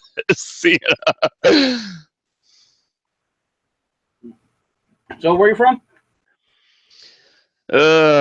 Moved around a lot growing up, so mostly Northeast U.S. When I got out on my own, I kind of military brat. No, department store manager brat. But it was all it was all in the U.S. I never lived outside. I've been to France and Canada, and that's it. But went to college in Wisconsin for a year before I bailed out to start a band. Why did you pick Atlanta for the place to start a band? Just curious. Well, I started with the idea I could go anywhere I wanted, and looked at the situations realistically as I could, and knew getting into a band, it was a long shot, just like trying to get in the NBA or whatever. I mean, it was a long shot, so I needed a backup plan. I didn't know if my parents would want anything to do with me when I broke the news to them, so I figured I'd have to go at it myself. And if I did wind up having to go back to school, I'd probably want to go to Georgia Tech. And Atlanta does have a bunch of colleges around. I figured it'd be a decent place for a band scene. So just all around, from the research I could do in the late 80s without internet, Atlanta seemed the best choice I could make, and I think it was actually a good choice at the time. And I wound up leaving. I got married way too early, got divorced, and lived in an 18-wheeler for several years, and eventually hit the point where, okay, time to come off the road and do something professional. And and when I started with I can go anywhere I want, and I landed in Atlanta again, and Atlanta's worked out well for me. I'm currently unemployed, but up until HP, up until HP's outsourcing, it worked out well. They actually are hiring here. Karma, Brian, you were outsourced first. Actually, no. I lasted way longer than I thought I would, and it was getting so frustrating because the idiots I was having to deal with that they're replacing all of the good talent with. I was miserable at work. It was a blessing when they finally let me go. It was just Do you still collect unemployment? I never could. My income was too high to get anything worth a flip from unemployment. I've never taken any government benefit in my life. For some reason, I've never qualified for like unemployment or anything like that, and it's always tripped me out. Like, how is it the idiots that don't do a damn thing with their life figure this out, but I can't? Yeah, I mean, I've been out of work since like July last year, and yeah, and Oh, wow. I kind of wondered the same thing. Well, I've been taking care of a lot of things at home, and the wife's still working, and yeah, I went through my own personal economic disaster in 06, before the housing crisis of 08. So I was hell bent on getting out of debt and staying out, and so I positioned myself pretty good over the next several years, and while I was at HP, so I'm in a decent shape now where I'm not, I don't have to I don't have to scramble and find another job right away. Sweet. I do need to work eventually. It's not like it's not like I can retire yet, unlike Adrian, I guess. But but I mean, I worked very hard and positioned myself to not have to make any rush decisions, and so I can I can pick where I want to go at this point. And I mean I don't live in a nice house, but it's paid for, and I wouldn't have it any other way. Wait, that's a really nice house if you own it. Yeah, exactly. Yeah. I mean, you can always rent it out and make money. well, I mean, it's like a 25-year-old single wide, but it's not in a park. I actually own the land it's on. And so I mean, it wouldn't get much for rent, but if a tree fell on, I could just rent a Bobcat for a day and throw it in a dumpster and roll another used one in. So I mean, it's nice living in an expendable place. If I had a $500,000 home and a tree fell on it, well, I'd have to spend $300,000 in repairs if it wasn't covered under insurance. So I mean, that was part of the whole structuring. All the decisions I made were intentional to minimize risk, and you can't tell what's going to happen. I figured my best bet was to buy time, and live. Yeah, time is more precious than money for sure. Yeah, live far enough below my means, get everything paid off I possibly can, and get my expenses down as low as I can. And then if shit hits the fan, I've got time to see what other people are doing and see what works and what doesn't. And that I figure that's more valuable than any other kind of prep, from what I was able to do anyway. So, it's from Augusta. Augusta. Probably. I mean, I'm off of 985. So it's probably north side of Atlanta. Northeast, 2.5, 3 hours from Augusta, probably closer to 3, because I'd have to. Well, I don't really know what state routes I could cut over to 20 on to get over to Augusta, but. All I was thinking here is that I don't know what you know about what's going on in Augusta IT wise, but there's a big, huge fucking ramp up in InfoSec in Augusta. Is it related to Fort Gillem or contractors thereof? Something along those lines. I don't know what details you know pertaining to it specifically. That'd be a bit of a commute, but depending what it is exactly, I mean, that'd be an option. Signing bonus? I don't care about any signing bonus. Timeline wise, let's put it this way here. Something's going on in Augusta, and in about 3+ years or 3 or so years, Fort Meade won't be Fort Meade. Okay, I'm not familiar with Meade. I've been out to Gillem a couple of times, or not Gillem, Fort Gordon. Which 4-letter acronymed contract has that, or has that contract? Well, it's a 3-letter agency, but yeah. Is that coming from the guy in Savannah? Savannah? Yeah. I didn't catch who spoke up. Didn't recognize the voice. I didn't know if that was the guy that's down in Savannah. No, I'm down in Columbus. Oh, okay. I went to a ham fest in Columbus. That's where I bought my first oscilloscope. Got it for $5.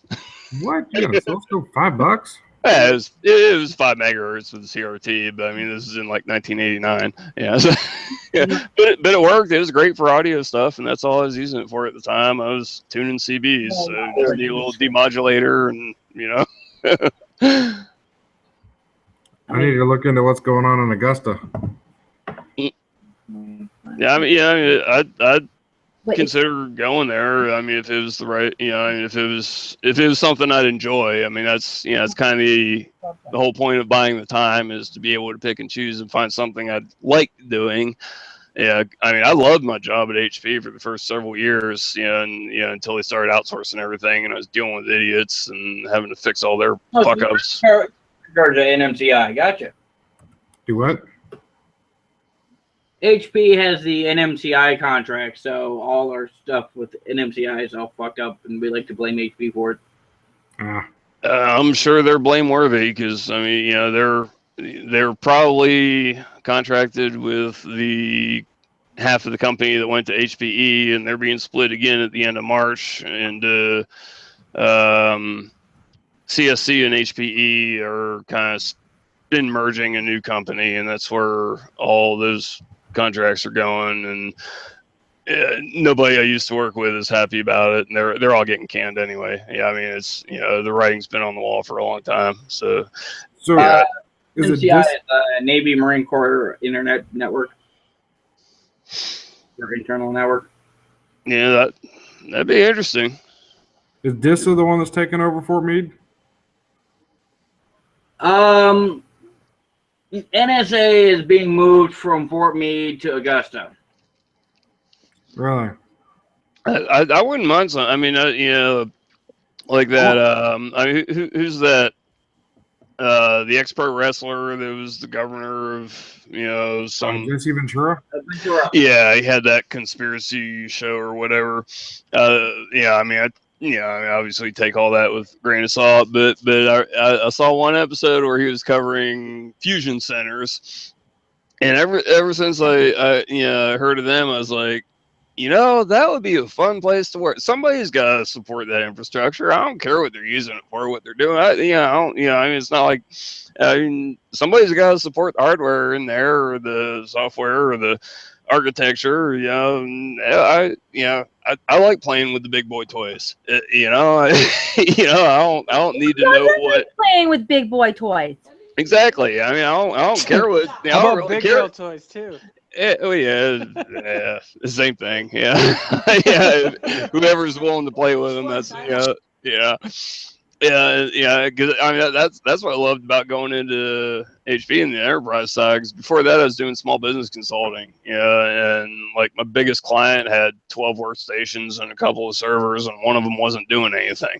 And then all of a sudden I never even saw sand storage in my life, and then all of a sudden it's like I'm seeing what was brand new at the time for infrastructure and storage, and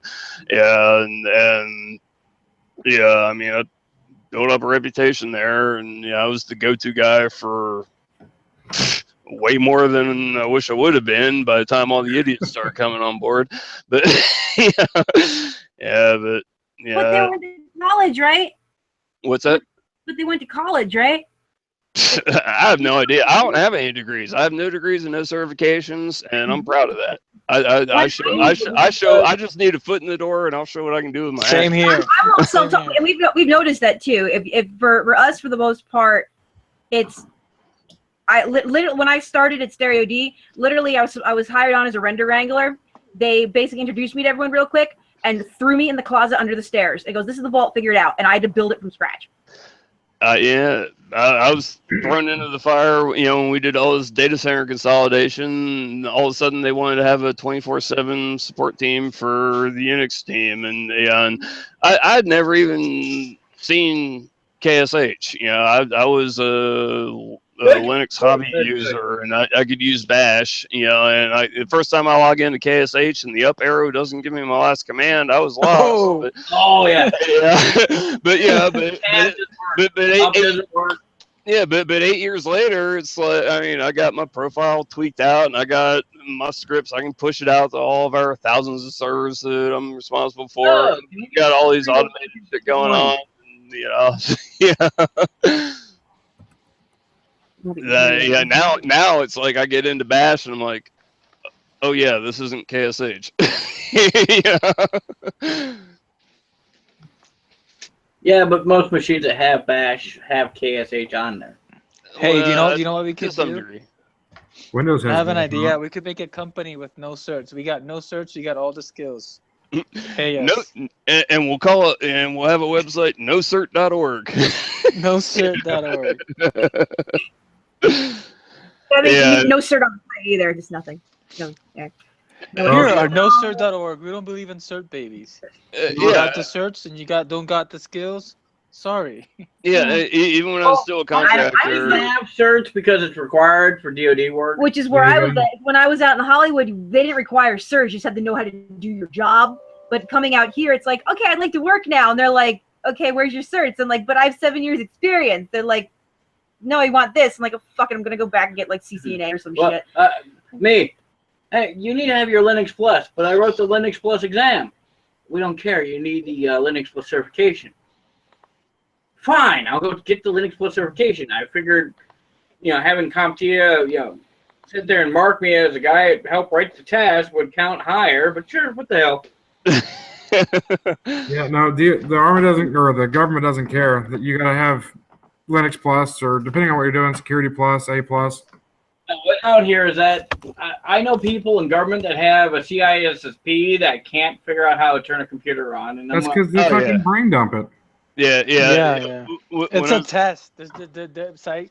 I mean, Yeah. if you can basically, I mean, what do we do all of our lives? Dude, we when learn I a got- skill, we brain it, we put it in our brain, and then we memorize it, and then we have to put it on a piece of paper. Unless you have a good professor. Yeah, I had a couple of kick-ass teachers in my life, and they actually, taught. But my favorite one was in college. I mean, I was a math nut, and I was taking differential equations my freshman year. Just because I always doubled up on everything in math I could in high school, and got to college, and did the same there, and he the prof was awesome. Anytime he brought something new, he'd always say, start with what you know, and he'd show us how to derive, the next formula or equation we need, or next integration, and on final exam time, I didn't remember, what the formulas were for, I mean, there were only 3 questions on the final exam. It took like 3 hours, but I didn't remember anything from it as far as memory and spit it back out, but I remembered how it was derived in the first place, and so during the final exam, I went through those steps and derived the formulas we needed. I needed to answer, to put the work down. I was so mad because I got through the first the first half of the Cisco, and we got to the final for the practical. And I'm going through, and I get about halfway through it, and it turns out, guess who gets the switch that doesn't work? And so we spend it. You only have so much time you can do it in, and so we ended up spending 30 minutes trying to figure out, okay, did I screw this up? Because then I spent 15 minutes trying to debug it before I got my professor, and then we went through and we spent another 20 minutes. We wasted like 40 minutes just realizing, oh shit, this equipment doesn't work. So then I had to rip that one down and completely redo it. And so I ended up not being able to complete the whole practical. I still passed with like a 75, but I'm like, if I could just have gotten to those last 2 parts, I could have gotten like a 90 on this easy. Yeah. I was so mad.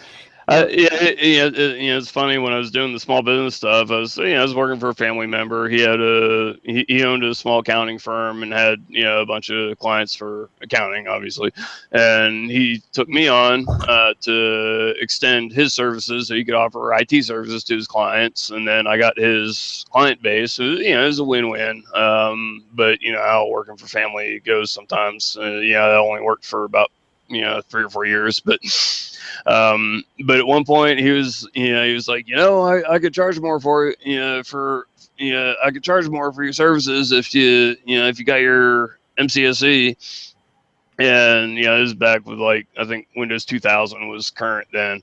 And I tried doing some self-study for the MCSE, and it's just like I could not get myself to think in Microsoft, and it was all historic information, like minimum requirements for I mean who the fuck was using a 500 megahertz P3 when the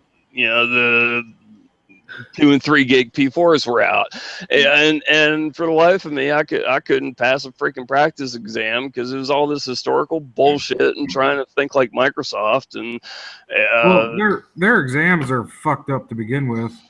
All the exams are horrible. No, it's because Microsoft, like on their exams, it's like, well, how do you get to the network settings or whatever, right? For like their Windows 7 exams. Well, there's 50 freaking ways to get there. Hit WinR. I can do it from this goes just as bad. This goes just as bad because they'll list you have 4 choices and 3 of the 4 are correct. Yeah. And it's not like it's like the way you worded this. These are all correct, but they want you the best correct. Or the way they worded them, they're all actually wrong, even though you kind of think you might know what they actually meant in the question. But I mean that's. But the point that I hate about these things is that it should be a written exam, and then there should be like a random computer exam where you go there and here's the computer, tell me what's up. Yeah, fix this failure. No, just do the practice. Which is what the Give me a report available? when you're done.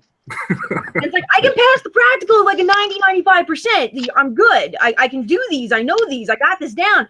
And written exam, and it's like 60. Yeah. I was fine when I was still a contractor. I'd been there for a while, established a reputation, and and in fact, my team lead, he knew me and he knew how I was and everything, and I was kicking everyone's ass, from a technical standpoint. So we got this new guy into our team. And he was certification boy, fresh out of boot camp. Sir baby. He was, his last job was like a department manager at a Target store. He had no IT experience whatsoever. And my team lead, he sent him around to everybody else, to like show them how we did our server builds, going through the programs we're using to automate, a lot of the new deployments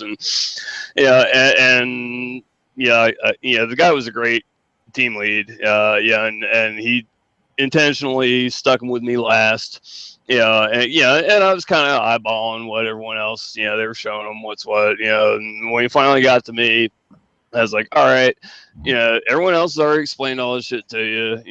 You should have an idea what's going on now. Now I'm going to show you how it's done in real time. And I was doing 3 machines at a time. I had, my computer, I had a VMware, little Windows machine running the same Windows install, program. And I was also remoted into my workstation at our other site, so I was doing 3 at once. And I was telling them stuff like, on this screen, if you hit tab 3 times and then hit J and then up 3 times, that'll be in the keyboard buffer and that'll put you up to the option you need for the next one. And when you're at this screen, you copy this in the clipboard because you're going to need it the next one. And it was just like boom, boom, boom, boom, boom, and I had every intention of just leaving the guy flat in the dust and making him just like he not only he struggled to keep up, but what really got me was when he asked questions, he asked the right questions. He was a technically capable dude. He just happened to have been one of the cert babies that stocked up on Adderall to pass the test in his boot camp. I resemble that remark. Yeah. I mean, baby, he could keep. Baby, it sounds like a 50 song. He could keep up, and I mean that won my respect because I never slowed down for him ever. So Yeah, but he sped up and he asked the right questions and he stayed with me, and that I was like, and I mean to this day, I mean I respect the hell out of the guy. He's also left them. He's working for a bank in downtown Atlanta now, and I potentially could work there. I'm just not sure if I want to go there or not. Well, you don't want to work with Swift? It's not Swift. Is that thing what they call the banking system? Is it Swift or Swift? Well, Matthew! Not the programming language. Yeah, I started as a mechanic and then became a medic in the Army, and then got out and didn't know what the hell I wanted to do. And in the last literally like 5 years, well, in 5 years, I went from knowing how to freaking install a driver on my computer to make my game work to like I got my first job as a sysadmin 2 years ago. Within 4 months of being there, I spun up PKI, ADFS, completely revamped all their AD system, like got all my MCSA, CCNA, like. It's funny you mentioned mechanic, because I mean, I was a motorhead when I was a kid and still am today, and everything's systems, whether it's computers, cars, They all work the same, people. The human body. I mean, it's all systems. They're all systems, and Exactly. if you understand the systems, I mean, and you know how they're supposed to behave. I mean, you can figure out what's wrong with them, and you like them. Yeah, and there's one day in one of our team calls, with all these other Unix guys, and most of them on my team, there are a couple that were different. One guy in particular had a similar background to mine, but most of them, I mean, they went high school, college, computer jobs. They have no clue of anything else, and they never got their hands dirty, don't know how to run a pallet jack, and I casually mentioned, and I put a supercharger on my truck, and then a couple weeks later, I blew out the factory clutch. Obviously, I mean, you double the power in your vehicle. Yeah, the clutch is going to fail. So and I replaced it, and one guy was like, "Wow, you're a mechanic too?" And it's like, "Were you?" Well, I mean, I was surprised that he was surprised, because it's like, it ain't no different than working on a computer. I mean, this failed for this reason, so you replace these parts. I mean, it's the same damn thing. So, hey, when I first moved down to Georgia, I was working on a car at one point, and someone's, how you know how to do this in car auto shop in high school? Or I was working on wood projects, and someone's going, how do you know how to do this? I'm like, wood shop in 8th grade? What tripped me out here is they didn't have the programs in schools. I didn't, I grew up thinking whatever my school had, every other school in the country had. I totally get you. I mean, in junior high and high school in Western Pennsylvania, I was getting study hall. I was getting study hall passes to go to metal shop.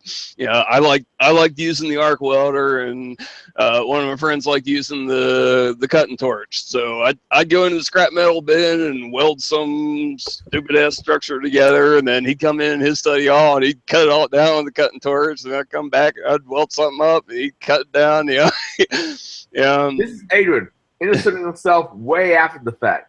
How common is metal shop at the current day?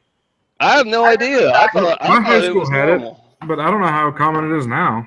We do have a tech kind of a high school, junior high in Lawrence County. So there is, no, they go beyond that. They actually teach them how to carve limestone, because our big industry is limestone. Yeah, that is kind of. Bedford, Indiana.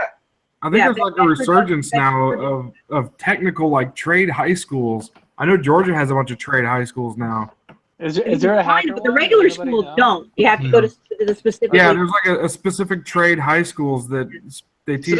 So that's messed up.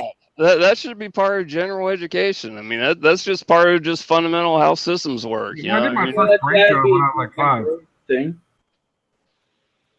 What was that? I did my first brake job when I was 5. Like I was like literally like teaching the auto class when I was in high school. The teacher was like, "Here, just go show them how to do this." I was teaching the computer teacher how to do stuff. That was in the Apple IIe days. I mean, I messed around with computers, but my parents never bought something, and my dad was a mechanic, like an amazing genius mechanic, still is. But you know, it's like, you know, he taught me so much about cars and crap. And I think when I was 5 was the first time I learned what a distributor was. You know, but it wasn't until I was about 16 and had my own old jalopy that started failing that I actually, my first repair was a brake job.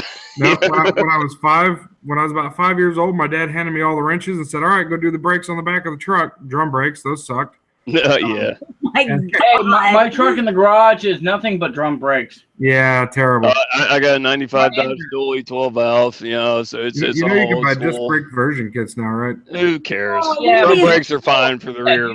Disc brake conversion on a 3/4 ton truck costs. There's no point in doing a rear disc brake conversion on a pickup truck. I mean, No. There's no weight back there. Huh? I have front drums. Front drums, yeah. Oh, you got front drum? Okay. WC20.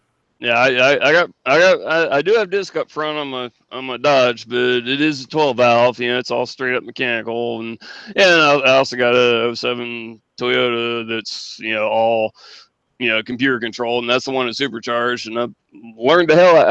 I know more than any human being should know about that damn computer system. In fact, I'm planning on putting a complete aftermarket ECU and tuning it from scratch myself because I know how it all works now. I need to go down to the junkyard and get an ECU for my truck and figure out how to unlock it or crack it so I can tune it. I want to put a supercharger in it and pull the limiter off. Don't worry. Don't even mess with the stock one. Depending what level of boost you're going to run and what you're what vehicle it's on and all. Nissan Frontier. How much boost do you thinking of running? Probably anywhere from 18 to 20. On a supercharger? Yeah. Where are you going to get that one? No, wait, okay. Yeah, not supercharger. Turbo. Yeah, okay. If you're going 18 and 20 on turbo, well, you're definitely going to need different injectors, but... Oh, yeah, I'm going to get larger injectors. But you could, you should, on that Nissan, you should be able to do that with a piggyback unit. Where you're just, let's see, Nissan, you're not going to have a MAP sensor, so it's going to be MAP. You should be able to put like a GM 3-bar MAP sensor in there, or 5-bar, leave room for expansion, and have a piggyback unit that just intercepts the signal and gives the factory ECU what it wants.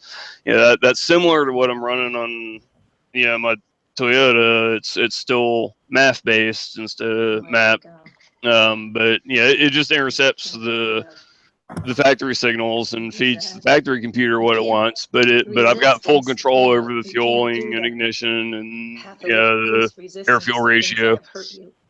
I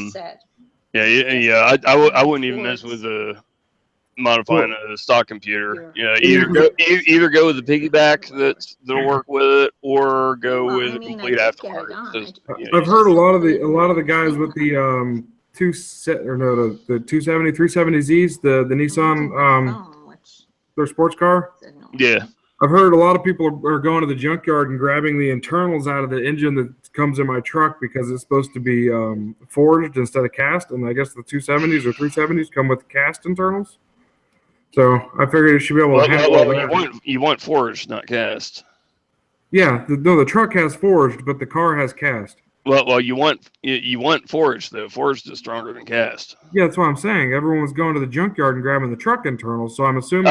Okay. I'm assuming that the internals, change out the head gaskets with some multi-layer steel gaskets, and with the internals from the truck in there. What year is the truck? It's a 2011. Okay. I haven't done too much research into it yet.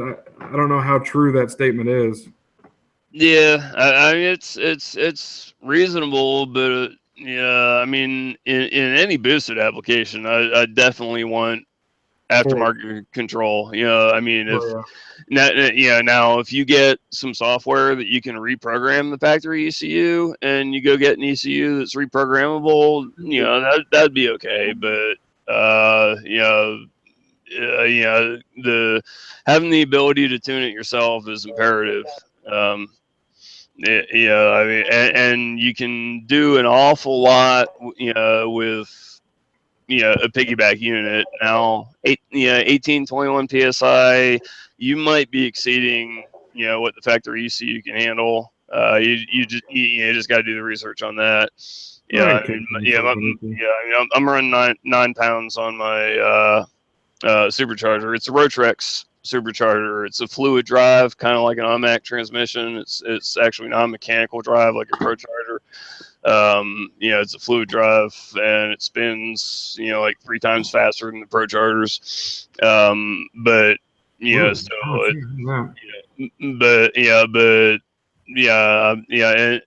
I've got a piggyback on it now, and it works great. But I can't change the cam timing. It does have variable cam. So I'm looking at a aftermarket. I was looking at an AEM aftermarket cam gears. Oh well, no, an aftermarket ECU, so I could actually give it the the PWM signal for the cam and actually have complete control over everything in the motor. Gotcha. Yeah. Well, I figured you were going to try and change it mechanically. I know I've not said much in the last little bit, but this is Irongeek here. Does anybody have any last words? Because I think we're going to close it down for the night because I should probably go to sleep at this point. Yeah. What?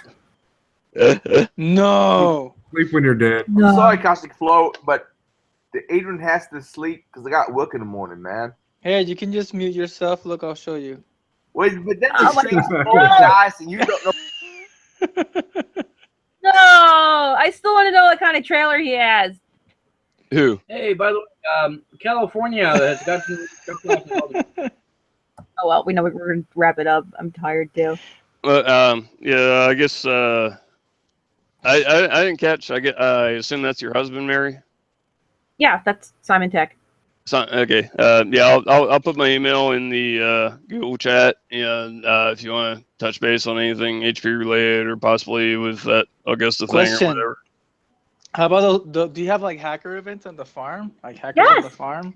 What the hell do you think? When does that happen? I put the link. I put the link in there. If you guys, we are doing it this. We are charging a little bit this year, but it's because it's 3 days of catered, and all the catered stuff is locally sourced. So I do have to pay for my meat from my farm friends. I'm getting it a good deal, but it's still, if I'm going to feed everybody. How much are we talking about? I think Nicole put the tickets up for like $100 each, but that's 3 days worth of food, and there's alcohol and shooting if everyone brings. We usually do a shooting event. Do you guys have how do you say this? Do you guys can we take like an RV? I wouldn't see why we couldn't. I mean, there's enough room here, and I'm pretty sure as long as it's dry, Kenny probably let you park it in the field. You're not going to be able to dump here. Or if you do want to get a campsite, you could probably look into one of the local RV spots, because we do have Lawrence County Rec Center is just up the road from us. But you have to double check to see how they do it, because I don't know if you have to be a club member or not. I don't think you do. And then we also have a couple other spots up by Lake Monroe. Oh, if you want can actual go camping at the base. If you want actual dump, places with dump sites, or Crane has. I mean, that's the least of my worries, because you can do it like on a gas station before you get there, type of thing. Sometimes. Yeah. But as far as actual full hookups, but if you just want to park like out front, we can run an extension cord. Mm-hmm. That wouldn't be a problem. I'm thinking, that it might be preferred. It actually might be preferred if you want to stay here. We did have a couple people pitch tents last year, but Nicole did go ahead and block out some rooms up at some hotels in Bloomington just in case. Here's in North Carolina. Oh. We're in Indiana. Yeah. Sweet home Indiana. We're about an hour north. Yeah, we're right between Bloomington and Bedford. So it's actually not that far. Actually, you might be able to carpool. We got people coming down from Michigan already. So I might be able to curl you up and put you in my trunk, but I got so much lockpicking shit. It's a little bit difficult. Really? You're gonna put me in a trunk? Lockpicking demo last year. We had people bring mead and homebrew and tea brew. I did. Let's see. We did ribs. I have leg of lamb for this year that I butchered myself. So I got leg of lamb in the freezer that we're gonna do, I think. And then what we do last year, Adrian? I did We went to the duck. winery. Yeah, we went to the winery. I did duck. We did beef. We did brisket. And what was the third day? But there's a menu up. There's a menu up online already for what we're kind of planning out for, breakfast, lunch, and dinner for each day. And like I said, it's all local. It's We're all not gonna stuff. eat Adrian, right? We're not going to eat Adrian, Huh? right? No, Adrian Yes, was we are. was I the thought that was a part of the deal. ever born here, so he's a pet. Okay. He's a working pet. It's a working pet. Adrian's cute. Adrian's over. No, Adrian's over at Laurie's. He's making more babies. And Adrian has really big nuts. He gets laid all the time. Adrian has I told you, we much spend bigger dairy. nuts than I've got. Adrian has a gotta better admit sex that. life than the real Adrian. Adrian has way bigger nuts than I've got. I can't deny it, because, damn, He's got much. those fuckers hang down like a motherfucker. He's a very pretty goat. Very. Goat. I mean, if I was into goats, I'd fuck myself. Oh my God! Please. No, sorry. You know that beer doesn't help. No, Scottish joke. Well, yeah. So do you guys do like presentations and stuff, or how do you? Guys Yeah, do we it? did. We did. See, Adrian did lock picking. Mark did a survival talk. Matt was discussing he wanted to do security in responding or something similar. Well, security with emergency services type stuff. Yeah, and lockdown. We had we a lot of it. But if you want to give a talk, you're welcome to give like we do We like also had a brief thing about the number of days versus the number of Chris's in InfoSec.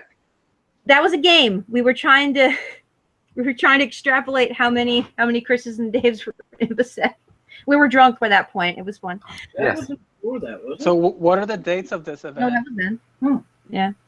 What are the dates? Do you have a link like we can see? Yeah, here, give me a second. I'll go ahead and I'll just pull that up real quick. But I did link it up in the chat, the Facebook post and the Eventbrite. Yeah, I know. And Nicole went all out because she's helped me organize this year because she realized that I spent more money than I should have. So We only have one live streamer right now. What the fuck? Well, that's probably me. Shit. Or Stu now. oh, it's me. Good. Good, yeah, exactly. They can all bury themselves in their cubes. Oh, I need to put up the old record on that. I'm closing down a few things because I'm about to go to sleep. No, Adrian, just mute it. I'm trying. My internet is slow. Oh, it's because I'm eating all my bandwidth. Hold on. Let me put that back down. Probably because, yeah, we're also talking about hacking, so now you're red flagged. By the way, if you got this far into the podcast, you'll finally learn. The real conspiracy truth is the Earth really is flat. We've been hiding it from you. Oh my goodness, Adrian. You sound so scholarly right now. Right, Alex here. Jones, my granddad. I came back. Can you guys click it? Oh yeah, bonfire. We did bonfire shooting, survival talk, lock picking, winery tour, s'mores. S'mores were good. And this is her. She set up copy link. Oh, bonfire's fun because we learned that you can indeed use Doritos as a fire starter. Yes, Doritos make amazing fire starters. We learned that in first class. Steel wool works as well too. What does? Steel wool and a 9-volt battery. Yep, that also. Push them a shove. I think we shot fireworks off too. Magnesium's great too. You ever seen a Volkswagen catch on fire? Oh, not yet. Yeah, it's even better when a Volkswagen Dude, catches it's my on fire. coworkers said they donate us more fireworks and they get the good ones. It's great when a Volkswagen catches on fire and then the fire department shows up and it's new guys and they try and put it out with water. and how do you put it out with? Sand. You are baking soda? Yeah. Or baking soda. Yeah, magnesium fires react violently to water. So question. Yeah, we had to cover that in fire What part class. is magnesium of the Volkswagen? The block, the entire engine block. Yep. Oh, wow. Oh, that could be fun. They're air cooled, so the magnesium is supposed to help with the cooling and stuff like that. I don't know if they're like that anymore, but the old Beetles from the 60s and 70s, and I think all the way up today. Oh, what's even worse is Jaws of Life on the new electric cars because we had to take classes on that shit You too. get fucking shocked to death. Oh wow. Oh my god. Okay, Yeah, folks. Well, I gotta get to sleep here before long. Can we get some dates or what? Did you post the link? I posted the links. Did you get it? Oh, that's right. Links are stupid. Hold on. Are they on? Are they in the? Put in the chat. I see Facebook events and Tilt C something. One's Eventbrite with the tickets, and the other one's the link to the Facebook event page. Hey, honey. What? Bringing Jaws in here to cut something up. Totally should bring the Jaws down and cut some shit up down here. Oh, I'm totally showing up. You guys bring Jaws. For I maybe love future Auto talks, I put a link in the chat. A link? You put about 10. This motherfucker In what chat? I can't. Am I see the only it. one that finds this motherfucker creepy as fucking hell? Because there's some capitulation and some, I really want to make these people happy, shit that makes me creep the fuck out. Oh god. Oh god. Just look at this person, look at his lists. Oh no. Let me know what you think. But I think we should probably call it an evening. Yes. And I'll see y'all in the morning. Yeah. That sounds like a good idea. Good evening, everybody. Good night. Good evening. Yeah, if you shoot me an email on any of that HP stuff, I'll Let be me, happy to help let you. me make sure. Hold on. Let me make sure I copy that email address before Google eats it. All right. Yeah. I'll give you a little bit of time. Good Yeah, night, like, Captain Flo. Good night, Brian. Good night, James. Good night, Good John. night, Good night, Adrian. Mary. Good night, Mike. Good night, Moon Good night, Moon. me. Good night, Mead. Well, I'm the one on the far right on the Google Hangout. I bet you can leave and you can still stay here if you like. He can. I'm sure as long until no. This is how Hangouts work. He can go away. It's still going to be there because Gillis invited every single person on his contact list to a chat, and Matt just revived it. It's been going on for 3 years. All right, I'm gonna close my laptop. Yo, keep on going. How's that sound?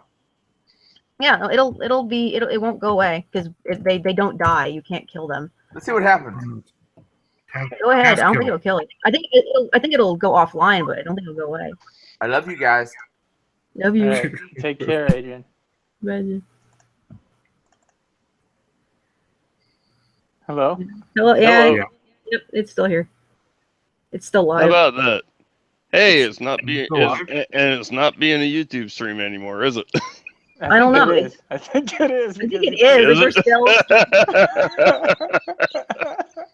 Let's see this.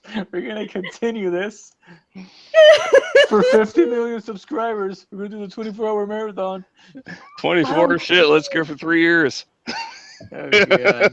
It's live. I think I'm seeing. How long can you stream on YouTube before they cut you? Oh wow. It's very. It's still alive. We should attempt that one day. We should just get revolving people coming through and see if we can keep it going for like a full day or two. Like Yeah, a no, radio. we should start. Yeah, more than that, we got to It's push it live. into. We got to find out how big the buffer is. We got to Right, find yeah. out what needs to be Oh, let's go overflowed. to the YouTube I know that with the chickens. It'll be adorable. Go until YouTube kicks us off. We had some chickens here. Yeah, we don't currently, but for a while, yeah, my wife had some egg layers for a while, and then she got some meat chickens, and we still got parts of a coop in the backyard. Yeah, she'll probably be firing them up again. I tried to get some egg layers, and I wound up getting 2 roosters after the lady told me they were hens. And Oh, I'll sell you pullets if you need pullets. I have girls. I know I can sex them. yeah, she said she sexed them, but apparently they were 2 roosters because one killed the other one when they started getting like more mature. What breed were they? I don't know. They were orange. Oh yeah, yeah. Those Rhode Island Reds are assholes. Yeah, that's probably what it was. We had a couple of them.